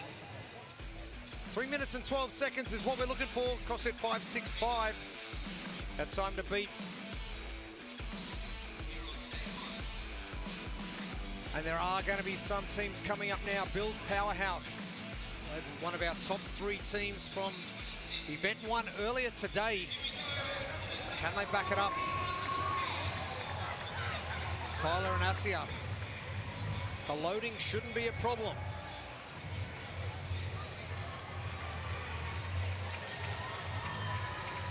Northbound with the Thomas boys as well.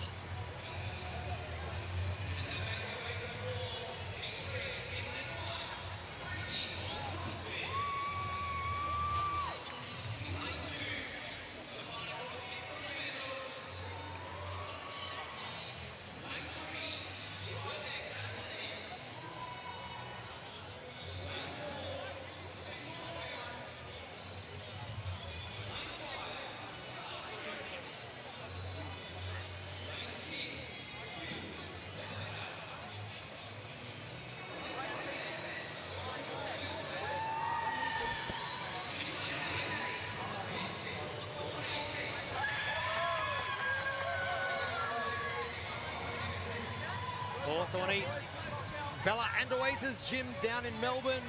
Bella Andoiza, hasn't she had a journey? Heading to India, Olympic lifting qualifications for the Commonwealth Games. It looks as though she's there, but it hasn't actually been written down on paper yet. So we're going to hold our breath on that one. But she's done a great job with her affiliate down in Melbourne. Patrick and Nathan, they are ready to go in lane number 8.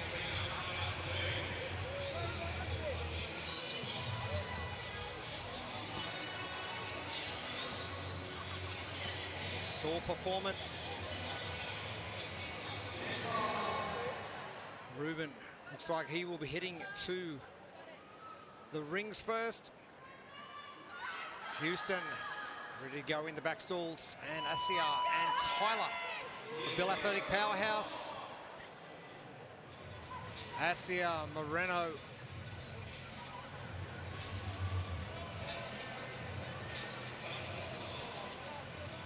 Absolute genius in gymnastics movements, and a very limited transition for Asia. Now, if you're going to do a really good set of ring muscle ups, this is how you want to start. Yeah, just bypass the dip and head straight to the top. We got a little bit of transition there. It's almost like a back up rise in gymnastics. He's going for the dip now. Once you start fatiguing, but that's the gymnastics coach. And one of those movements that if you see it written for a competition, you just go, yes, that's me. So really good set of ring muscle ups. Asia now starting to fatigue, and that's it, we are done. Tyler Hickey getting underway. Brody Scott for freezing hot CrossFits.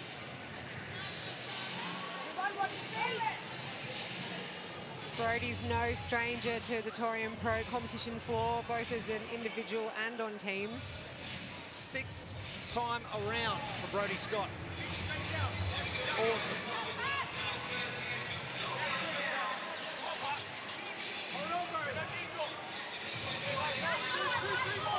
Patrick trying to hang on. Nathan urging him to hang on. Alessio getting to work for Tribe. Immediately, these barbells, look out. He's going to eat them up. Another veteran on the competition floor. Harry Bader for freezing hot. Bottom of your screen. Oh, and that one just coming out of the front for Harry. Asia in the light blue shirts, 2 barbells to go. Alessio, former pro baseballer. Oh, no rep for Alessio. That's going to be crucial. Oh, just letting the bar go a touch early. Do it once so you can do it again. Ruben done as well for sore performance. Asia for Bill is in.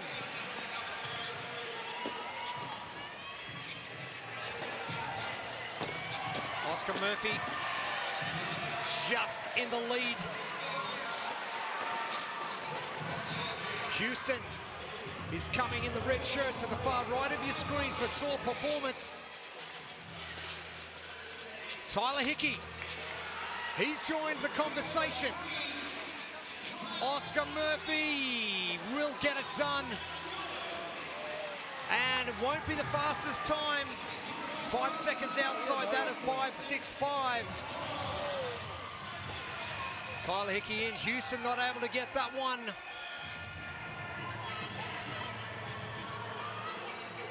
Andrew Daly getting finished up. And a big 5th happy birthday to his son Hayden. If you're watching on from home, buddy. Houston Nuima is done. Frustration rising.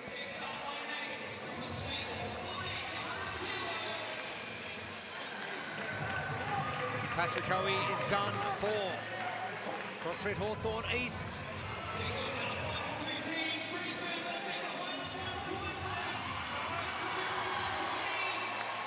And our final athletes.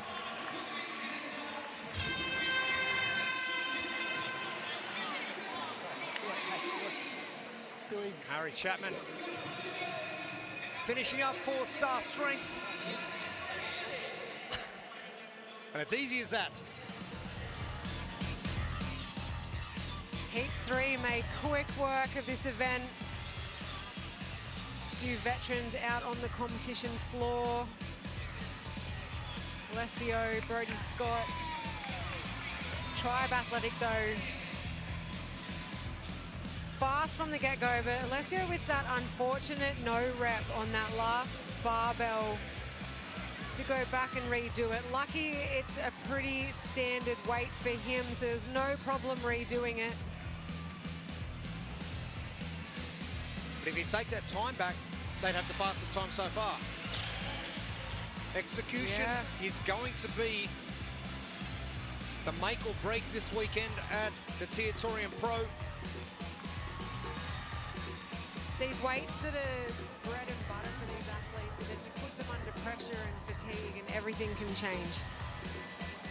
Is that something that the athletes haven't taken into account of how much fatigue they're taking on board from event 1? I think they know how much they're taking on board, but you hope that the adrenaline will get you over the line. This is our next heat. We are rolling through them nice and quick. It's his heat 4 already. And 3:12 our time to beat from CrossFit 565. Half the time cap. Keep your eyes on 100 Fitness. Harry Calverley.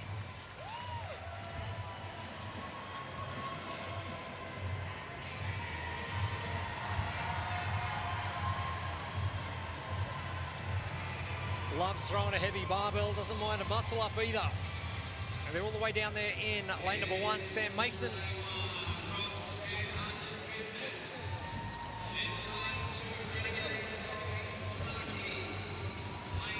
And Bailey Proud and Andrew Samble in lane 5 for concept as well.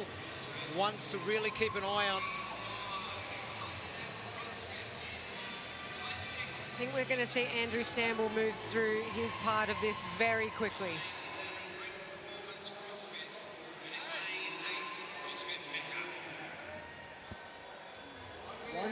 CrossFit Mecca in this heat as well. Dylan Mitai just walking past before, scoping exactly what's happening on the floor. Shame to not see him competing this year as well. Shout out to Tegan if you're listening back at home in New Zealand.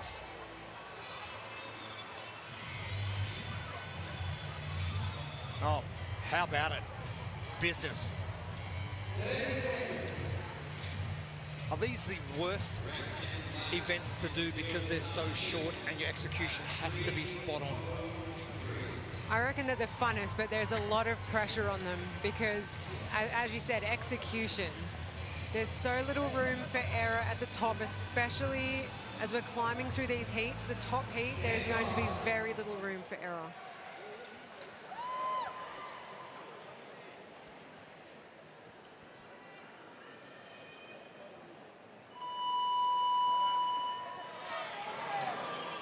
Zeke Wolf getting to work immediately for grid performance.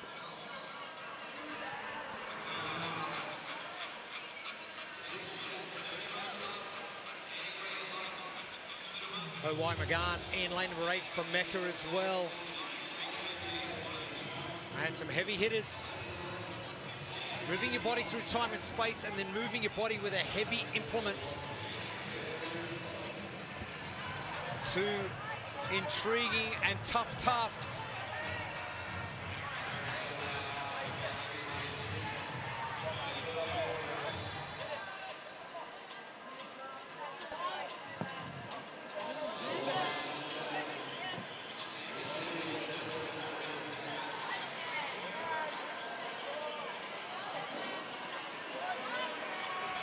Harry says, I've done enough.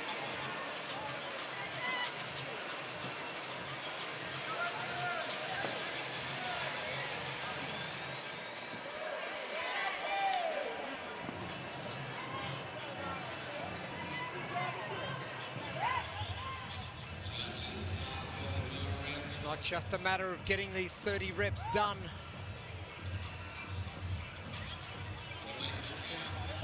How do you structure, how do you plan? Do you send your strongest, fastest athlete first?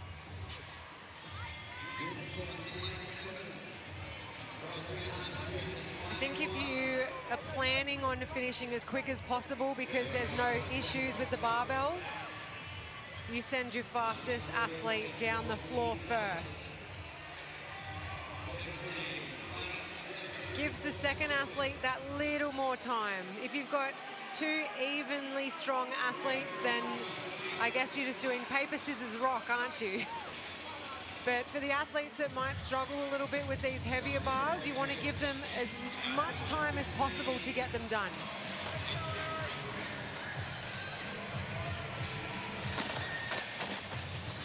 Bailey Proud. Easy as you like. And that's a quick time. Sample now comes.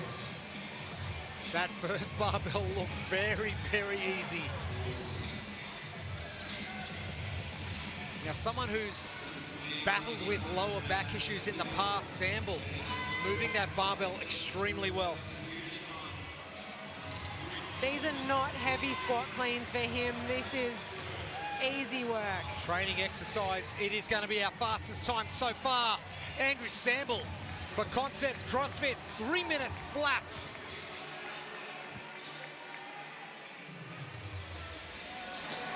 And now throws a gauntlet down for Heat 5. Who's going to go sub 3? Mecca coming strong.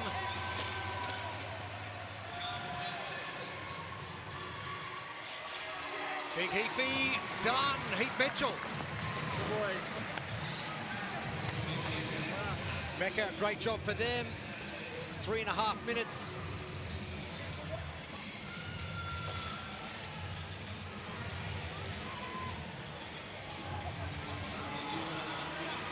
Mark Martin getting done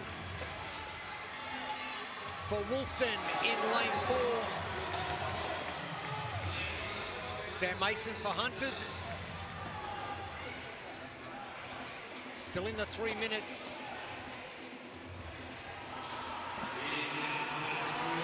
And Justice, some good lifting. Sam Renda And grid performance in as well with Sam McKenna.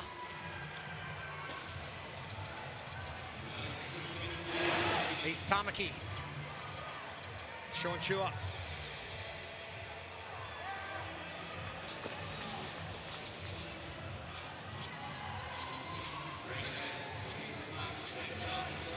Sean reckons he's got the 4th biggest set of arms in his team. I love that. Sean gets finished up. Adam Howgate's coming to the final barbell. As Matt Bathgate finishes up for Carbon Method.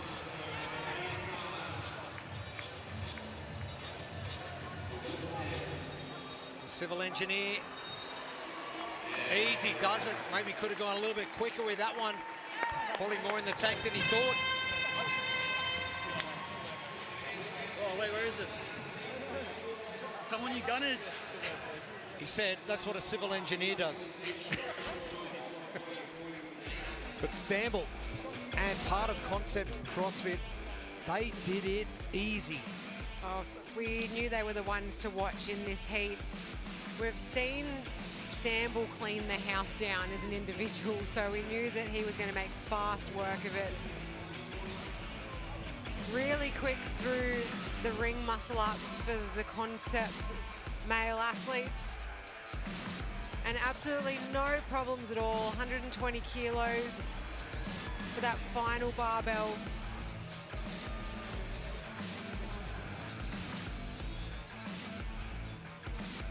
Sample making them look like air squats. Well, that's the idea. Make it look easy. If you make it look easy, you know you're doing the work.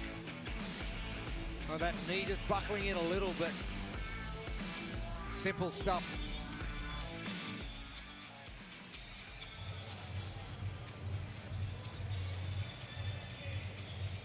Our 5th and final heat's coming for our male pairs before we turn our attention to our females. 2 separate scores coming and their lane assignments, and hold on to your hats. Who can go sub 3 minutes?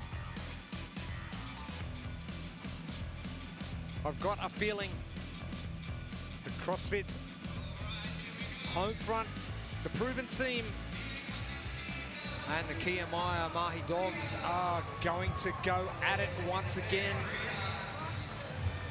Keep your eye on lane number 8 as well. Snake CrossFit, HWPO, the Jakes. They don't mind a heavy barbell, let me tell you. No, they don't. And this is what we were saying earlier, where accuracy and there being absolutely no room for error in this event counts in this top heat.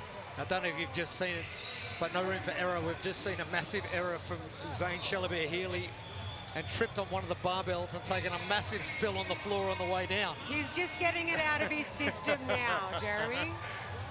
Don't want to do it when the clock starts. Jake Douglas qualified to the CrossFit Games on this floor, and what an emotional time that was.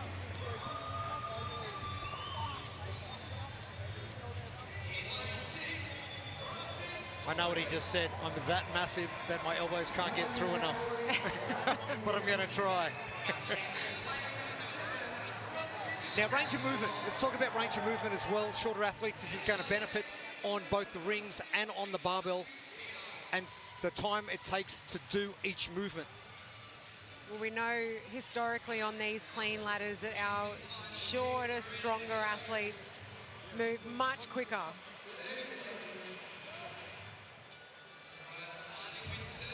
Ethan Farmer, eyes down the barrel, ready.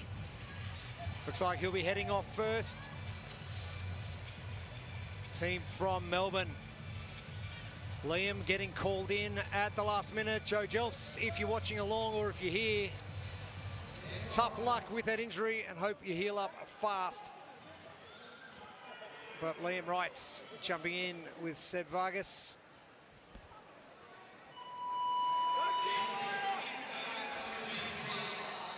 Sub 3 minutes is what we are looking for. Anything with a 2 is going to give you that fastest time. for our male division. Our females will be coming up next, and then we will cast our attention back to our individuals to round out day number 1, the 2026 TYR Torian Pro. Jeremy Austin and Pip Malone with you. Gemma Ashworth is going to join us on the competition floor a little bit later on. And Gemma, what's happening down there? There's people on this floor that this crowd are so excited to see, and you can tell from how exciting that first heat was with these guys out on the floor.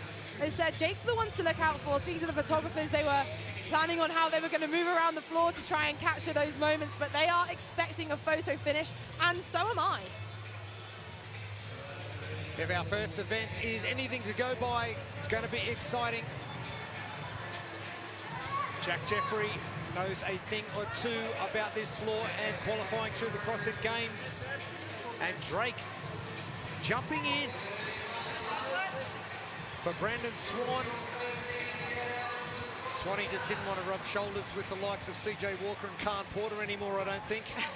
But Drake Walther, first year doing Torian, and only been doing CrossFit for 2 years, so look out for him in the future. Douglas, Marconi, the two Jakes, if they can get onto the barbells, look out. Yes, they can. The race starts. They've got sneaky lane 8 advantage, being over across the other side of the floor from Kia Meyer and home front. John Molinia catching ever so slowly. Jake Douglas has got strength on his side. This barbell is simple. It's starting to get a little bit heavy for Joel. Kia Meyer with Bryce Shearer, but it's going to be Jake Douglas. Marconi onto the barbell. Molinia is home for. Home front proven. Bryce Shearer with the 120 kilo barbell. Done. Marconi with 3 to go. Jack Jeffrey is home. Jake Marconi with 1 barbell remaining. Shelabere Healy, he is coming. But Marconi, they're going to take 100 points, 2 minutes and 40 seconds. Come on. Shelabere Healy with a second place finish. Chocolate box in. Aiden Sawaki.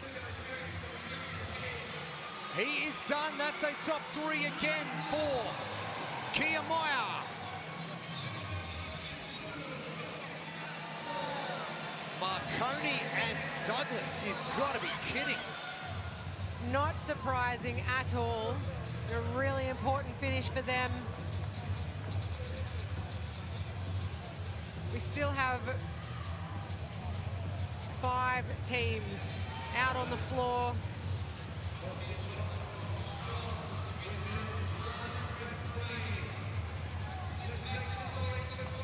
Two minutes and 40 seconds. The Snake CrossFit HWPO home front CrossFit proven 2:48. And 3 minutes flat for Concept. Seb Vargas is in for South Wharf.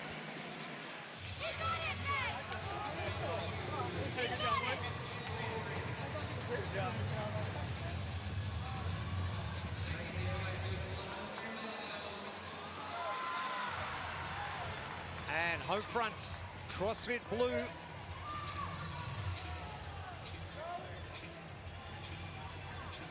Lockie Endicott, just a boy from Mudgee. That's okay.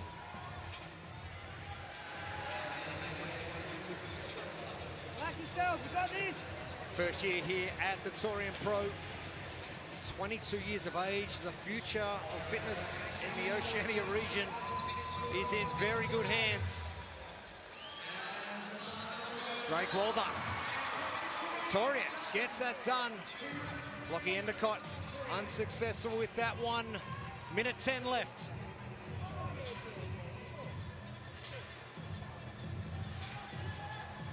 Ethan Farmer. Bottom of screen. 1 barbell to go before he lets Charlie Bolton loose. And each successful barbell will be important for tiebreakers. Drake just not enough on that pull. Ethan for CrossFit Chocolate Box, done. Lucky Endicott, 1 barbell to go. Charlie Bolton trying to get through as many barbells as possible in 30 seconds. Easy going. If he can get the next 2 barbells done, he's going to overtake CrossFit Torian. Bolton looking good. 2 to go for Bolton. Can he get the last one off the ground? Charlie Bolton has come from nowhere. And just not enough time to get that final barbell.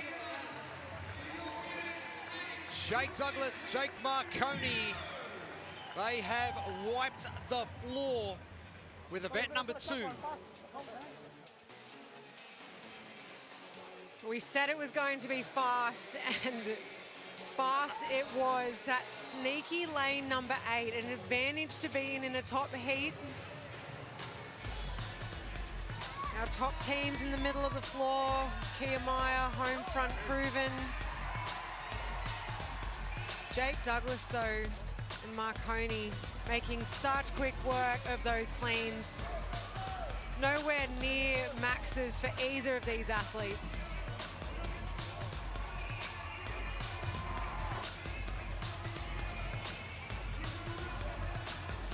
Marconi, once he got onto that barbell, it was all guns blazing. And a blazing time as well, 2 minutes and 40 seconds. And Lockie Endicott finishing things off. Let's head down to the competition floor. Gemma Ashworth.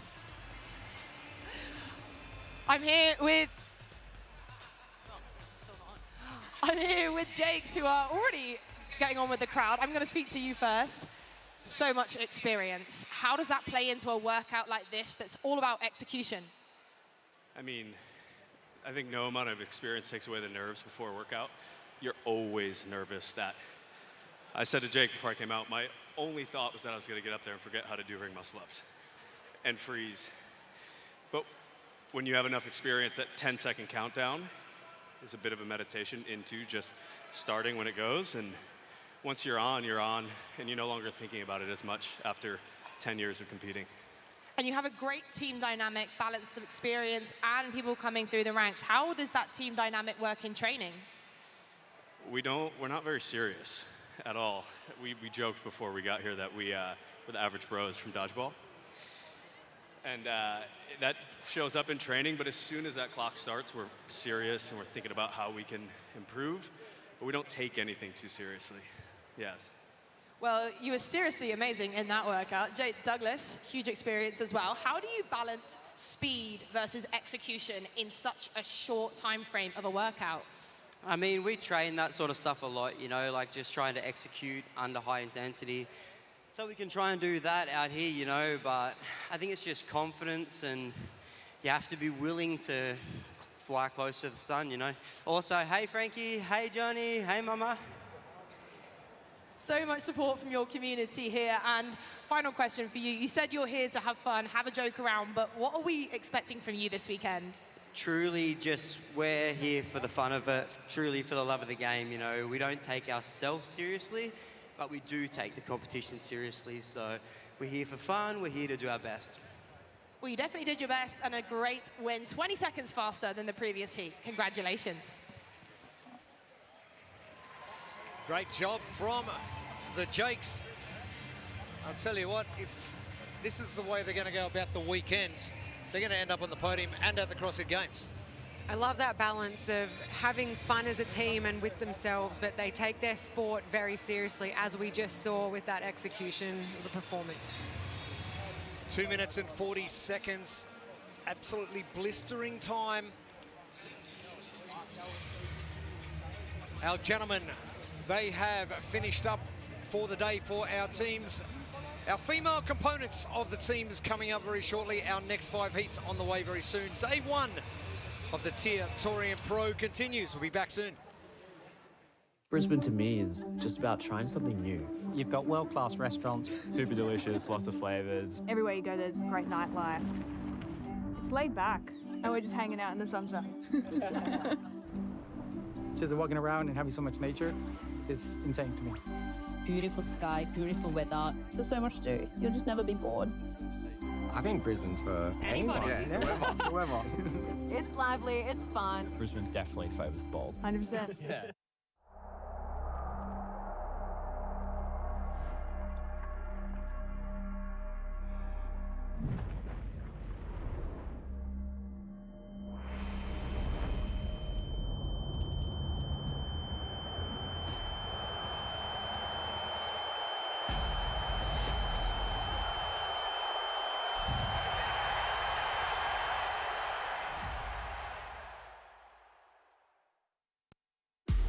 It's time for the good times.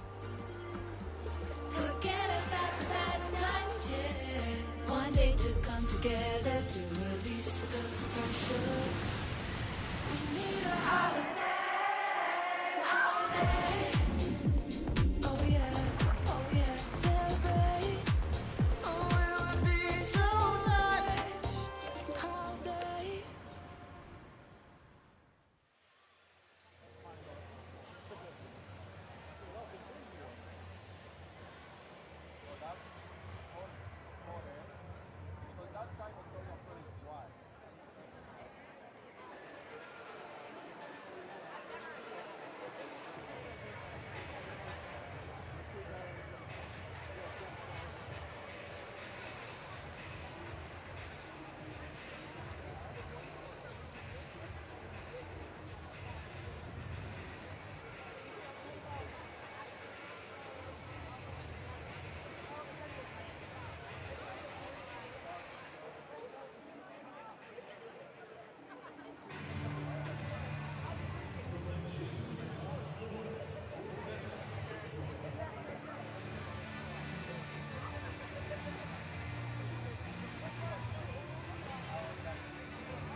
Welcome back to Pat Rafter Arena. Day one rolls on of the TYR Torian Pro 2026. Jeremy Austin, Pip Malone and Gemma Ashworth with you. We've seen the men, we've seen what they can do. Now it is time for the ladies to shine. And I'm not sure we can do a direct comparison, but we're going to try. 2 minutes and 40 seconds is a blistering time. We're going to see anything close to that. Oh, I think the women are certainly going to try to beat their male teammates. What better motivation? Our lane assignments for heat number 6. And again, it is going to come down to the balance of getting the muscle ups done. Who do you put first and how fast do they attack each barbell? And giving your second teammate enough time to get down that floor. I think for the women, it does become a bit more of a muscle-up event, more than a clean event that we saw with the men.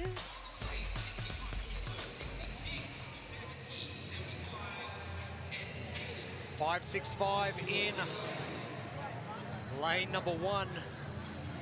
Nikki and Mel. The boys have gone, hey, here we go, here's a 312. Go get it.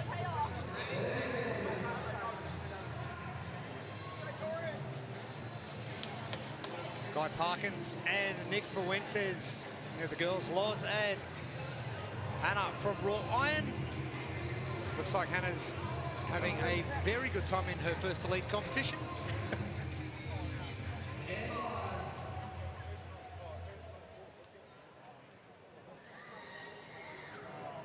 It's not just about your team doing well, but it's both components, your male and your female pairs.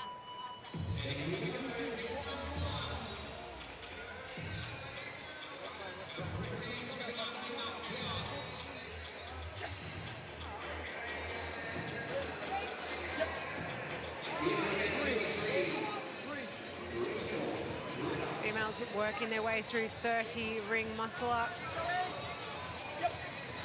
You're going to see different strategies from the women than we saw with the men. Most of the males were doing a set each. You're going to see a lot more breaking up the reps. And there's another component, the ring swinging around and having to wait for them, especially if you're using, or sorry, not using a rise up. Law's not using it for raw iron. But they all have the option there. That's something that we haven't always had over the years. It does help when the ring starts swinging out of control. Pop the box under.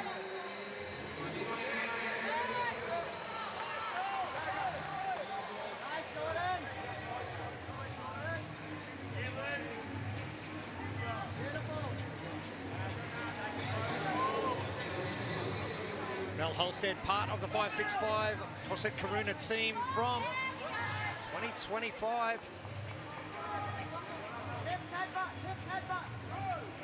Police officer by day, elite gymnast by night.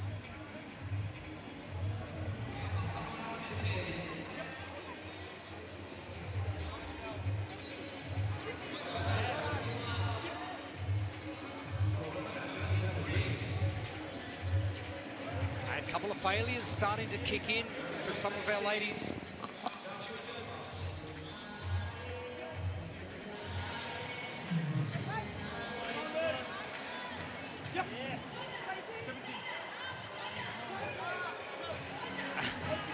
And Law's just the eyes rolling to the sky going, come on, buddy, help me out here.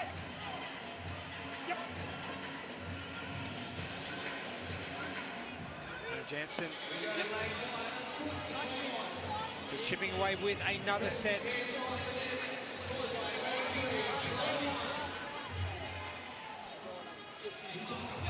And 565, as we've seen from the first heat of our men, they are the first team to get going with the barbell for the women.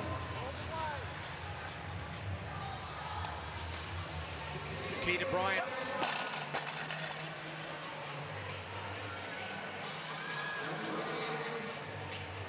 few months postpartum. qualified for the 35 to 39 division, opted for team instead. She made very easy work of those cleans, and for a few months postpartum, she is absolutely killing it. 3% body fat even during pregnancy. Turn it up.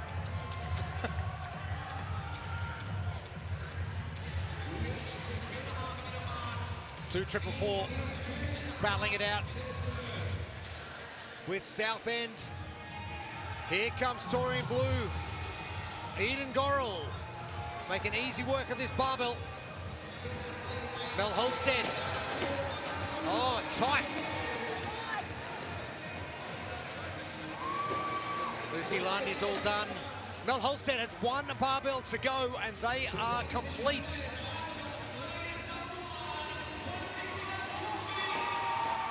Oh, Mel, great hold. Great hold from Mel Holstead. And 5.65. Get the job done. Eden Gorrell, she's done.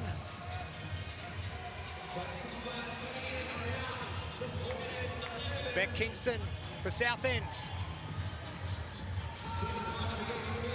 She's now got one barbell to go. Shania Vicky from Torian Blue coming home.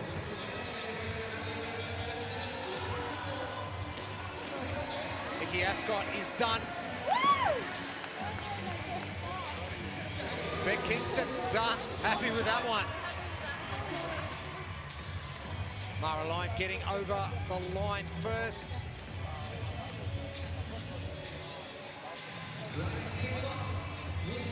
Shania Vicky, last barbell. Torian Blue. Georgia Wellsman for Claremont moving up. And a Jansen for Raw Iron doing well. Shania is done and happy.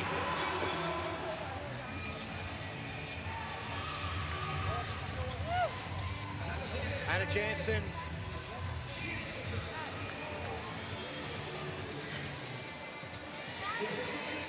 Georgia Wellsman will reattempt that second last barbell. Nat Welsh.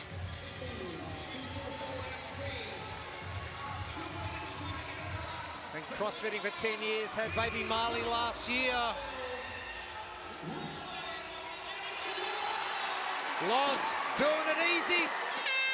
Oh, and a no rep from Raw Iron. Georgia Wellsman sneaking in just under time cap. Great to see Georgia Wellsman back on the competition floor once again. Vicky Ascot making up that team from CrossFit Claremont in Perth. Mara and Beck, job done. But the 5.65 girls came out hot. They did, just like their male teammates. They wiped the floor with that first heat. Do you get inspired by, like, you see your male compatriots do something and go, hey, we can do that as well? I think in training, when they've practiced this and timed it, it's probably really excited them what they can do. But to come out and execute as well when it's a high pressure event, you know, there is a fair bit of experience on that team. Key to making easy work of those barbells. But it really was a muscle up event for a lot of these females. Some not making it quite off the rings. Good save from Mel Holstead at the back end of that. Massive grind at the end. Job done. And heat 6 in the books. 4 heats to come, which will round out our team competition for our first day here, the 2026 TYR Torian Pro. So much going on.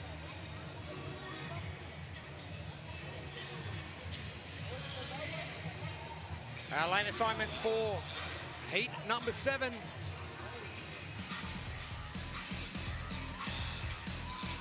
And again, it is going to come down to who can execute those muscle ups the quickest. And Pip, you mentioned it with the 5.65 girls, Nikita and Mel. They just seem to have a good balance and not having too many transitions to cut down that time it takes to get those 30 done. Neither of them got close to failing either, which is a huge part of this, because as soon as one athlete starts failing, you put pressure on the other. The collective fatigue sets in. You're just wasting a lot of time. Only a 6-minute cap on this one. There's no time to waste. A rec gym battle for the gentlemen in heat number 2. Are we going to see the same battle with the women? Lanes 4 and 6 will hold Rec Gym and Rec Gym Black. Some last-minute instructions from the crowd.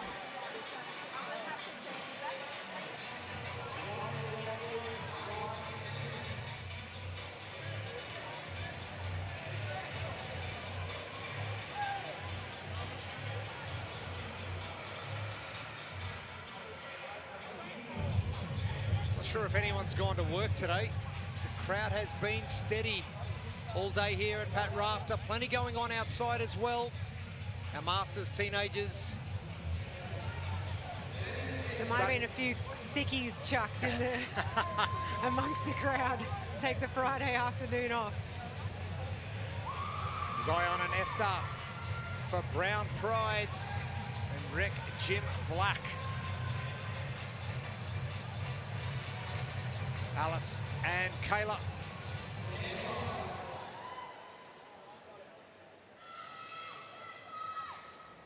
Jen and O'Sheen for the daily grind. O'Sheen and Ashby, remember the name, I've been told.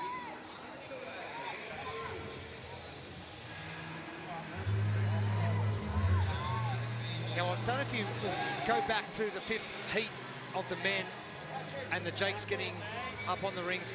Jake Marconi with a big set to start with. Jake Douglas gets up, finishes the muscle up, and goes straight to the barbell. So that transition, so no resting for him. It was like, get the reps done, and you move straight onto the bar. When you're strong at the ring muscle ups, you do have that advantage of being able to plan it that way. I think for a lot of our female pairs, they're mostly just going to be trying to manage the fatigue and the reps between each other. But they've probably got who is going out first onto that bar already set. You want your fastest and strongest athlete out on that bar first. Give your second athlete as much time as possible to get the reps done.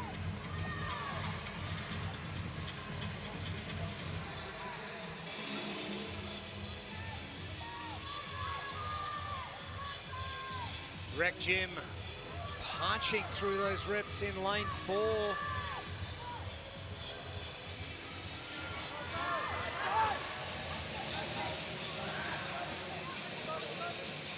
Machine down and Jen about to get up.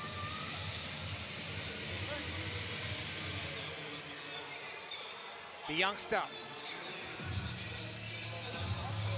Sophie Robinson, elite gymnast. Although female gymnasts not actually playing around on the rings. The last 5 for Rec Gym, it is going to be Shantae to get those last couple of reps done. And the only, I take that back, second last, judge's hand in the air. Lane 6 for Rec Gym Black is where it's at right now. And the battle we expected is coming. Rec Gym and Rec Gym Black. Rec Gym Black currently ahead by half a barbell. The gap closing.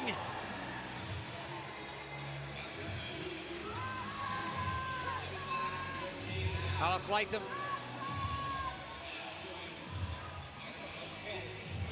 I like that we've got a hustle on between these bars. We're running, not walking.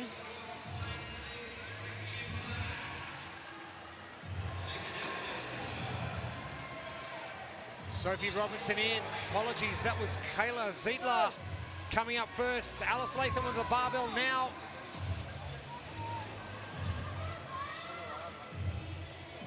Oh, Rec Gym just getting a no rep on that first barbell. That is going to slow them down. This is going to be tight now. 3 bars apiece.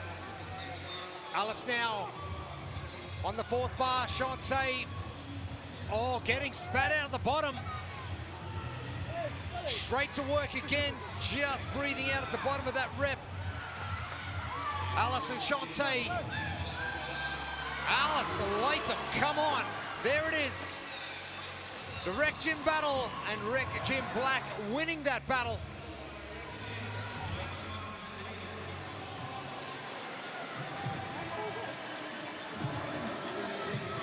At 3.5 minutes, easy done.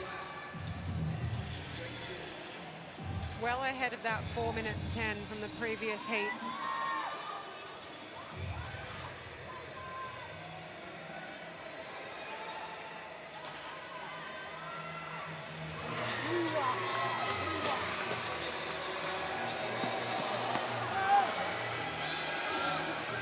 Both times from Rec Gym faster than the time from 5.65 at 4 minutes and 10 seconds.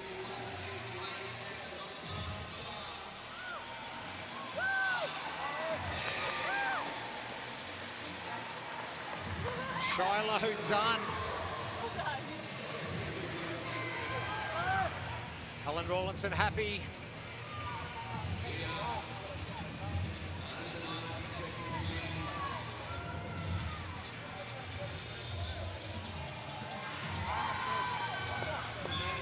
Esther Mahi.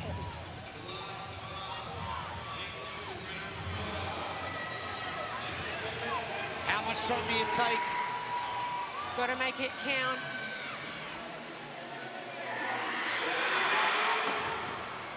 Maybe just a little bit too soon. Looks like it's a bit of a sticky weight for her. Just a bit faster on those elbows. Quicker out of the bottom, and she's got that.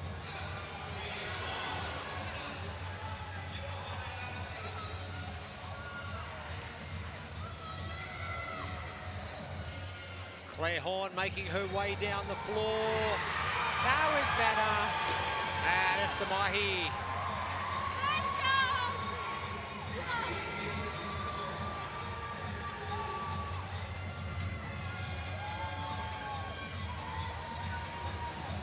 Claire Horn has got 10 seconds to get moving. Tegan Lee won't be able to get onto that bar. Daily grind. Oh, Oisin Ashby. I'm going to clean anyway. Oh, that is a shame that they didn't get to the bars in time, because that was quick. 10 seconds down the floor. That close, yes, exactly right. It's a game of millimeters. I can't wait to see what Oisin can do. So, guessing a big future ahead. Came down to the muscle ups again for our females, the 2 Rec Gym teams. Gymnastics prowess amongst that gym every year. Rec Gym Black though, keeping their composure, absolutely no problem on that last 80 kilo barbell. Taking the win over their gym teammates, Rec Gym. Setting the time to beat so far, unofficials 3 minutes 30.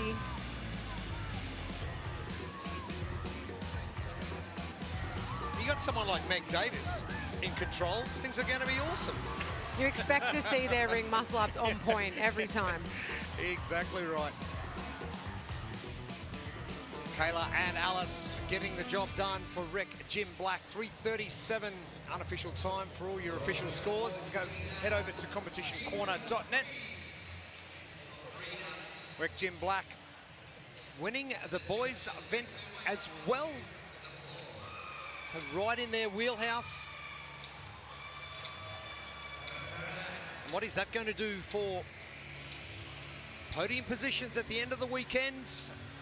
Can't wait to see how things roll out. As we move on to heat number 8, these are your lane assignments.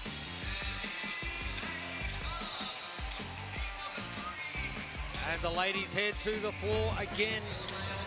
That delicate balance between strength and finesse. Who's got both?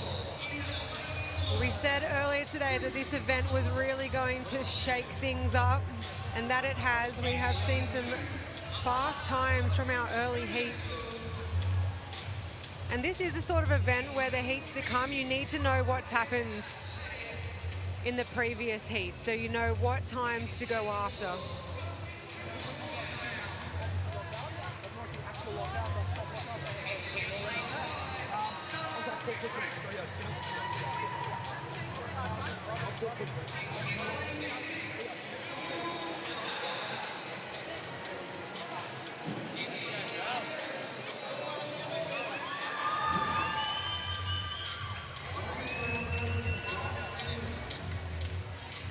It's an interesting time, 30-odd, 40-odd seconds prior to the buzzer going. It's the worst time, I think, personally.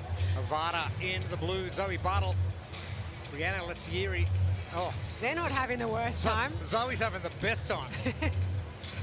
Well, as a former gymnast, she should be having the best time.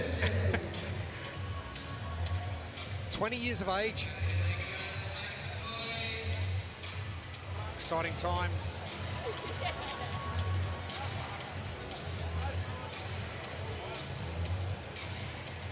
JB, show us how it's done. Erin Cherie from Tribe.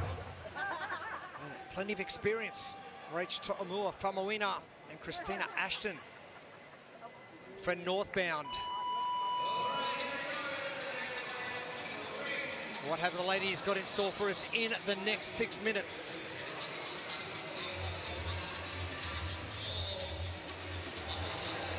Now Avada, interesting strategy. Brianna getting to work straight away, and Zoe waiting in the wings.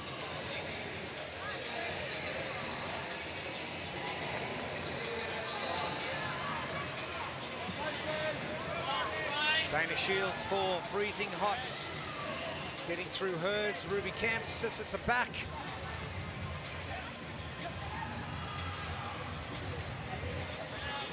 Kaya Masters tag out, and here comes Gina Coombs.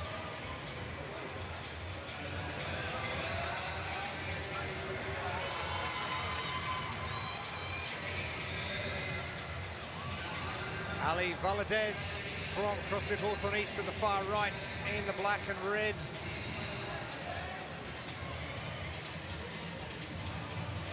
Katie Cameron from Powerhouse from Bill Athletic. Tiffany Hunt's getting underway as well. And Bill's Powerhouse with that great result from event number 1.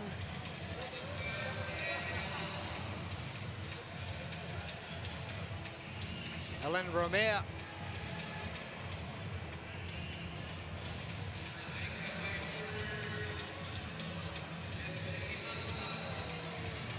CrossFit Hawthorn East getting some big sets out.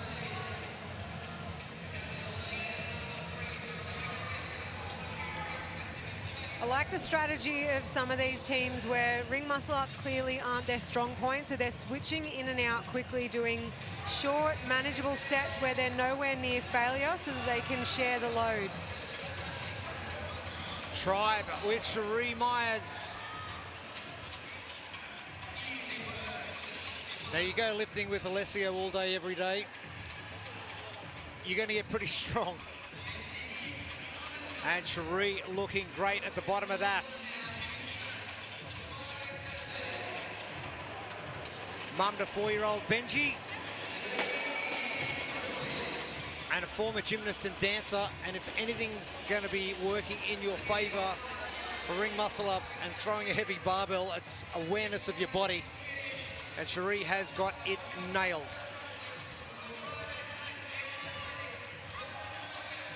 And cleverly from Cherie, just taking a little bit of extra time. Christina Ashton coming to the last barbell now for Northbound as Cherie Myers gets done for Tribe. Great patience on that last barbell.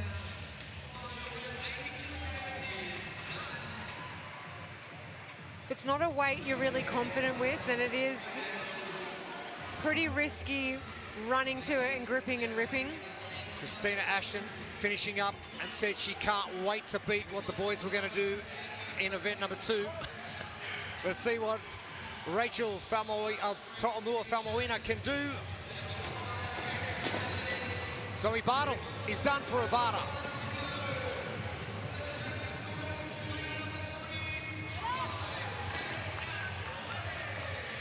Larissa Larabina is done. And JB finishing up for Tribe. It's a great result for Tribe, coming in just outside that time of the 2 Rec Gym teams. Rachel To'omua Falmoina.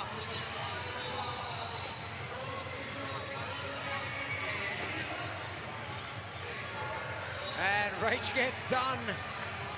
Brianna Lettieri is finishing up 4. Avada at the bottom of your screen.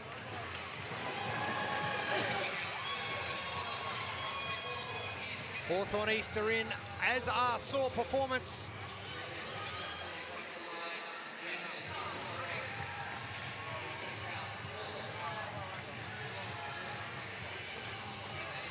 Nicole Alexander finishing up.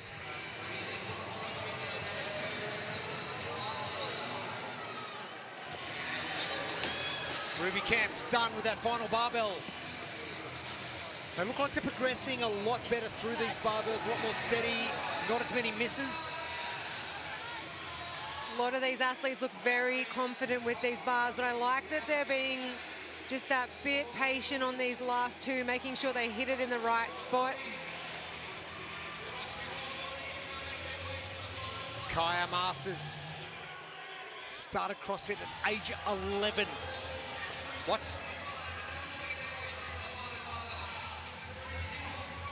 Former hockey player. Final barbell for her. Part of Saw Performance. Oh, nice work. Love that.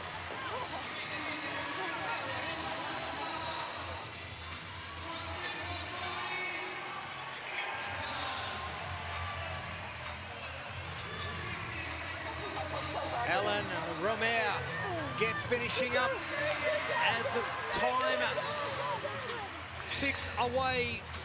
Danny Shields is in, final barbell. Tiffany Hunts. And she tried. It just did not budge. They did very well to get off the rings, Bill's Powerhouse. Not their strong point, but they worked together and got them done. Bill's Powerhouse, they are going to take a hit on the leaderboard with that result after finishing in 3rd after event number 1.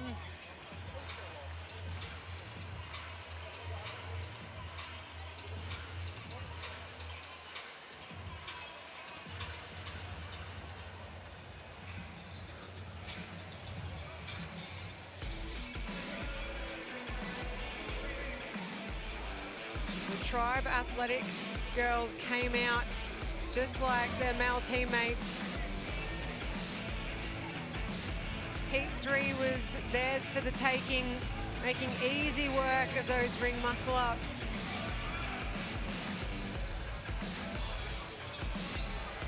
Really calm and patient through this first set of squat cleans.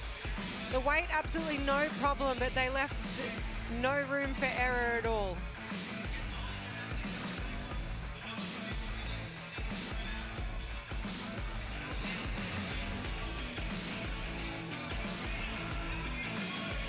It's going to be a huge finish for them on the leaderboard at the end of day 1, setting themselves up nicely for the rest of the weekend.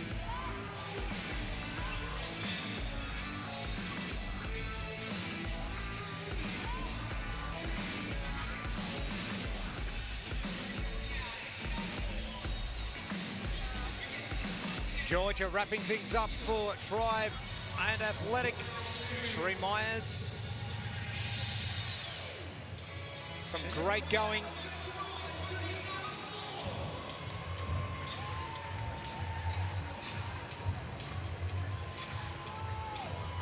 athletes coming to the floor. This is heat number 9. We have 2 heats remaining for our team competition on day 1. The 2026 TYR Torian Pro. Concepts. The boys have thrown down the mantle. What can the females respond with? Leah, full of running. In event number 1.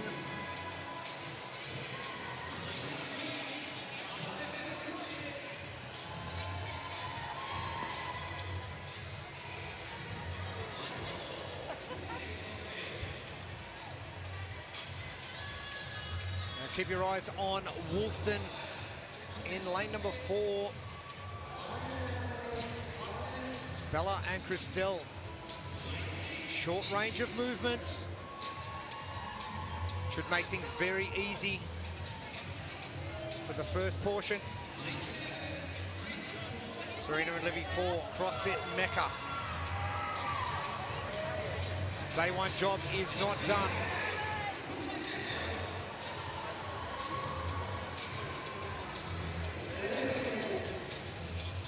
Holly and Tamara from Grit Performance look like they're raring to go. Christina Drew's got a little bit of a boogie going on.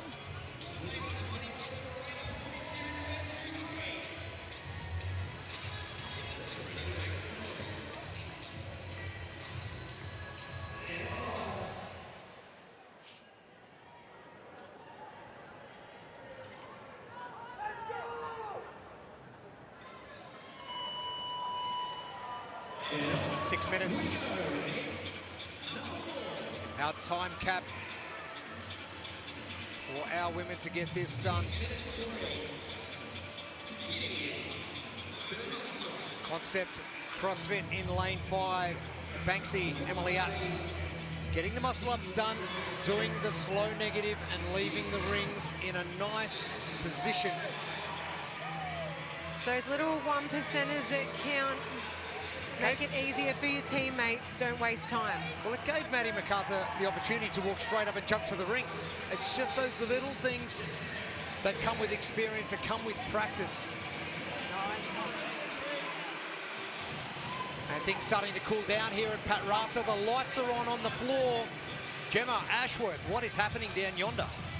I mean, it's definitely getting colder, but things are heating up here at the moment. We've doubled up on the fire, but it's really interesting to watch as these heats have progressed. As you said, those 1%ers of letting those rings dangle so your teammate can jump straight on them.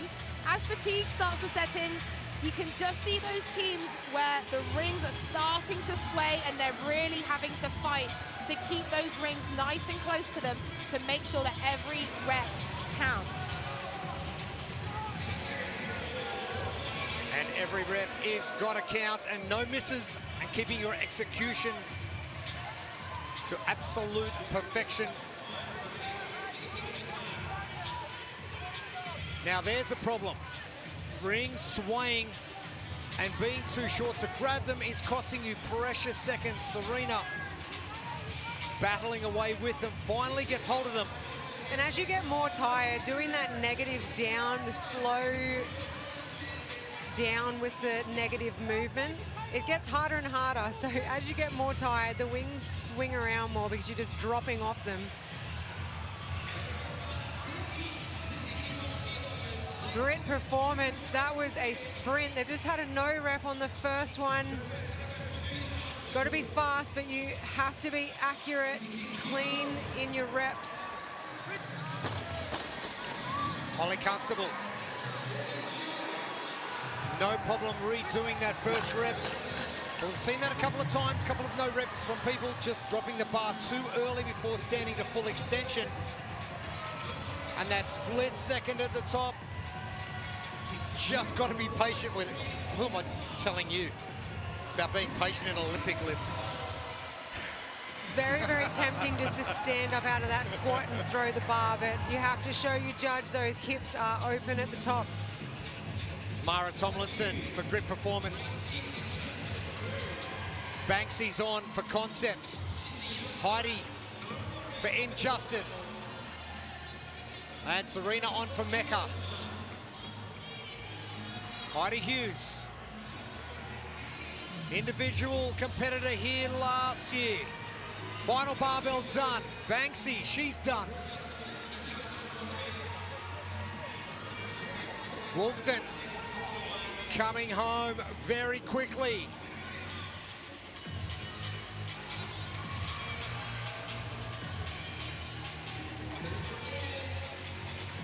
Bella Major 4. Wolfton over the line. And it is going to be a quick finish. And good performance, Tamara. Just holding onto that bicep. Roughly 3:50, unofficial time, of course.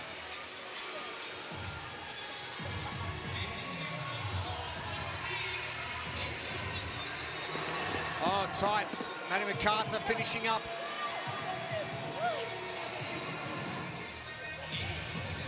And Steph Papini in.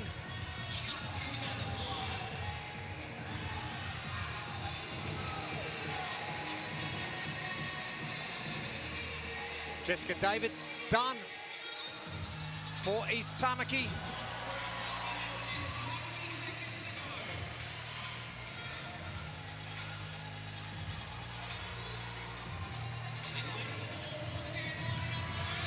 Oh, patience in the lift.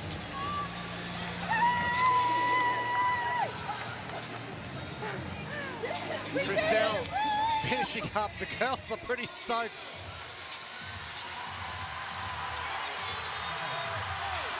Oh, come on! Livy. The crowd got that rep for her. And the award for the longest time frame lift goes to Livy. Bennett Drew is in for East Tamaki.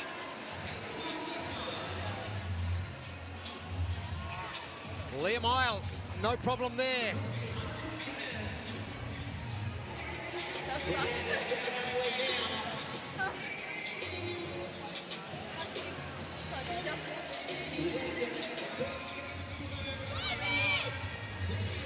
Now you're sitting out the back, waiting.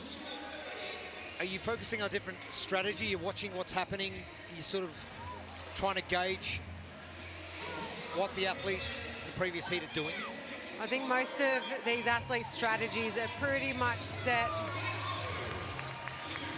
Sometimes you might pay attention to things that go wrong out there that aren't expected, like they might be noticing that the rings are really swaying around for the athletes, so they'll make a mental note of that to maybe make use of the riser earlier. Just the small things, but the main part of their strategies are already going to be set. Michelle Nicholas not able to get through all of those barbells for CrossFit 100 Fitness. But again, a good start from our ladies on the rings. It was a bit of a foot race after we got off the rings.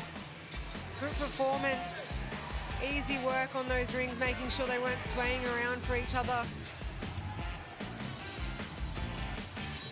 But once Grit got onto that barbell, it was fast. Unfortunate no rep on that very first barbell. Cost them a few seconds.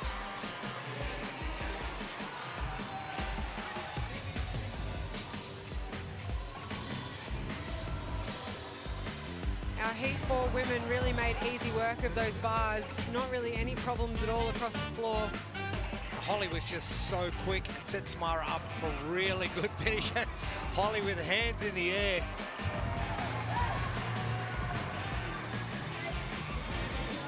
Biceps getting put to good use.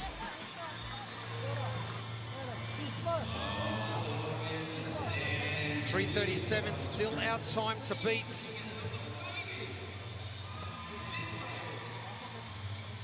Our final heat, heat number 10, our lane assignments. The battle is going to continue. Snake CrossFits. 2 separate scores for our pairs, our male pairs and our female pairs. For our males, Snake currently in the lead, ahead of Homefront CrossFit Proven and Kia Meyer in third. What is going to unfold in the next 6 minutes for our ladies. Our time to beat, 3 minutes and 37 seconds from Rec Gym Black.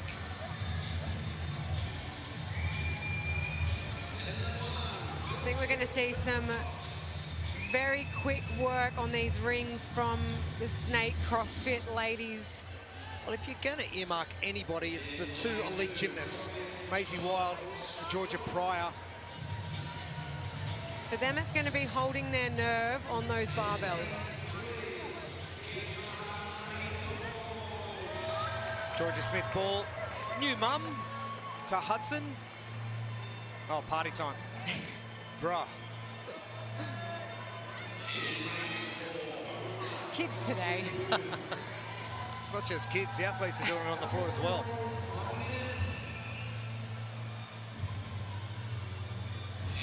Come on, mum. It's nearly sleepy time.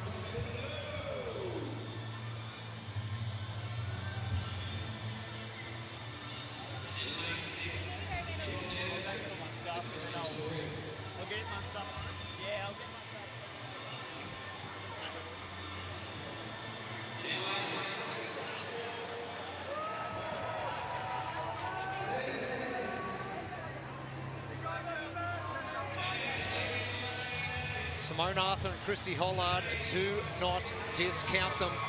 They're sitting in lane 6 for CrossFit Torian. They're in the white tops. If anyone loves doing gymnastics, it's these two.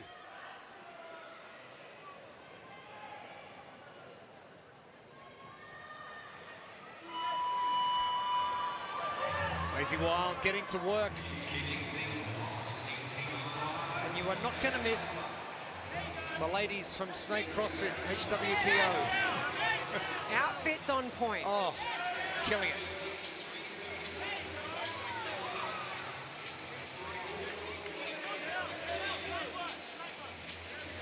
Christina Lividatakis, don't worry about transition, we're going straight up.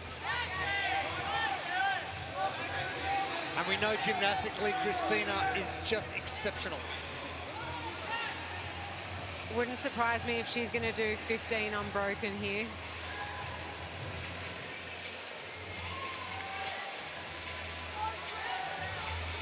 Katrin De Jong from Homefront CrossFit Blue, the better of the De Jong family. Luke comes a very distant second. Emma Guerin about to jump up. Christina Lividatakis is still going. Transitions now. Poppy will get things finished off.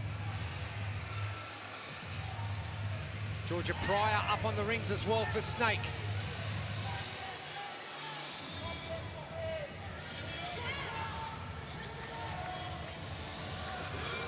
Judge's hand in the air for Homefront CrossFit proven. Lividatakis with a great start. Snake coming strong as well. They are your first two teams. And Poppy straight down from the rings, letting Christina rest. Maisie Wild will be the first to attack the barbell. Needs to make up some time back to Poppy Hay. Kia Meyer just came into the chat as well. Some great work from Michelle Hayes, Emily Julian on the rings. Poppy Hayes going to come home with a very wet sail and give Christina 5 barbells to play with. Let's go, she says. Maisie is in. Emily, all finished up. Michelle Hayes now got to play some catch-up. Georgia Pryor moving fast. She's actually caught Lividatakis. She's now in the lead. Can Snake go 1-2 for the men and the women? Georgia Pryor. Lane number 8. Last barbell for Georgia Pryor. Snake CrossFits, here they come. 1-2. The girls are on fire just as the gentlemen did. Lividatakis in for second place. Michelle Hayes. Mitzi finishes. The same top three as our men. Snake, are you kidding? Georgia Pryor, wow.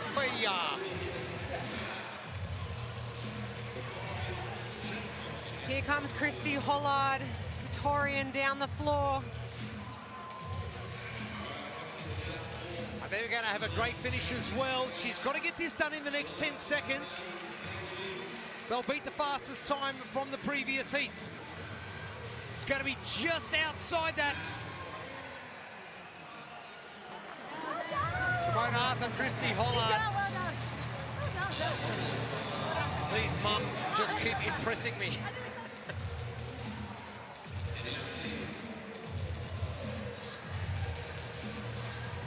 Our remaining teams are still on the ring muscle-ups.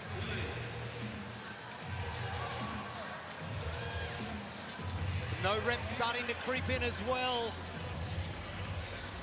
Some of our times from our previous heats are going to hold up in the top 5 here. Chocolate box strong.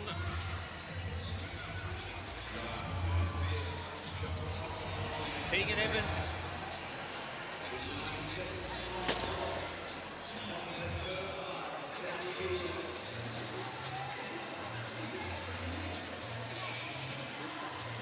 Another of our masters to qualify in the 35 to 39 division, foregoing that for team competition.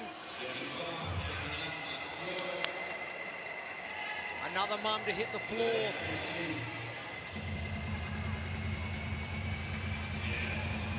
And still over a minute to go. The two mums for Chocolate Box strong. GSB down the floor now.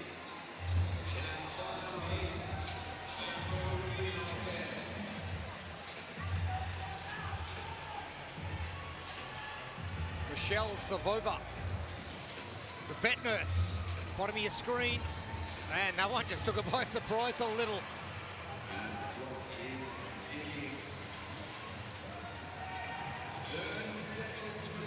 GSB steps up. And that was a better rep. She just needed that extra second to set. Final 20 seconds coming.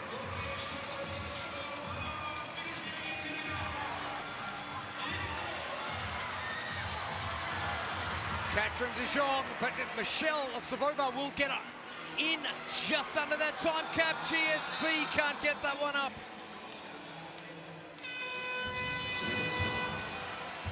And time is up.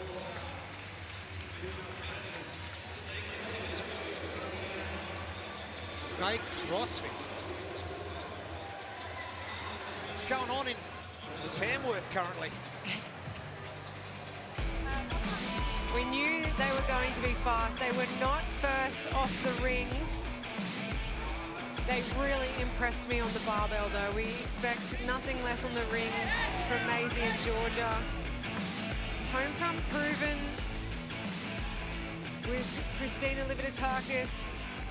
Massive set of ring muscle-ups to start. Got them to the barbells first. Poppy Hay making easy work of it.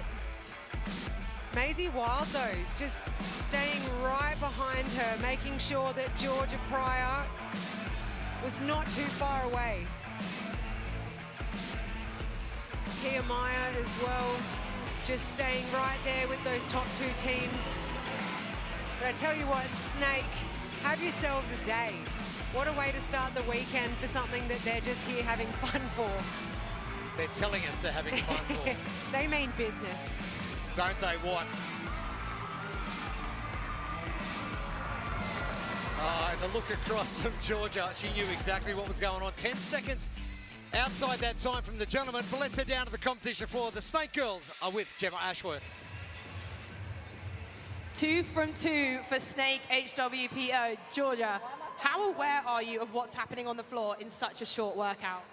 Not very, especially when it comes to the barbell in that workout. I feel like every detail matters, you know, like steps to the bar, hand placement. So when it's that fast, you don't really have time to look side by side.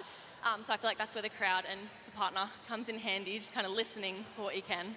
And you have an incredible gymnastics background. Apart from capacity, how does that help you with execution in this event? I think maybe being able to sort of control my nerves a little bit, like in gymnastics, if you're nervous and you're shaking, you're probably going to fall off the beam. So I think learning to sort of be more relaxed is really helpful. Well, you were incredibly relaxed, even in such a tight finish there. Maisie, I'm going to pass over to you. The young pup of the group, what have you learned about being in a team? I've learnt so much so far, just knowing that I can push more because you've got people around you that can help you through, even when you're having a hard time, like either a physical helping hand or like a mental helping hand always gets you through the workouts. And what will you take into your individual competition from what you've learned this weekend? I think better pacing. I've learned how to pace workouts better and also know that I can push harder than I want to on the end of the workouts. Well, you pushed super hard there and an incredible event win for you guys. Well done. Thank you, Gemma. And the girls from Snake proving it was not a fluke. And that's going to wrap things up for our teams. We're going to cast our attention to our females coming onto the competition floor for the first time on day number 1. We'll be back shortly.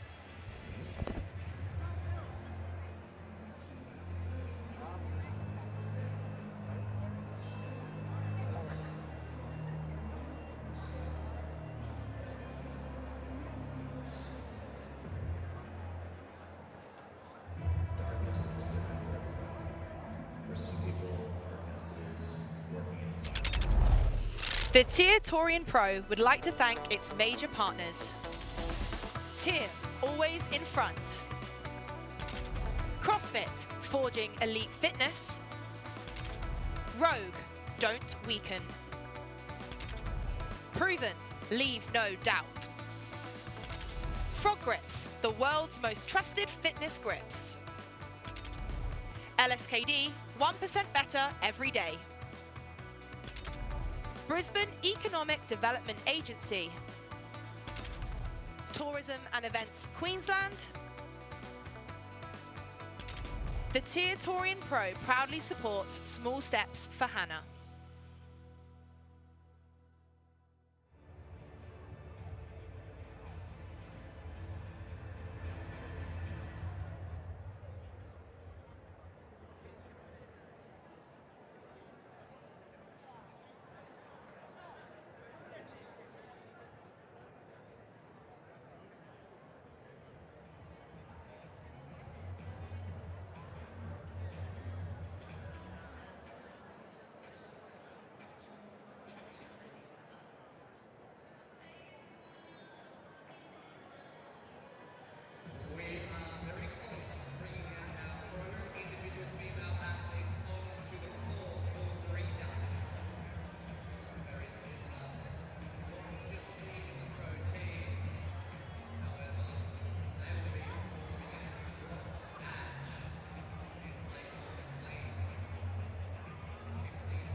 Welcome back to Pat Rafter Arena, day number 1, all closed up for our teams.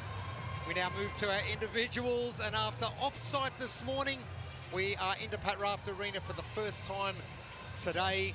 And the crowds come out in good numbers as well to witness what we've just seen. We've seen some remarkable stuff from the teams. Are we going to see the same thing from our individuals? Oh, I think we are. It's Friday Night Lights, Pat Rafter Arena, and this is one of the busiest Friday nights we've had. I think everyone chucked sickies today. I've got no doubt they have, because they were all up the mountain this morning for the off-site event for event number 1, and now they've come down here and they've witnessed some great stuff already. And we've seen an absolute shock from Snake CrossFit for our team competition, and they're looking like they're going to be in first position at the end of today, and not something we expected. Oh, not a shock, Jeremy. Shock, but not really. This is event number 2. It is Regional Redux presented by Rogue. For time, 15 muscle-ups. Got ascending squat snatches, 1 squat snatch at a time. The highest weight is 80 kilograms for the women. We've got a 6-minute time cap. As we welcome out our ladies from heat number 1, our lane assignments. Lauren Lovick, CrossFit Bells Beach in Victoria. Great to see Lauren back on the floor. She's been a bit busy of late, just, you know, becoming a doctor and all that sort of stuff. So she's had other stuff to do. Mika Stadnik as well.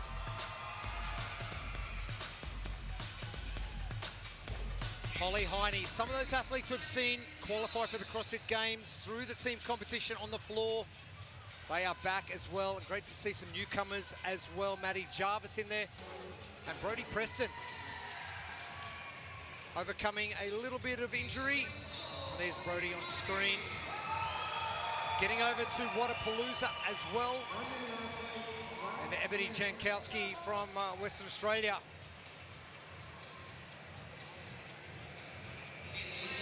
And always stay ready, they say.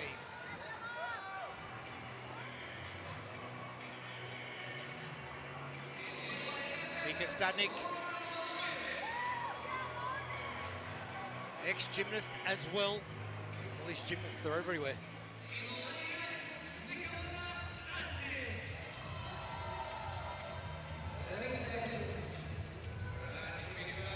So there's a big difference between rhythmic gymnastics, obviously, and artistic gymnastics, and what you see on the competition floor for the men's side of competition, which, when you go to the rings, it's only associated with men's gymnastics, so it's not out of the realm for the females to do, but just not something they're graded on. Yeah, that's right. And rhythmic gymnasts don't use bars and rings. They use completely different equipment. But you still build absolute discipline, resilience, and identity. Now, Nika, and the far right of your screen in the red and black, just doing sets of muscle-ups. Not something we've seen, but we are seeing the slow lower come into play. Now, the taller the athletes, the more difficult it is. Emma Iredell. We're going to see the execution of this event for these athletes very different as we move through the heats. For some of these athletes, it's a muscle-up event, and then with the time they have left, they'll try and get as many bars as they can. And for some of these athletes that are really strong on the rings, they're going to get off quick, and it's going to be making their way down the floor as quick as they can.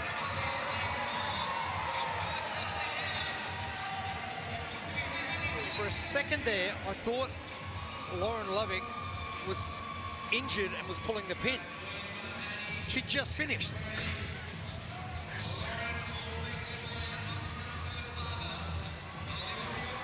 Holly Heine, the first athlete to get to work.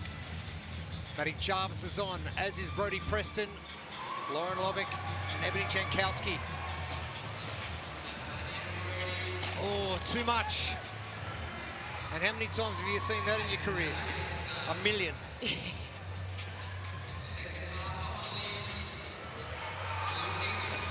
is where sound technique is really rewarded in an event like this. Don't want to be doing any extra reps.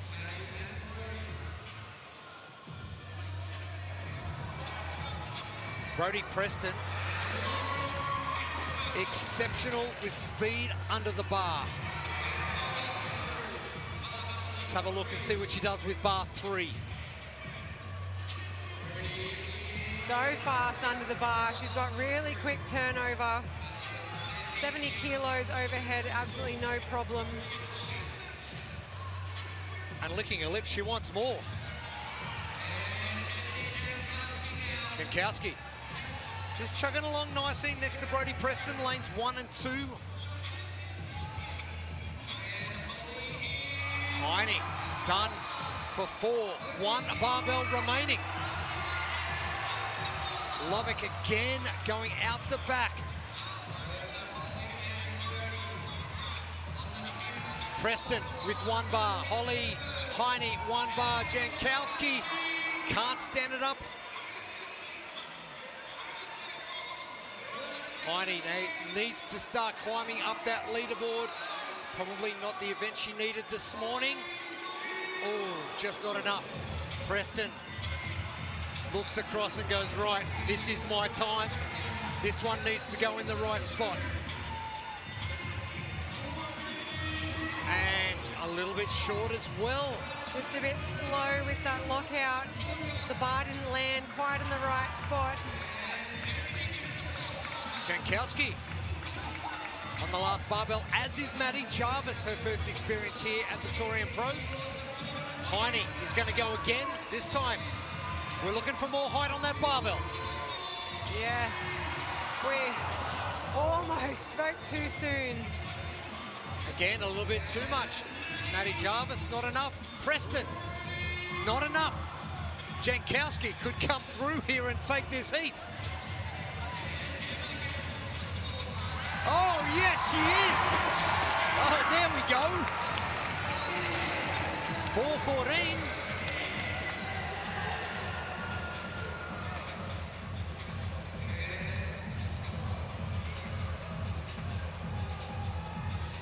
This barbell's 80 kilos. This is around 1 rep max for a lot of these athletes, if not above.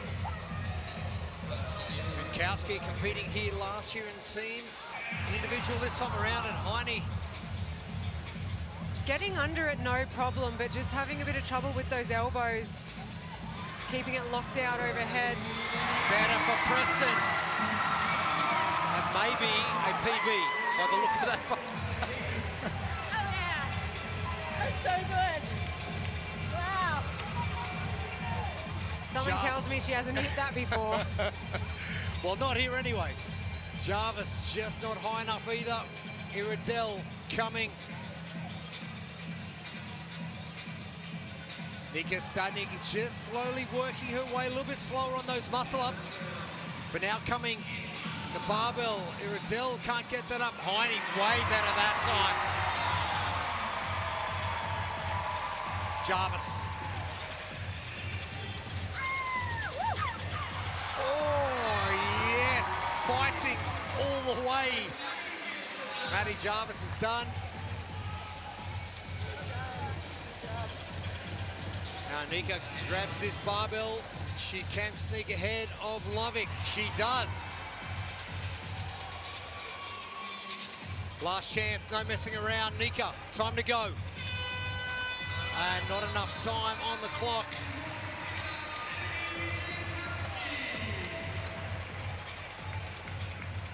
.4:14. Ebony Jankowski. You can see how quickly that weight sneaks up on the snatches. None of these athletes had any trouble on their set of 15 ring muscle-ups. With the weights quite heavy for some of these athletes, around that 1 rep max, even way above body weight for some of them.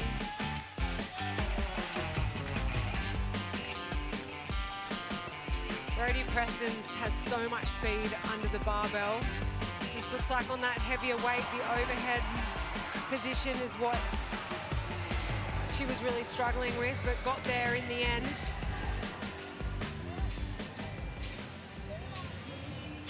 And how good.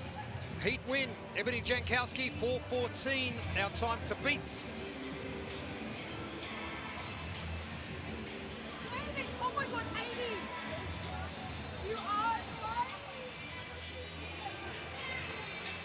And we've got our line in the sand now.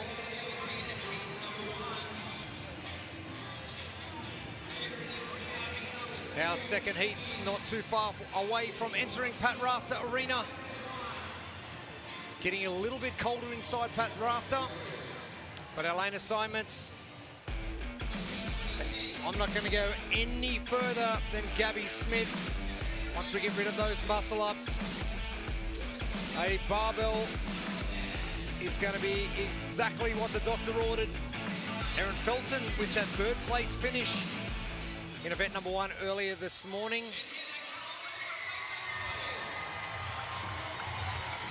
There's Gabby in the white and blue. Tyler McKellar.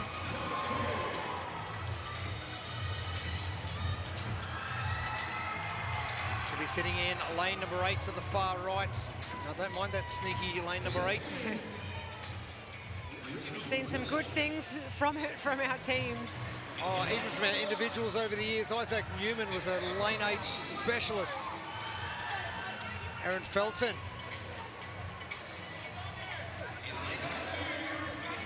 Looked in pretty good shape after that 2-mile, 3.2K run this morning. And Gabby moving from New Zealand to Western Australia. And she can snatch. Oh, just unbelievable. So we're going to come down on the muscle ups. Alongside her New Zealand compatriots, Danielle Ford, Marley Binding.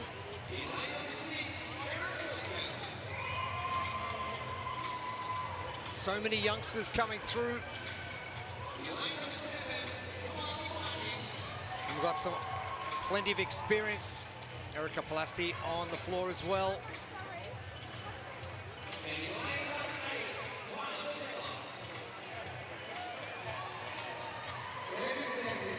Mum to Lolita and Aspen. Hopefully they're watching along.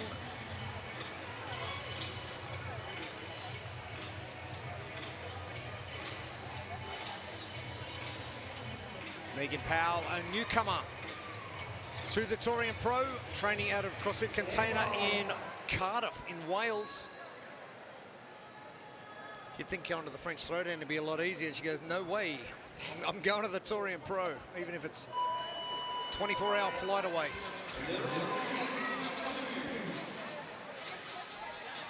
Underway with 15 muscle-ups for our individuals.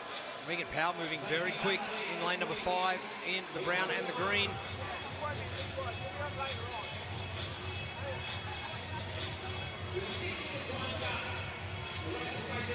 Oh, Megan Powell, have a go at this. There is barely a transition in there. And this is going to be a very quick time.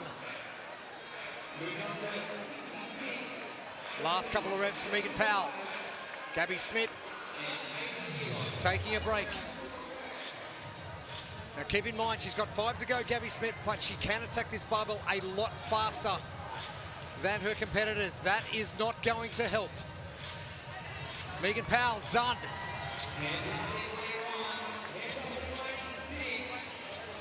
One minute down. Oh, easy done, Megan Powell. Have a go. Got under that so quick, but she copped a no rep, not getting her hips low enough under that bar. Here comes Gabby, Danny Ford, Maddie Gilmore, Erica Palasti, all at the barbell. They are squat snatches, so they have to be below parallel to count. Oh, Gabby.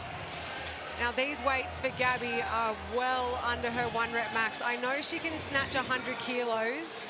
It's quite possible that she's done more than that recently, and we just don't know about it. And good patience It is going to come down to this final barbell. If anything to go by, heat 1, there are a lot of misses. Megan Powell looking in good shape, coming up to the final barbell now. Gabby Smith, 2 barbells to go. She is overtaking people left, right, and center. Megan Powell, final barbell. Gabby Smith, the final barbell. Oh, Megan Powell, easy as you like, and gets the fastest time by 2 minutes. And with a no rep at the start. Gabby Smith, she's done. Gabby seemed as though she had a lot more in the tank. Some nice lifting from Maddie Gilmore. 1 barbell to go.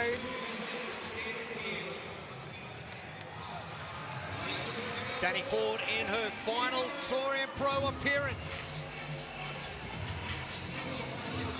She's having a good time. The firefighter looking to find the next challenge.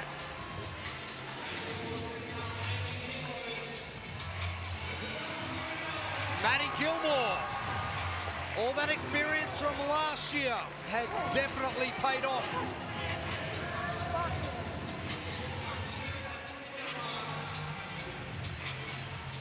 Marley Binding sneaking away there in lane 7, as is Tyler McKellar.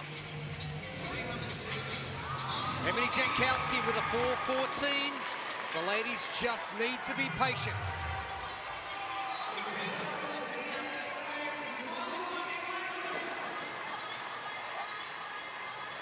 It's almost like she's talking herself out of it. She just needs a bit of extra time. Pulaski's done just that in lane number 1. Marley Binding successful. Pulaski, no rep, not deep enough. Tyler McKellar, top of your screen, lane 8. Jankowski is finishing in 10 seconds from now. Danny Ford, too fast on the stand-up, falls out the front. McKellar.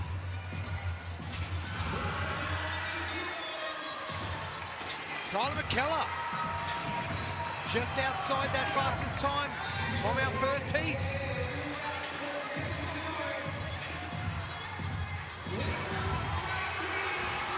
Erica Pulaski finishes up, as does Erin Felton. And Danny Ford, the floor is yours, getting to that last barbell early. But a number of failed attempts.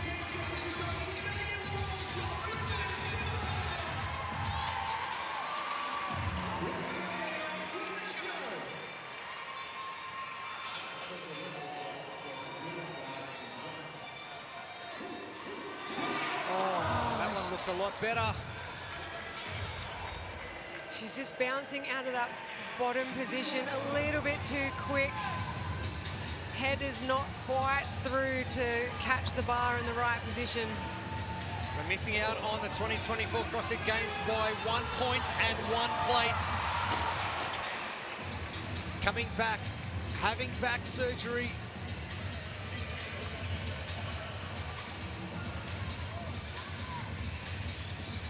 So does a lot of surf boat rowing.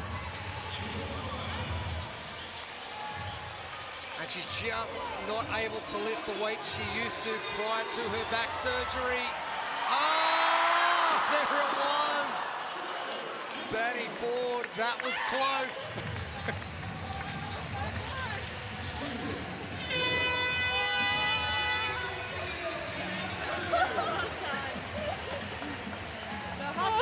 But did you have fun?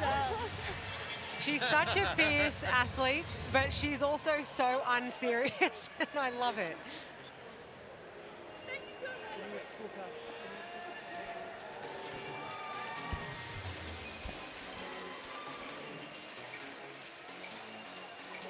Some really quick ring muscle ups from Megan Powell. She was good. Gabby Smith was right there, but just had a bit of trouble, lost the ring, and it started swinging around, just opening it up for Powell. But we knew that Gabby was going to have absolutely zero issues with these barbells. She just took her time, made sure each one was perfectly set. That weightlifting experience coming into play. Now, is that ring swinging around the decider between first and second in the heat? Quite possibly. We will never know. Oh, Danny. Devastated for so Danny. Close. Not getting that last one. She's very unbothered though. No.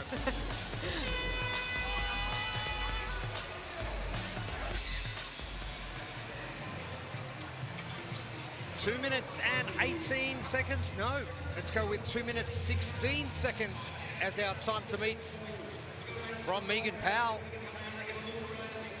The girl from Cardiff in Wales is a long way from home.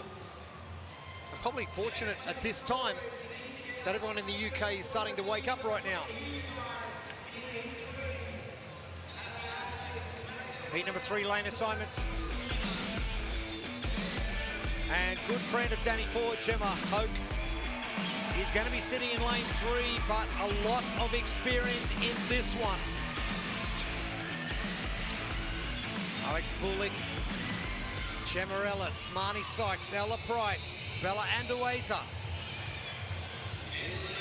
As I mentioned previously, Bella just in India last week, attempting to qualify for the Commonwealth Games. We are very close to announcing that she can, but we've got to wait for the Commonwealth Games Committee to write her name down on a bit of paper and say it's official. Have to wait for the bureaucracy.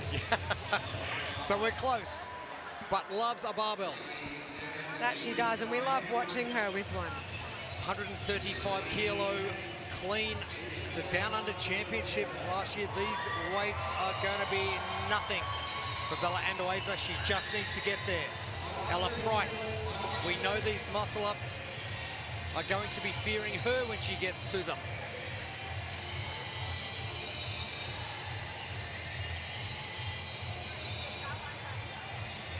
Marnie Sykes, top 10 in event number 1. Earlier this morning,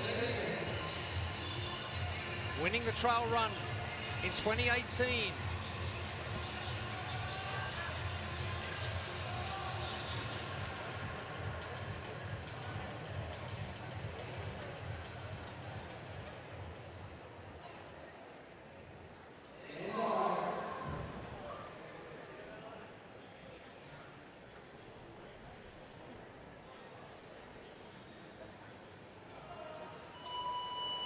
Underway.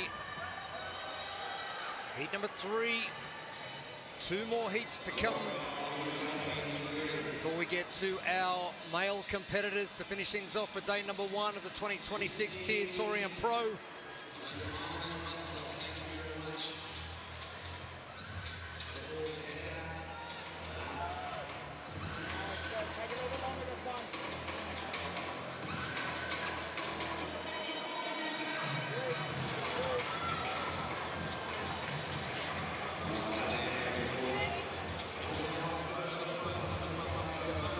Gemma Hoke. Judge's hand in the air, as is Ella Price and Marnie Sykes. Gemma is going to love this heavy barbell as well. Very quick, no messing around. Under a minute. Bella Andueza, come on down. Lane number 8. She's going to have to teach herself how to squat because it's going to be too light. And do the 360 with the barbell. Wow, what a start to your lifts. Just, that was better. Just catching her nerve there on the first one. I think it might have been too light for her and she wasn't ready for it. Now, better from Bella. How about that? Give me some heavy ones. This is going to be a fast time. She's going to get better as it gets heavier. Last barbell coming. Bella Andueza, Gemma Hoke. Second last barbell. It is going to be the fastest time. Oh, Bella, what a 2 minutes. Patience in the bottom on that last 80-kilo bar. Gemma Hope just got spat out the back of that one.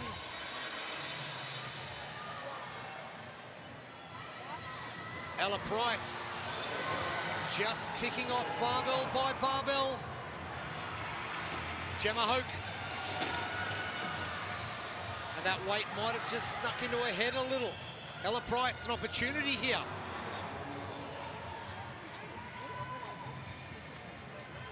Ella Price, good lifting. Just outside that time of Megan Powell. Let's head down to Gemma on the floor. I was chatting to Gemma Hoke in the tunnel, and she seemed pretty nervous. I think she can back herself on this workout, and I think obviously just getting spat out of that bottom of that barbell has got in her head a little bit, but she knows she can do this. I've seen her train and do this, and absolutely this is what she needed to get it over the line. Half of it is just about confidence under the barbell, and once you lose your nerve a little bit, that's what all this competition is about. It's not too heavy for some of these athletes, but it's all about the execution. That's exactly right, Gemma. And some of these athletes that are weightlifters and have done weightlifting competition, they're used to lifting under pressure and in silence. Put a crowd in there and they're still going to be able to keep that nerve and execute. Some of these athletes are probably rushing their heavier weights a little bit, not taking that time. Alex Bullock about to come up to the final barbell. Her extension on the last one was massive. Let's see if she can extend the same amount to get this barbell overhead. Oh, just not enough. Like to see her get under there just a little bit quicker.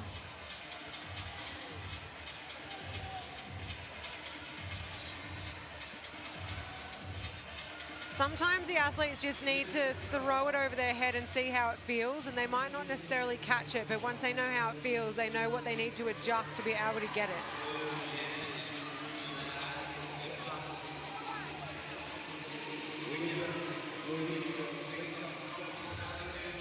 Lisa Hemrick, she's in lane 7, final barbell at the top of your screen.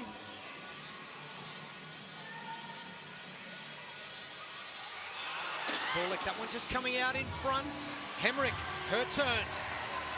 Shout out to Maddie Gilpin if you're watching from the US. Hemrick looking good.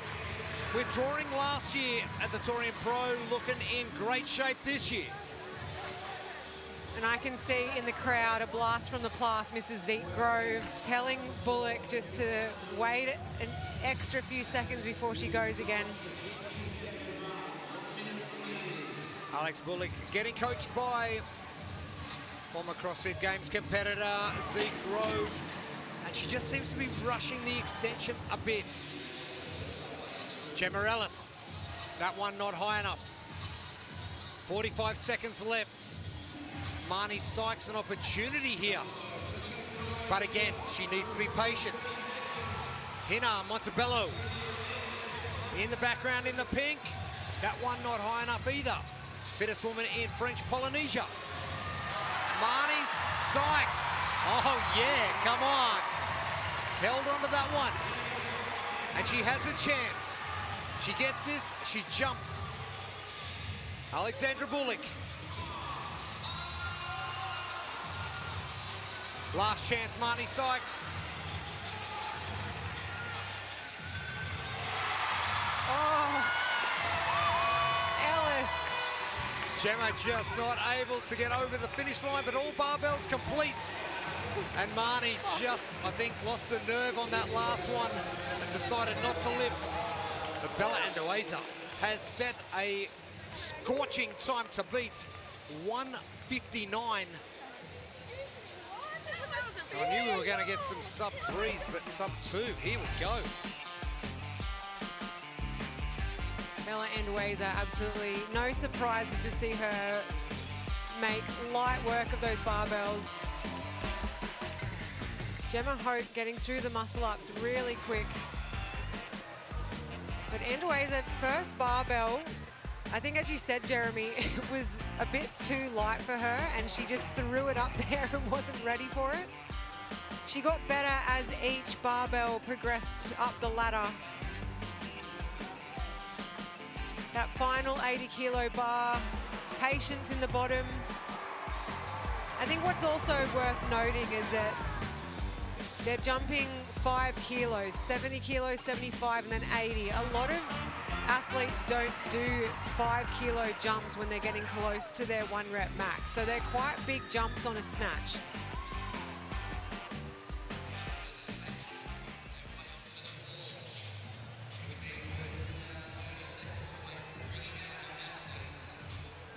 Our second last heats coming onto the floor.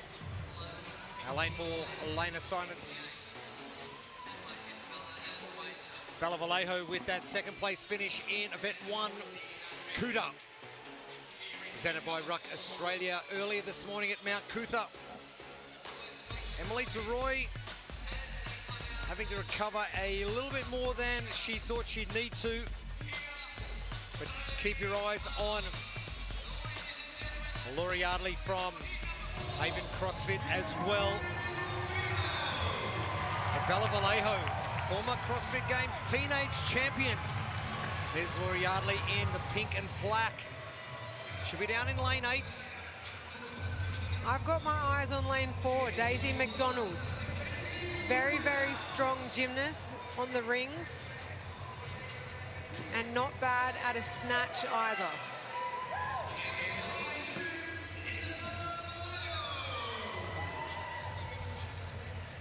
Massive Sarah Cabell support crew here.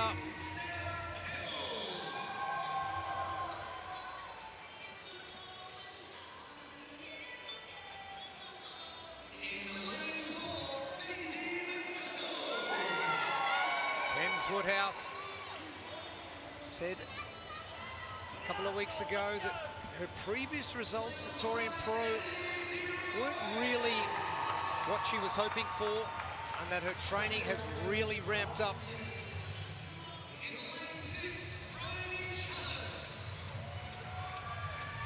Bryony Chalice won't be mucking around with these rings, and a very proficient weightlifter as well. This is going to be a great heat.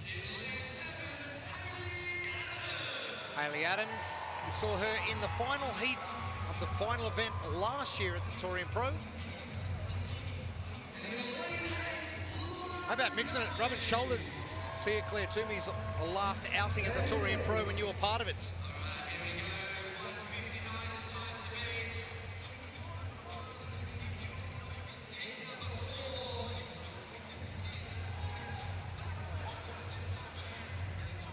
The focus on Laura Yardley off the charts, staring the rings down, just going through the process.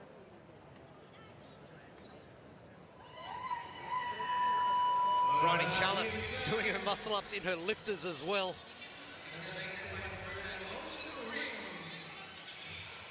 Doesn't matter what's on your feet for ring muscle-ups. But it does for when you hit the squat snatch. So Bryony Chalice moving through her muscle-ups very quickly. She's in lane 6. And some good company. She's got Emily DeRoy and Daisy McDonald alongside her. And that press out from Chalice, it's just no messing around. And deliberate break. DeRoy, is she going to go for the whole lot?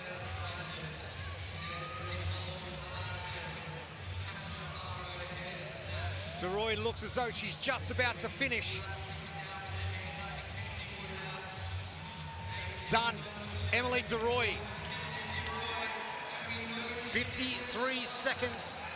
But now needs to put a barbell in the spot. Bella Vallejo coming, as is Mackenzie Woodhouse. Chalice is next, and Yardley in 5th.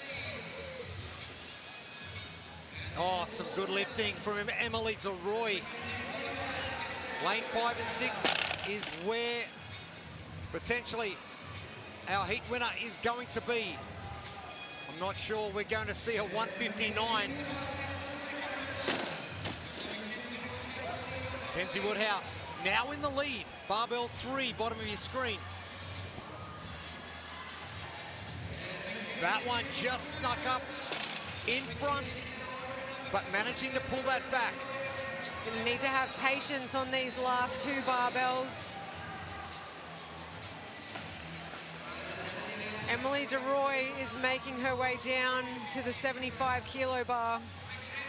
Kent Woodhouse, one barbell to go. 80 kilo, 175 pounds coming. I think you just leave that 159 for Bella to have. You focus on the job at hand, and that is winning your heats. Kent Woodhouse. Oh, no. Too much on that one. Maybe just attempted it a couple of seconds too early. DeRoy does a Brandon Swan and throws a belt into the crowd. And now Kent Woodhouse. Oh, DeRoy done. That's where experience comes in. DeRoy just taking that extra time on the last two bars, and Bryony Chalice as well. Daisy McDonald gets called back too early. Kent Woodhouse finally gets done. And it was there for the taking for Kens. And she knows it. Bella Vallejo, done. Super mums, super athletes. Oh, and that was a crucial no rep for Daisy McDonald. And that's where frustration is really going to start to creep in. There's no room for error in a 6-minute ladder like this. Yardley, Cabell, McDonald, Adams, your final four left on the floor.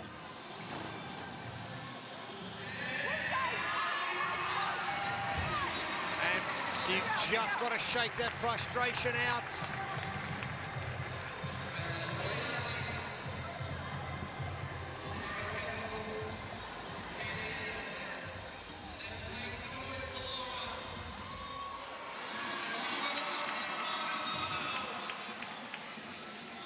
Yardley, next to lift.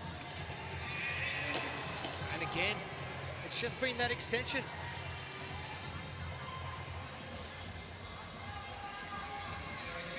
Just not giving the bar enough room to land in a nice spot overhead.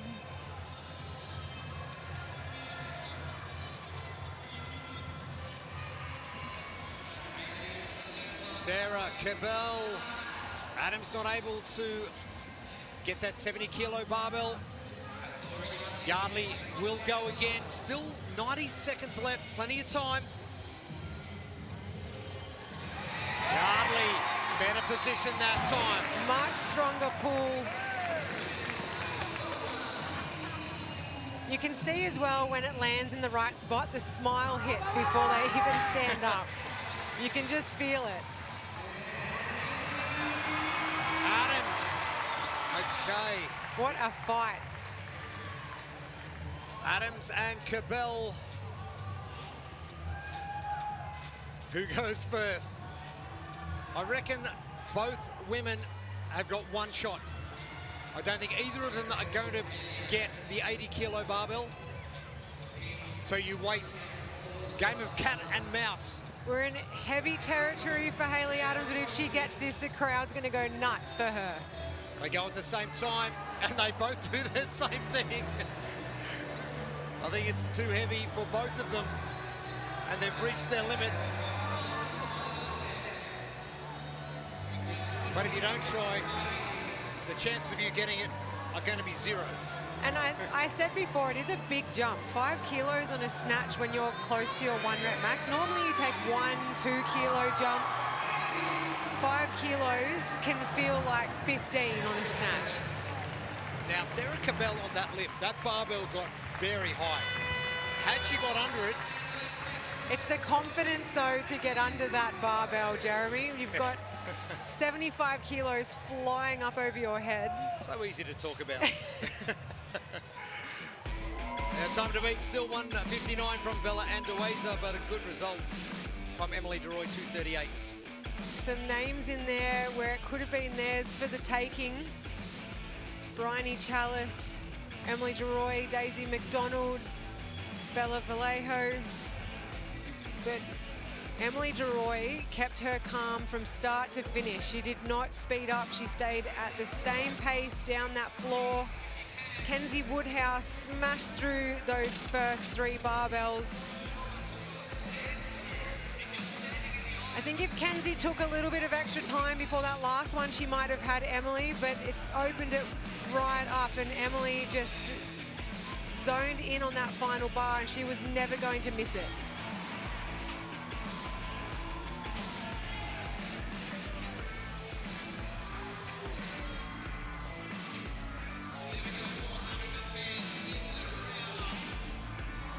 Riley Chalice, some good from her.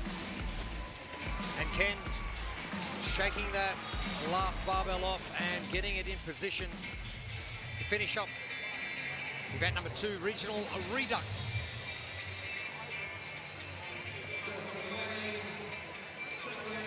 And our final heats for our females about to hit the floor. Here are your lane assignments. And Ellie Turner, what a start to competition. 100 points for her up the mountain this morning.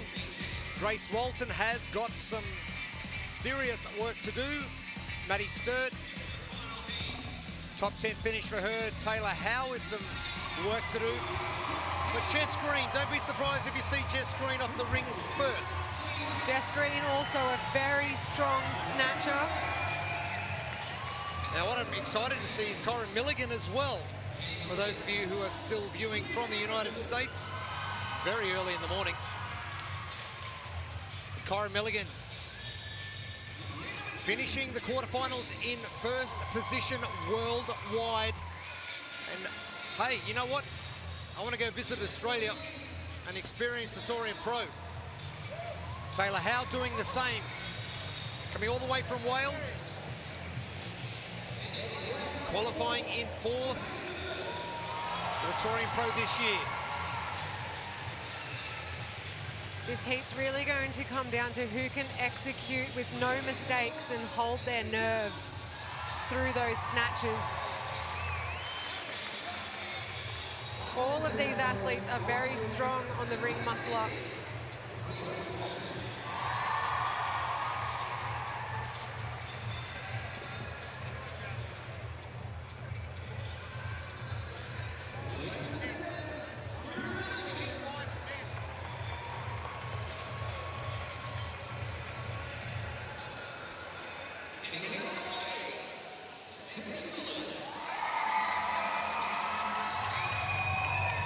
And I don't suppose we can discount Steph Collins either. This is going to be a great heat. Now, if you're sitting back, you're Bella Andoeza, do you go, yep, 100 points is mine? 159, that's rip-roaring. It was very fast, but these women now know the time to beat. But you've got to run your own race still. This is going to be a tough one. Ellie Turner, what have you got for us?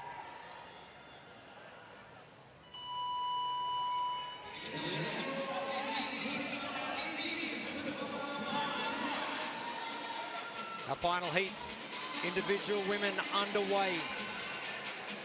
Grace Walton needs a bounce back, and it needs to happen fast.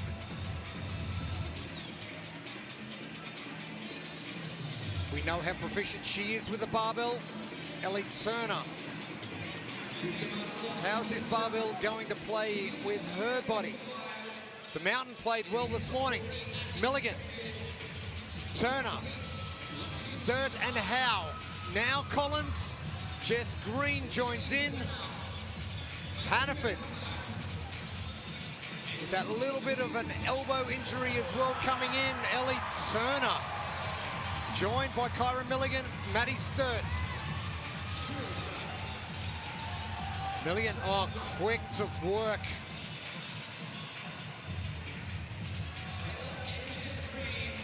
Jess Green fast under the bar, but too much on that one. Ellie Turner good, Kyra done for 2, 3 bars remain. Kyra Milligan just so fast under the bar and rock solid overhead. That bar does not move. 1:59 your time to beat. Taylor Howe now lining up with Maddie Sturt, Ellie Turner, Grace Walton, Corinne Milligan now. Last barbell, has a look to see what's happening. She lifts this quick enough, she gets the fastest time. Taylor Howe, very quick under that last barbell. Maddie Sturt taking some time. Grace Walton, good. Milligan, done. It is going to be the fastest time by 2 seconds. Kyra Milligan, 100 points. Taylor Howe misses. As does Maddie Sturt. Grace Walton, welcome back.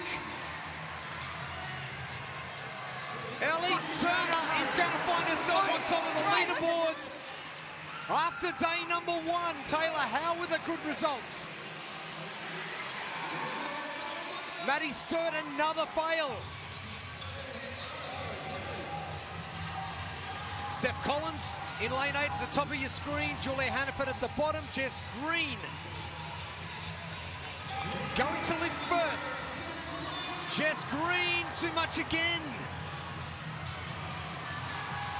Steph Collins in a 2:52. Maddie Sturt gets done. It's still going to be probably a top 10 score. Hannaford is in. Jess Green again. Just overcooking. That's the 3rd lift. It's gone out the back. How do you rectify that quickly? She's got no problem pulling it off the ground. She just needs to be a bit more patient in the bottom. And there it is. Just wait that extra half a second in the bottom for it to sit. Why didn't you say that a minute ago? Commentator's curse. Jess Green, 3 times that barbell flying out the back. So the weight's not the problem. It's just the positioning.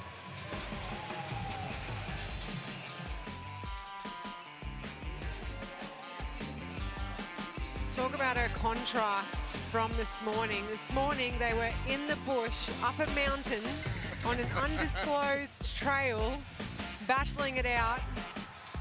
Tonight they are under the Pat Rafter lights, lifting heavy barbells. Milligan just locked in on each one of those bars, executed beautifully. Grace Walton did exactly what she needed to do as well, and Ellie Turner, have yourself a day. Yeah, she has. And Milligan proving exactly why she finished number 1 after the quarterfinals. Impressive performance from our final heats. Grace knew she needed that to start bouncing back and climbing up that leaderboard. Let's head down to Gemma on the competition floor. Kyra, first time in Australia, first time at Torian Pro, and first event win. How does that feel? It feels great. Like, I've always wanted to come out here. This competition has been talked up so much, so I'm so excited to be here this weekend. And you qualified in such a top spot. Did that give you confidence coming into this weekend? I mean, yes and no. The slate's clean for everyone starting this weekend. Points started from 0, so yeah. And has the Torian expectation met the reality? Besides that truck up a hill, yeah, for sure.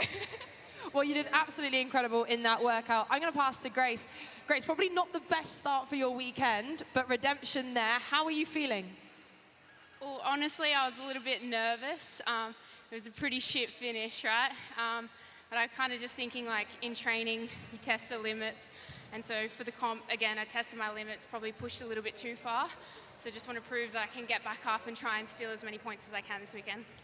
Well, you seem super strong. You claim this Torian is your house. Why were you so confident coming into this weekend? Honestly, it's just a good mentality to have. And, you know, at the end of the day, if you're competing and your goal isn't to win, then what are you here for? Like, I know everyone has things going on and certain events don't suit them, but at the end of the day, your goal should be to win. Well, that event definitely did suit you, and you did incredible. Well done to you both, and good luck for the rest of the weekend. Thank you, Gemma. 157 from Kyra Milligan. We didn't think that 159 from Bella Andoeza was going to drop, but drop it did. How about the chug up the hill from Kyra Milligan this morning? Chug. I like it. I did ask her about the snakes and spiders in the bush, and she just didn't want to talk about it. out of sight, out of mind. It's the best way to be. Something like that. But the ladies in our elite competition, they are done for day number 1. We still have 5 heats to go. Our gentlemen coming up very shortly.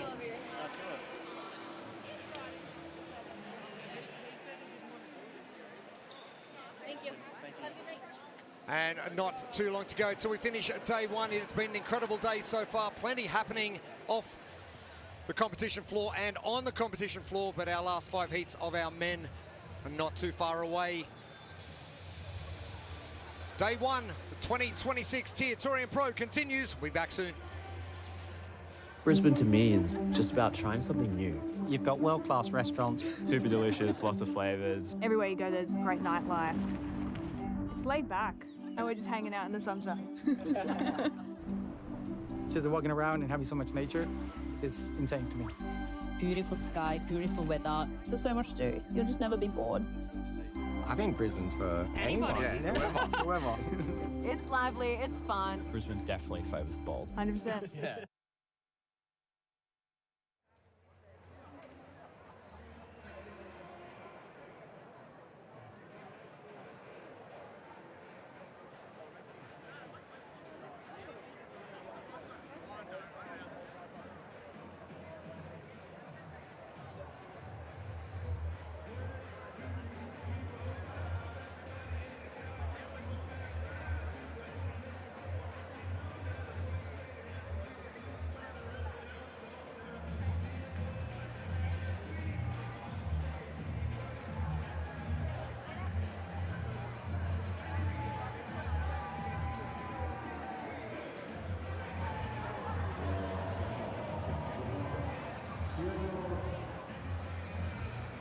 That's a cold memory right there, folks. Jeez.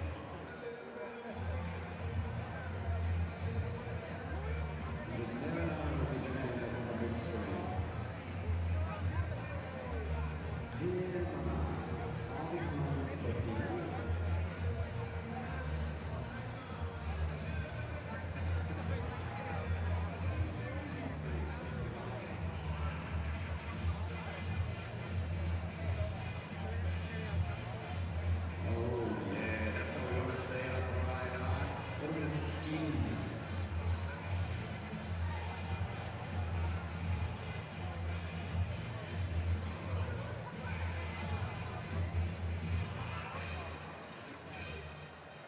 If you look up there, that's one on the big screen.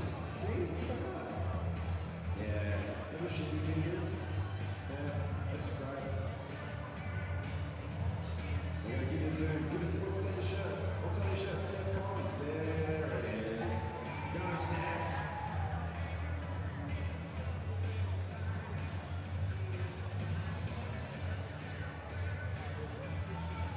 Any uptown girls in the crowd for me? Any uptown girls? There's an uptown guy.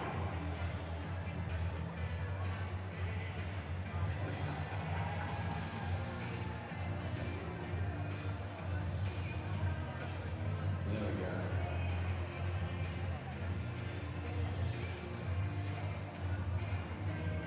We're almost through the setups. Go, Nugget! Up the nut! Might get a couple on the way on myself.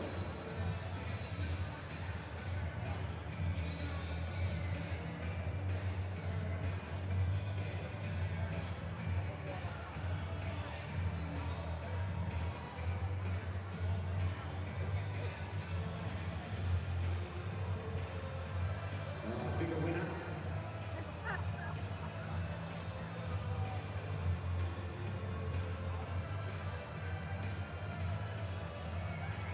Give us a wave when you see yourself on the screen. Go on.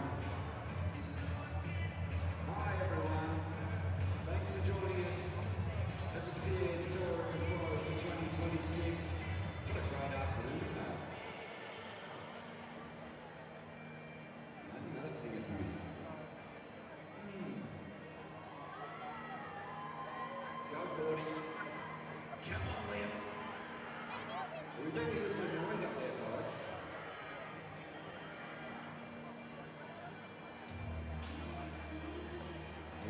This is joins us on the Brisbane Memory Sensitive Production Crew. Swing, swing.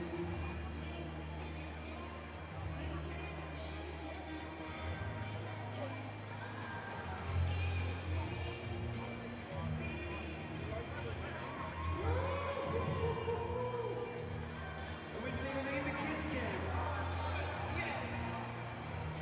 That's the best. You can stay all weekend.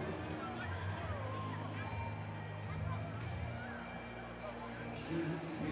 Come on, give a kiss. Yes. Oh, there we are. It's not always kiss cam.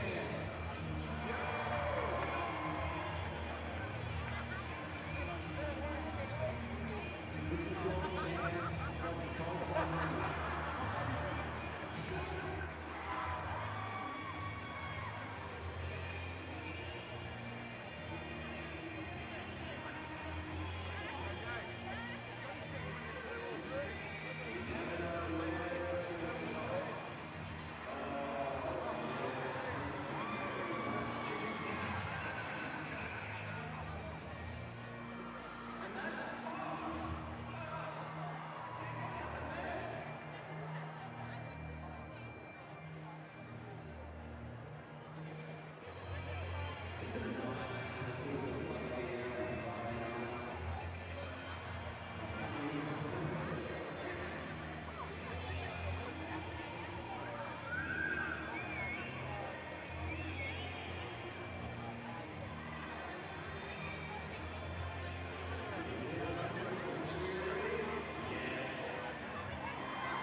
Welcome back to Pat Rafter Arena. The end of day number one is coming to a close very rapidly. Jeremy Austin and Pip Malone with you.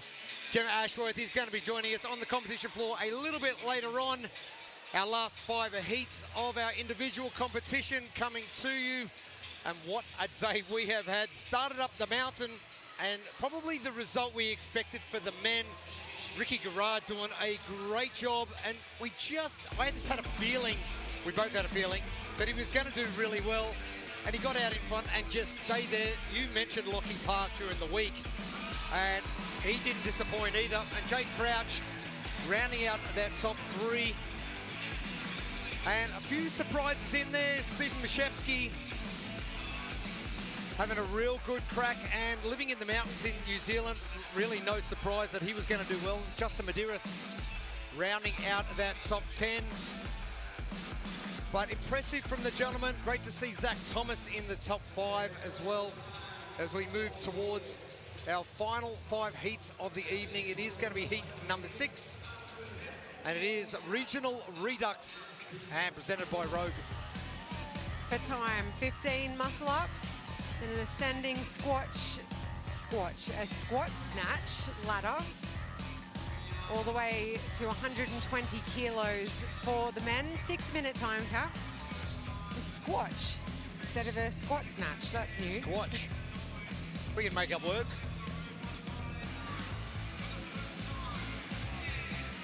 Our tight 6-minute time cap. Our fastest time, Kyra Milligan from heat number 5 for our ladies. So we were thinking sub 3 minutes would be quick. Like a third of the time cap. Come on. Yeah, sub 2 minutes. Let's go.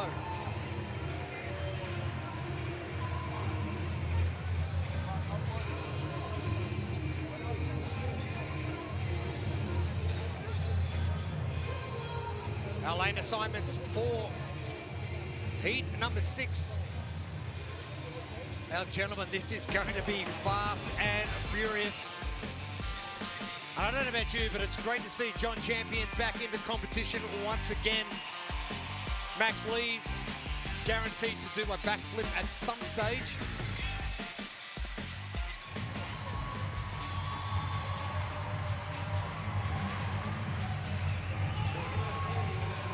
And Nathan Corden coming to the floor, celebrating his 5-year wedding anniversary with Rian. Congratulations, team. Nathan up very early this morning because I was talking to him on social media. It was like 5 a.m. or something.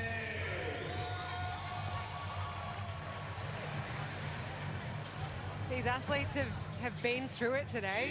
Okay, yes, up they have. early, on a bus, into the bush. Not knowing where they're going or for how long. And then back into the vibe that they know and love, the Torian Pro. Ben Hickson, a good result from him. For event number 1 this morning, coming in 6th position, part of Wolfton. Connor McElhaney, a very late backfill into the Torian Pro. And he's excited to be here as well. Varo Alacon, 5.65.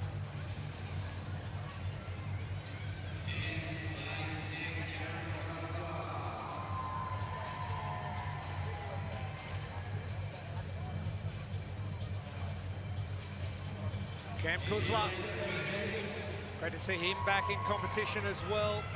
There's Nathan Corden to the far right. Superdad. Speaking of super dads, we've got Zeke Grove just below us.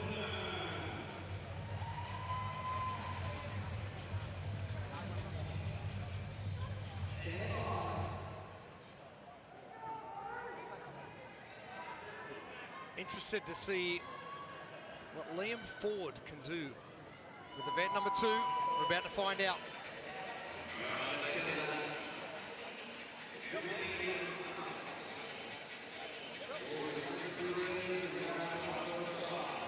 Max Lees should do pretty well with these muscle-ups as well. 15 ring muscle-ups from a strength perspective is not going to be much issue at all for any of these athletes. It'll be, the separator will be the athletes that can do them really fast and efficiently. Alvaro Alacon doing that slow low up and doesn't look like he's too comfortable at all.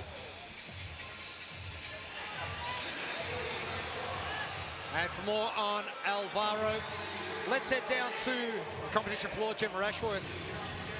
Yeah, Alvaro Alcon having to do all those 15 ring muscle-ups straight. He has suffered a shoulder injury, so is struggling with that kit, but to be honest, he's still chipping away at them, although the rest of the boys are already making their way onto those snatches. And if anything isn't going to help your shoulder, it's going to be doing a snatch ladder. But I think with the crowd's energy down here, they're going to get him through it. Athletes making their way down the floor. It's a lot more subdued than I thought it might be. But then again, the loading is way heavier than I thought it was going to be. It's also smart because it's a snatch. It's the more technical Olympic lift. We saw the teams clean. They could run between barbells. With the snatch, it's about hand placement, setup, getting in the right position. Now, I mentioned before about Liam Ford and what he could potentially do with this. He's on his second last barbell already as we hit the 2-minute mark. He's potentially looking down the barrel of a sub 3-minute time. Easy as you like. Liam Ford, CrossFit Geo, doing a lot of training with Brandon Gaskell, one of the youngsters in the field. And Liam Ford, don't worry about my 3 minutes. I'll see you 3 minutes and raise you a 2-minute 30. Liam Ford, 2:24. And so calm the whole way through.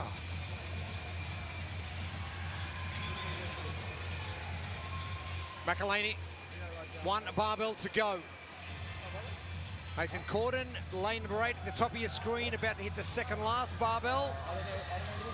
Again, we're seeing it so much. Are the athletes not trusting their ability enough? Because we're seeing so many barbells fly out the back. I think they're being smart, the ones that are waiting on that last one. McElhaney. Make it count where it matters, because we've seen the upset that's happened from missing that last barbell. Cam Kuzla onto the final barbell as well.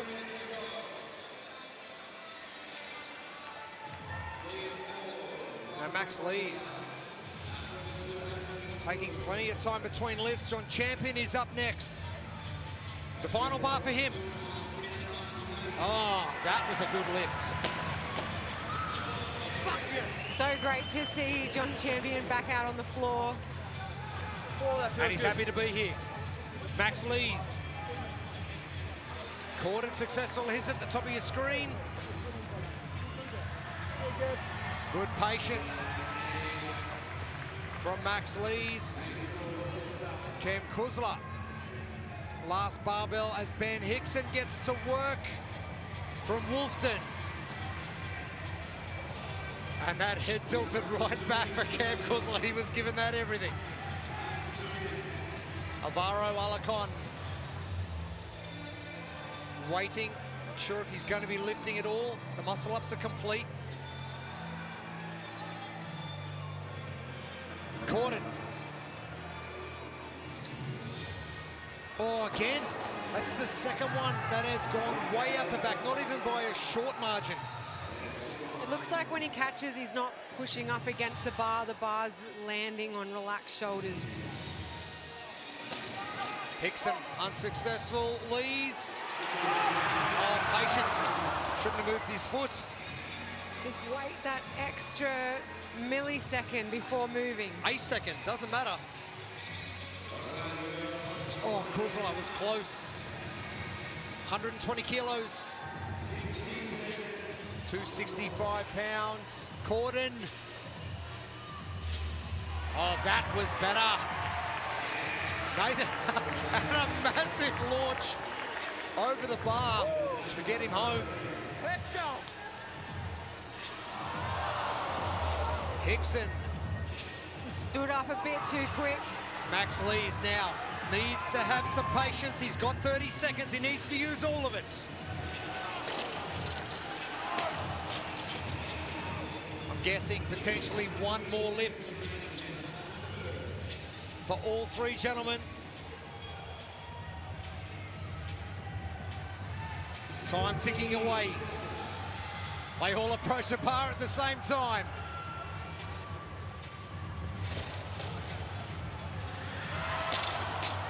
And all three will be unsuccessful, as will Alvaro Alarcon in lane 2, who didn't attempt any of the barbells with that little bit of a shoulder niggle.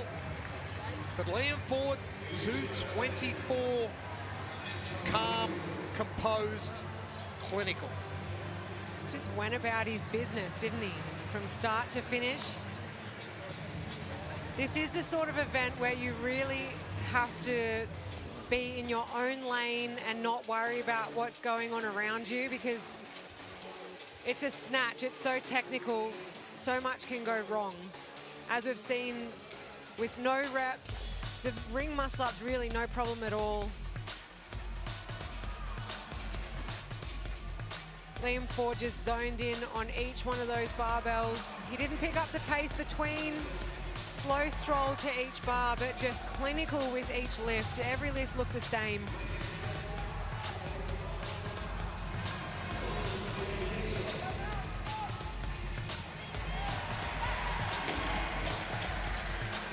Setting the time to beat early on. Liam Ford. CJ Walker is my landlord. I feel very sorry for you. CJ Walker. We are about to see the man, the myth, the legend back on the competition floor again. Who was it that was saying to us yesterday that it's really funny that there's probably half of the people here know who CJ Walker is, the man, the myth, the legend, and there's probably half of the newer crowd that have got no idea who anyone's talking about. The inaugural winner of the Torian Pro in 2015, CJ Walker. The trophy is awarded every year.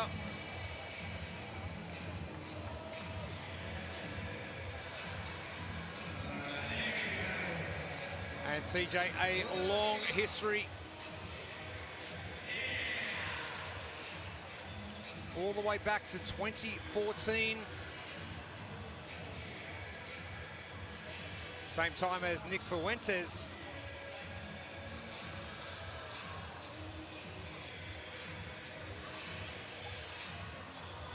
And CJ's going to be in lane number 6. And Lockie Park, with that great second place finish in event 1, will be in lane number 8.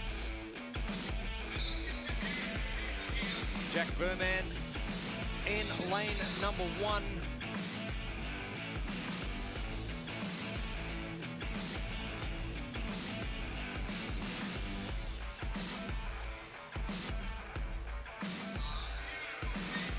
Gonzalo Del Rio starting his CrossFit journey with me, in fact, before heading out to French Polynesia. And great to see him competing. And Kevin Gosselin from Canada making his way all the way down here to the Torian Pro. So a big welcome, and a big welcome back to Thor Heinel as well.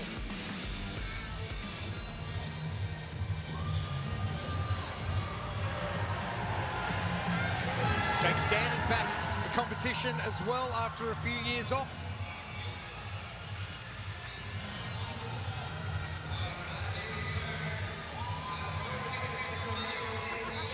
And fatherhood just taken over for Jake Standing.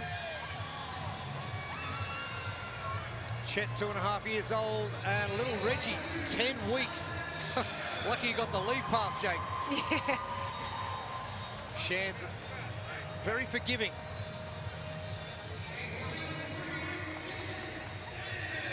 Jake Standing, one of those athletes that is a massive, heavy hitter.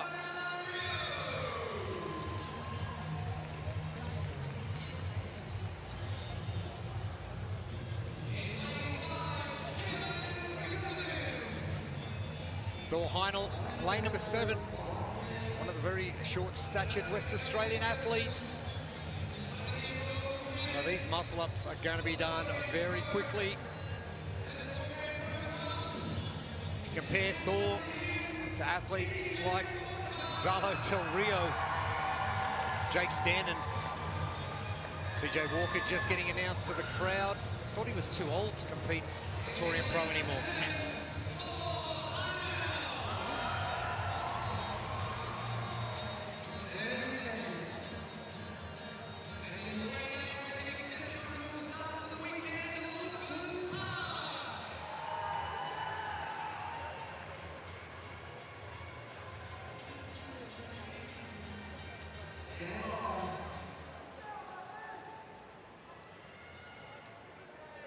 Got to be stoked with a second place finish in event 1.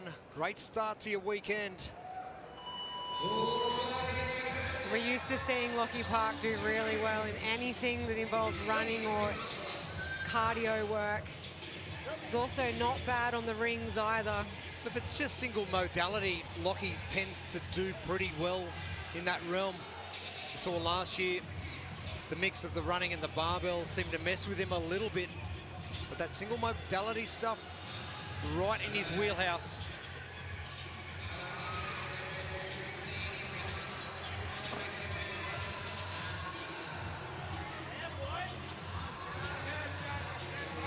Jack Verman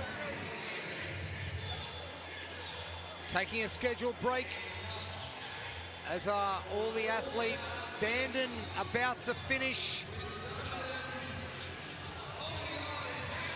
Standen first out of the gates. Talo Del Rio. So 2 of our taller athletes. Oh, hello. Welcome back, Jake Standen. And that's the lifting we love to see from Standen. And Jake just getting told to step over his bar and not around it. Got to follow the flow of the competition floor. And again, we saw it with Liam Ford. We're seeing it right now with Jake Standen. Composure is going to be key to the execution.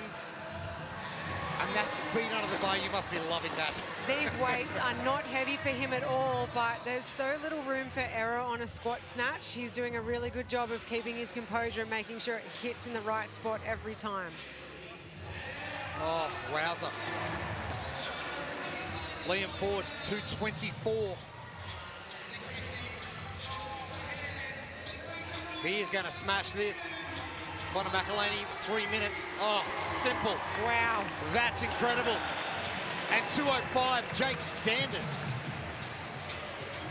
He's going, could have been a bit heavier. He must have been absolutely licking his chops to get hold of this barbell and just get this event done, because he knew it was going to be so short. There'd be minimal fatigue for him. Kevin Gosselin. Full-time firefighter. Only 3 years in for doing CrossFit. And if you are lifting at this level 3 years in, you are doing exceptionally well.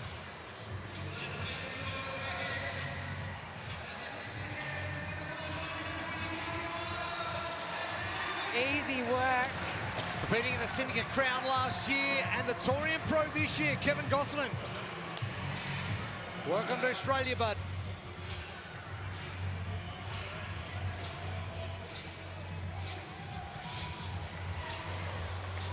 No rep from Thor Heinl. Verman successful. Sheriff successful. CJ Walker. Well, he had 2 weeks to get stronger.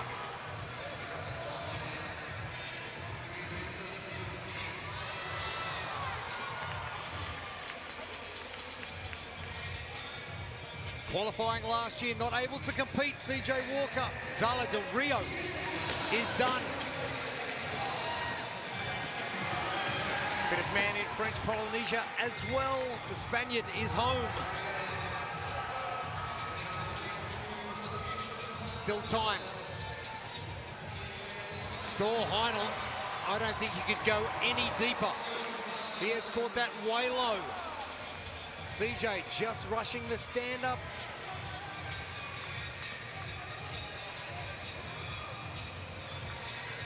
Verman with 1 bar to go.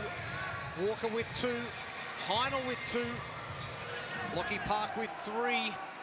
Oh. Verman, there we go. That was his best lift out of all 5 barbells. Save the best for the heaviest. Heinl, is he going to go as deep? Sheriff loses that out the back.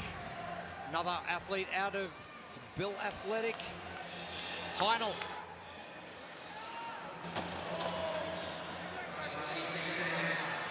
CJ pressure on. was better. There it is. Hey, you didn't just magically get stronger in 2 weeks, you got stronger in 2 minutes. CJ's got no problem getting that barbell over his head. It's just that patience in the bottom.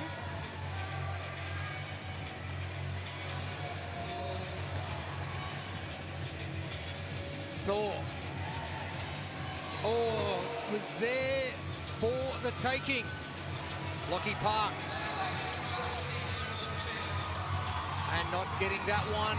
Here goes CJ Walker. Back from the brink.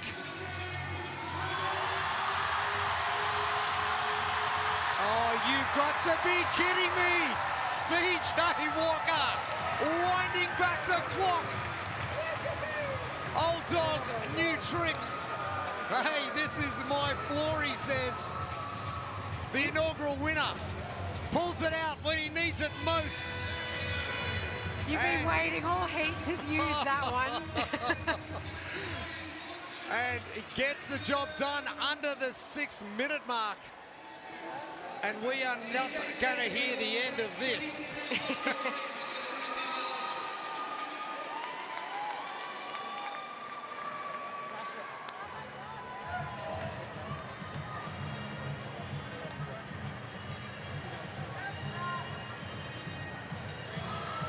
Another accomplished performance by another accomplished lifter. This time around, Jake Standen setting the fastest time to beat now at 2:05, but it was just impressive. Jake Standen, he was clinical, start to finish. Very quick work of the muscle ups, and then none of those barbells were any trouble. Each lift looked the same.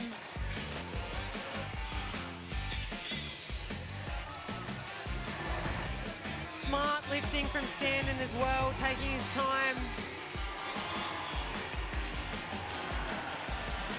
The hardest part is the leap over the bar at the end.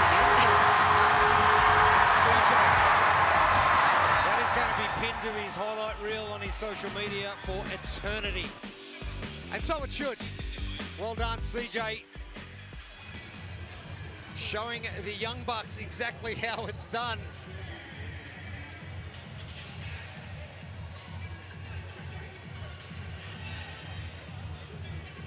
Three heats to come.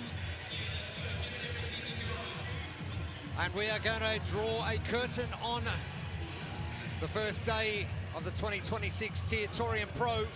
It's great to have your company wherever you're joining us right around the world as we welcome heat number 8 to the floor. And we're going to be winding the clock back. Let's keep winding it back. We've got Khan Porter, Jake Wheeler on the floor. Jake Wheeler, part of the Torian Pro in the last decade.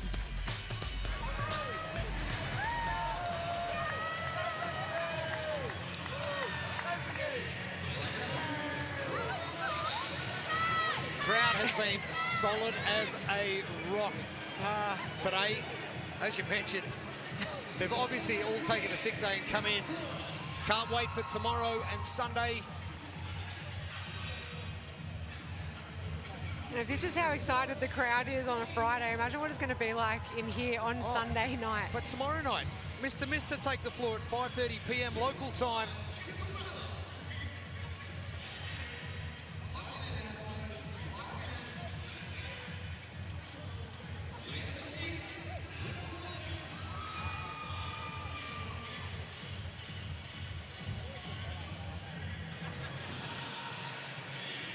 Daniel Goulet, another Canadian joining us. And Nikki Rogers as well.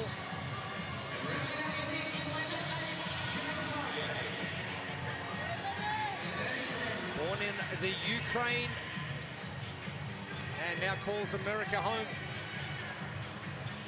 Baseballer growing up and getting introduced to CrossFit at age 13.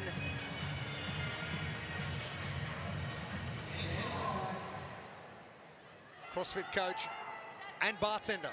How about that for a mix?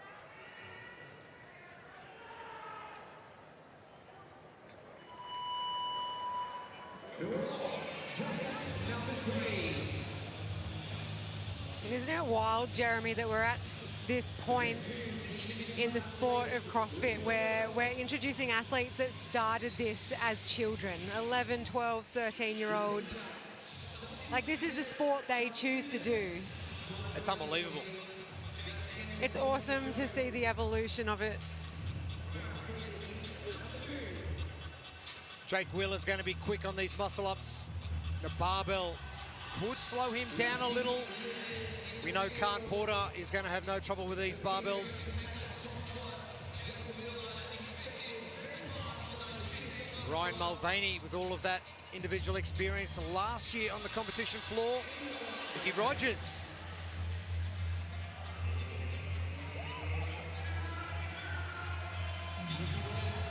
And if you've been watching out the back, composure is going to get you there. Oh, Rogers very quick under that bar.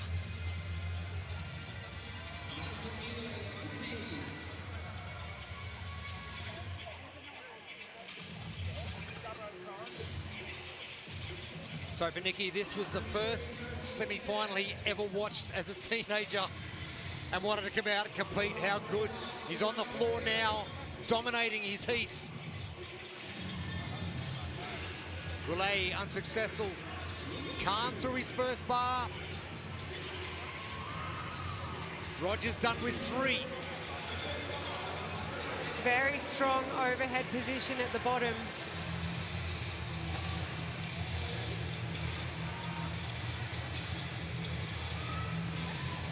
He's going to need to keep that speed under the bar on these last 2 weights, 115 kilos and 120 kilos. Khan Porter playing the long game here and showing that patience, that resilience we have seen over many years. Rogers good for 4. Final barbell coming. Rogers needs to stay composed here. Khan Porter, bottom of your screen.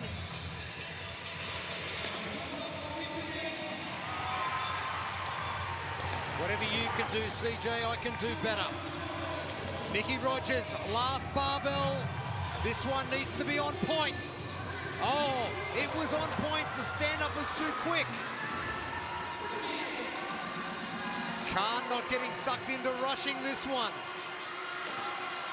He's waiting for the final event on Sunday. Khan Porter wants it. Come on, Pat Rafter, deliver. And Khan Porter will deliver. Khan Porter just ahead of Nicky Rogers. Talk about turning back the clock in these last 2 heats. 2 heats in a row. We've seen 2 of the stalwarts of the Oceania region, CJ Walker and now Khan Porter. Hashtag still got it. Oh, never lost it. A good result for Nicky Rogers. Hargraves, he's done. In lane 8, 2 more barbells to come. Zach Thomas. Top 5 from event 1. That was a good lift from Zach Thomas.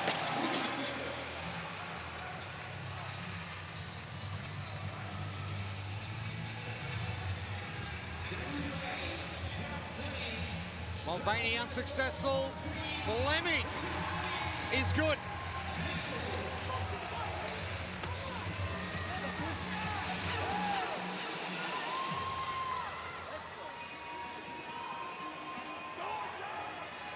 And Zach Thomas has learnt so much for this competition floor in the last couple of years. And the old Zach Thomas would have rushed this last lift, but he has taken plenty of time. And that is exactly why. You are spot on with that, Jeremy. Goulet and Thomas sliding home like father and son. Khan Porter, Zach Thomas. Zach has experienced every high and low on this floor. Yes, he has. And Jake Wheeler, he said this was going to be heavy for him.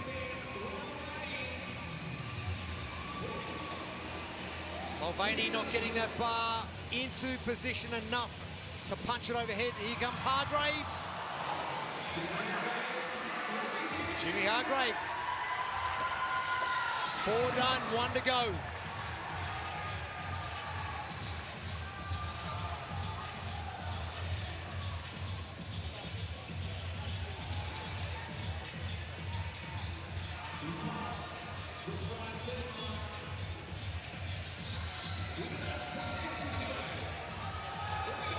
Jake Wheeler, last chance to get that first barbell overheads.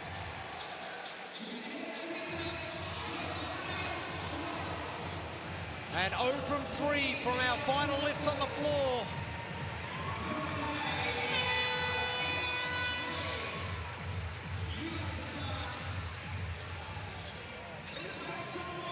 But KP getting the job done. Standing still with our fastest time at 2:05.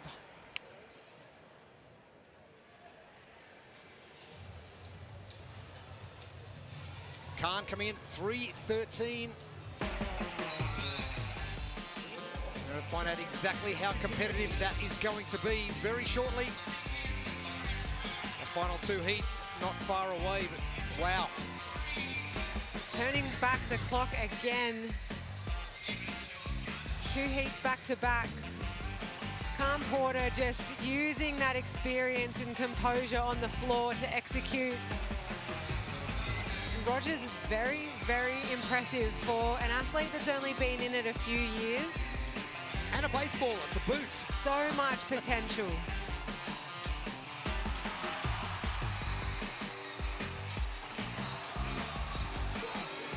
Heat win for Khan Porter though. That's got to feel good at this part of the game and this many years in it.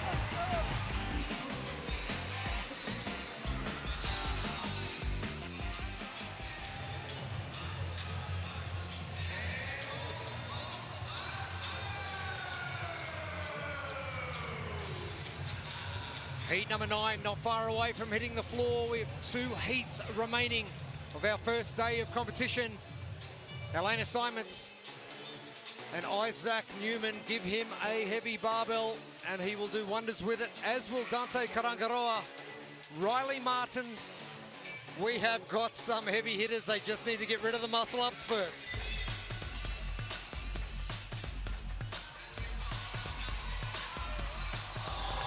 We could have a bit of a race on our hands with this one, Jeremy.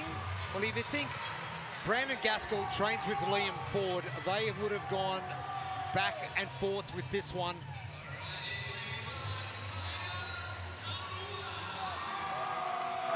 We always love to see Riley Martin rip a barbell on the Torian Pro floor.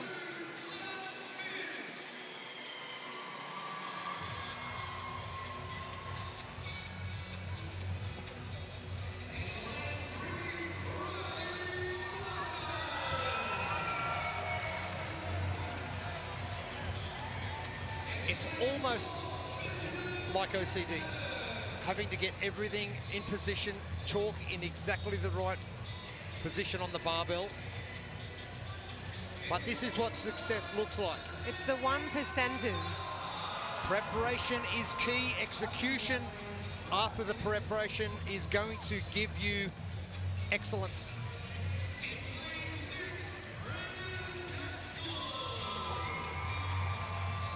Kaya Torua in lane number 1 from CrossFit Mecca, and Jack Sweeney. The polo shirts continue. He wore the white this morning on the trail run, which is probably a poor choice. But donning the red polo, Newman is like a caged tiger ready to go.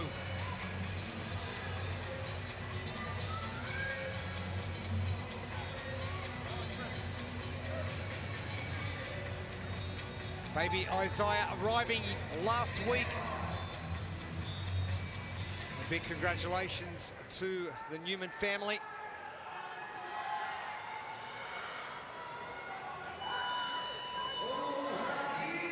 underway for the 15 ring muscle-ups. And the floor is abuzz, the crowd is abuzz. Gemma Ashworth, they must be absolutely roaring down there. Honestly, the energy is electric. And I think as these heats have built and built, everyone has seen there's always been something that's happened that has got the crowd up on their feet. And you can just feel the room simmering, waiting for that next big moment. It was funny you saying about Liam and Brandon going back and forth, watching their vlogs over at CrossFit Geo. They go back and forth with who wins each workout, and I think they said that Brandon beat Liam Ford in training in this, so it'll be really interesting to see if he does the same on the competition floor. Newman quick, so is Martin. Riley Martin first to lift. We've seen this in practice. 2:05 from Standen. Martin is running between bars. This is the first time we've seen this from any athlete so far. Riley Martin is going to go sub 130 if he keeps this pace. Gaskell is second, Newman third. Karangaroa is in fourth position. Riley Martin is going to go sub 90 seconds if he can nail this one. Riley Martin. And fail. Newman fails, Gaskell. He fails as well, Karangaroa. Onto the final barbell. Riley Martin can still get a heat win and the fastest time, and he will. Riley Martin, 147. Get that fucking pumping going. Get it going. Karangaroa just ahead of Newman.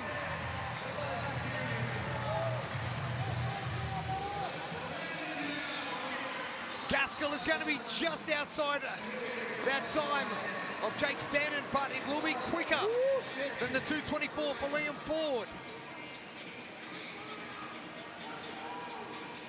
Take a breath for a second. Oh, all three of them took a chance with the speed down that floor. And Riley Martin takes maybe 2 extra seconds.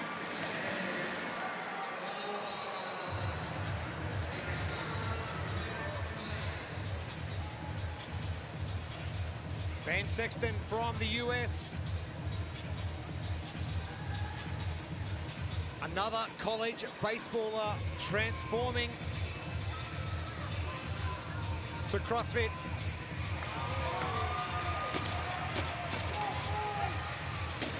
Go the Waz. Connor Smith, great to see him back after breaking an arm last year. Ben Sexton, he was excited to get down because his favourite band, Parkway Driver, out of Byron Bay. So anywhere close to that was going to be good.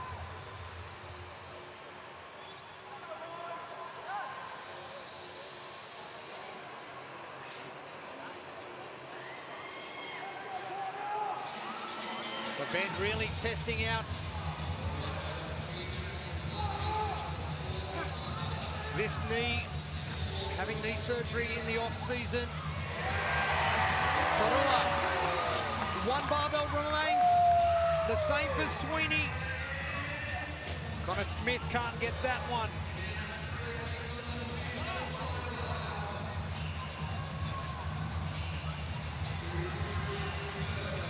You can see how different this event is for these athletes. Our top 3 males battled it out in under 2 minutes.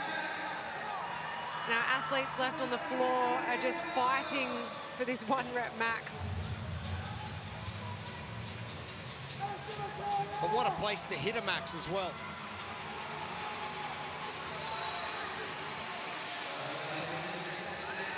Sexton was almost there. That was a better one. Connor Smith, good. Torua. All done. 4:37. Kiwi contingent happy. Connor Smith, Ben Sexton, Jack Sweeney, your final 3. Sexton's had a better pull on each attempt. Oh, Jack Sweeney has just surprised everybody in the stadium and himself. He was not expecting to get that one, and he's pumped. Sexton now dispenses with the shirt. Oh, he should have done that There it is. He just needed to test it 3 times first, get it in the right spot. earlier. Connor Smith, the final athlete, the final 30 seconds of heat number 9.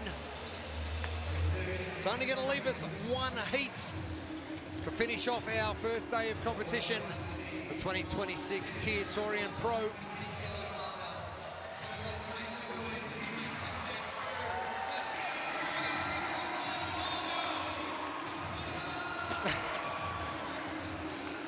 Nah, he's done. Bowing out. You know when you deadlift it that I think you're probably at the peak. It's not going overhead.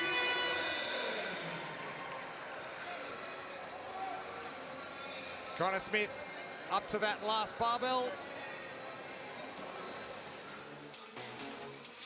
The first 2 minutes of this heat was so fast. It was And manic. it was the first time that we've seen any athletes in the women or the men run between the barbells.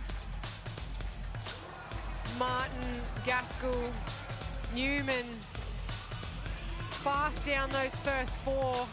And then all 3 failed that final barbell. Riley Martin was so lucky that the other 2 failed, which opened it up for him to hit that 120 kilo, 265 pound bar. Would we expect anything less from Riley Martin though in an event like this? Well, he's really set a time to beat. 147. The Karangaroa. He was close as well, but there was no stopping Riley once he got the bar in the right position. I like that he took a chance though with the speed down the floor. A lot of athletes that are capable of these way more than these weights have been playing it on the safe side with the accuracy.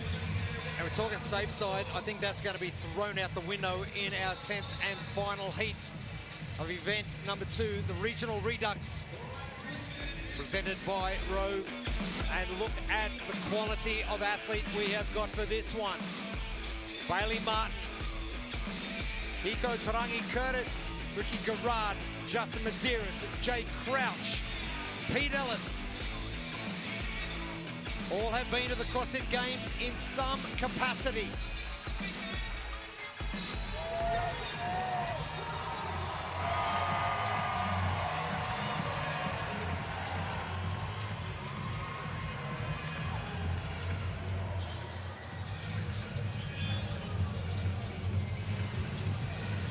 The anticipation from the crowd, they fall silent. They know they are about to see a spectacle.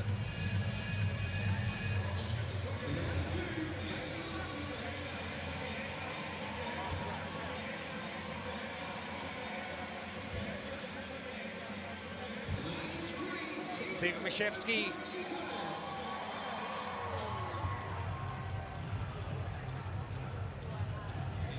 Finishing in 7th this morning.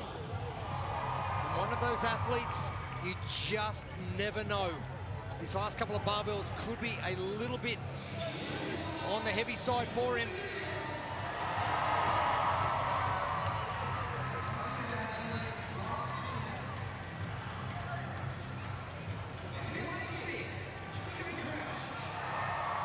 The crowd on the edge of their seat.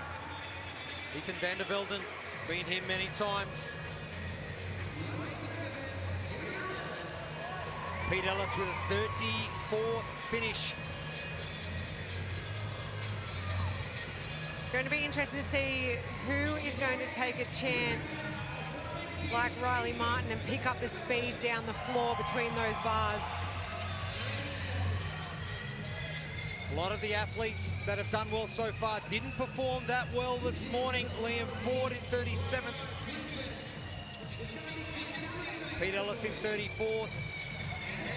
Jake Stannon in 30th. Dante Karangaroa in 29th.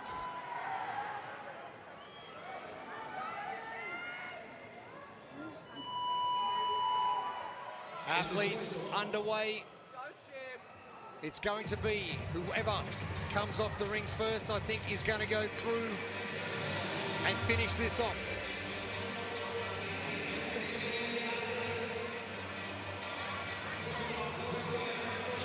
And the music spot on from our DJs, Justin Medeiros. Welcome to my house. There's a couple of guys who have said it is their house. Jay Crouch in particular, and he is moving very quickly through his muscle-ups. And looks like he may be just ahead of Justin Medeiros. Ricky Garrard in there as well. Hiko Tarangi Curtis. All the judges' hands are up for our 4 lanes in the middle, and they come off at the same time. Pete Ellis is with them as well. Bailey Martin slow, but he won't be slow to the barbell. Hiko, first to move, second barbell. Bailey Martin catches a few milliseconds up. Hiko still leading. The composure of the athletes on the floor is incredible. There is a hustle, but there's no absolute speed. Hiko looking the goods. Bailey Martin now coming. It is going to be a fast time. Hiko Tarangi Curtis just ahead of Bailey Martin. Ricky Garrard will be looking to finish next. And he will. He's going to be ahead of Medeiros. Medeiros is going to be outside. That time from Riley Martin by 1 second. Jay Crouch in damage control. A miss. Pete Ellis a chance to move.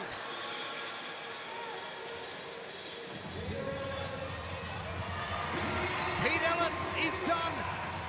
Ahead of Jay Crouch. Hiko Tarangi Curtis. We expected some big things after last weekend at the Far East Throwdown. Jay Crouch is in.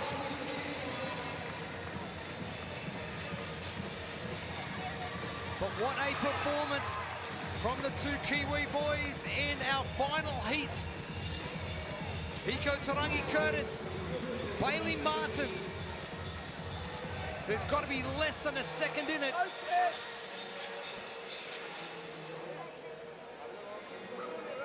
Wow, talk about execution. Van der Velden. There was that rush, but it didn't seem like they were pushing it too much. They knew exactly where each other were, though. I think none of them could see each other pick up the pace, so they were all just trying to stay with each other. Hiko Tarangi Curtis, unofficial time of 1:32 with a 6-minute time cap.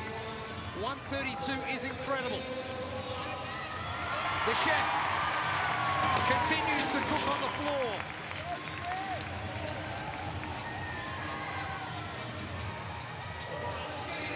Van der Velden out of freezing hot CrossFits. 115 barbell, 255. Touch heavy. Medeiros out there.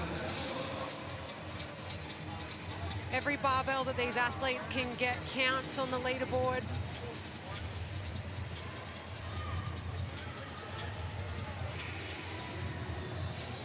It's also a great way to finish day one, is if you can hit a bar that you might not have finished in training. With a whole lot of fatigue on board as well from the run this morning. Van der Velden.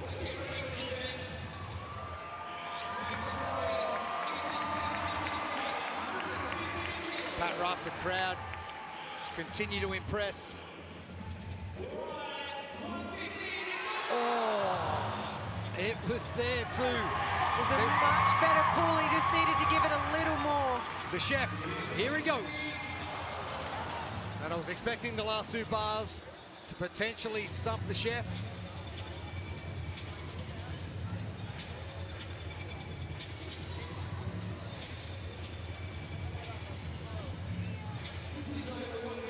Partner Jesse and baby Levi, he's been busy as well.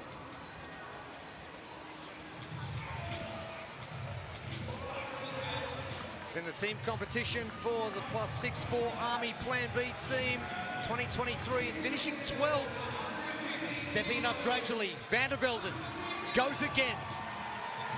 Oh! He's got enough time for one more attempt. The chef will go for one more, and that will do him. Van der Velden waits. The chef.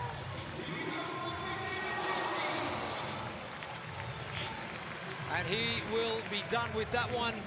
Van der Velden, final opportunity.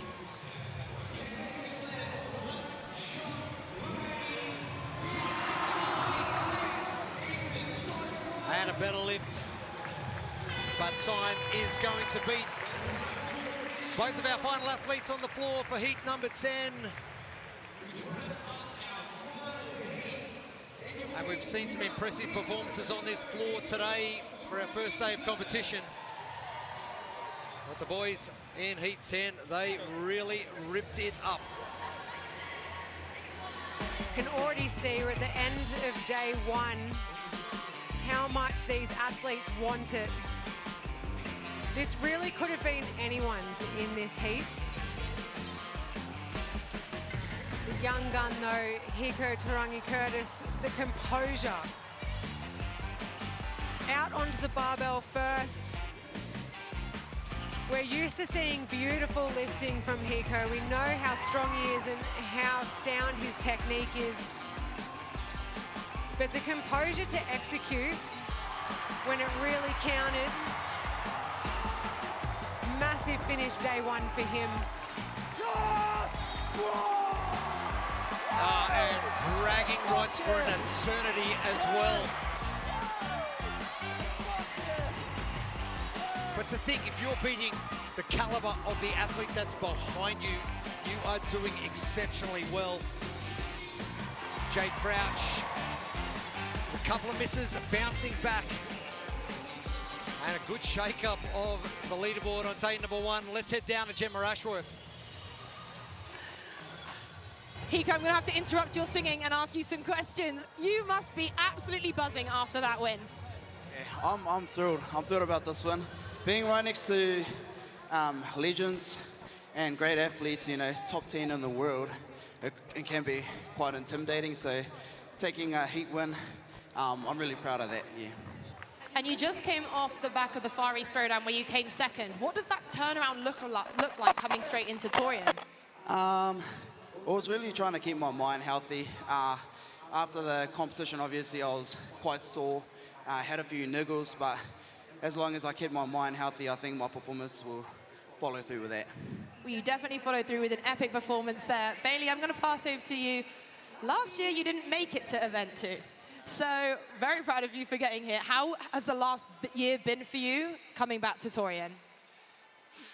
It's been a roller coaster. I've had some ups and downs, and just more so everything's just been mental, just making sure I'm not psyching myself out in training and coming up with excuses, because like last year was it was a pretty big deal to come away from the comp or be withdrawn from the comp with a heart problem, which is something I'd never thought I'd be saying ever.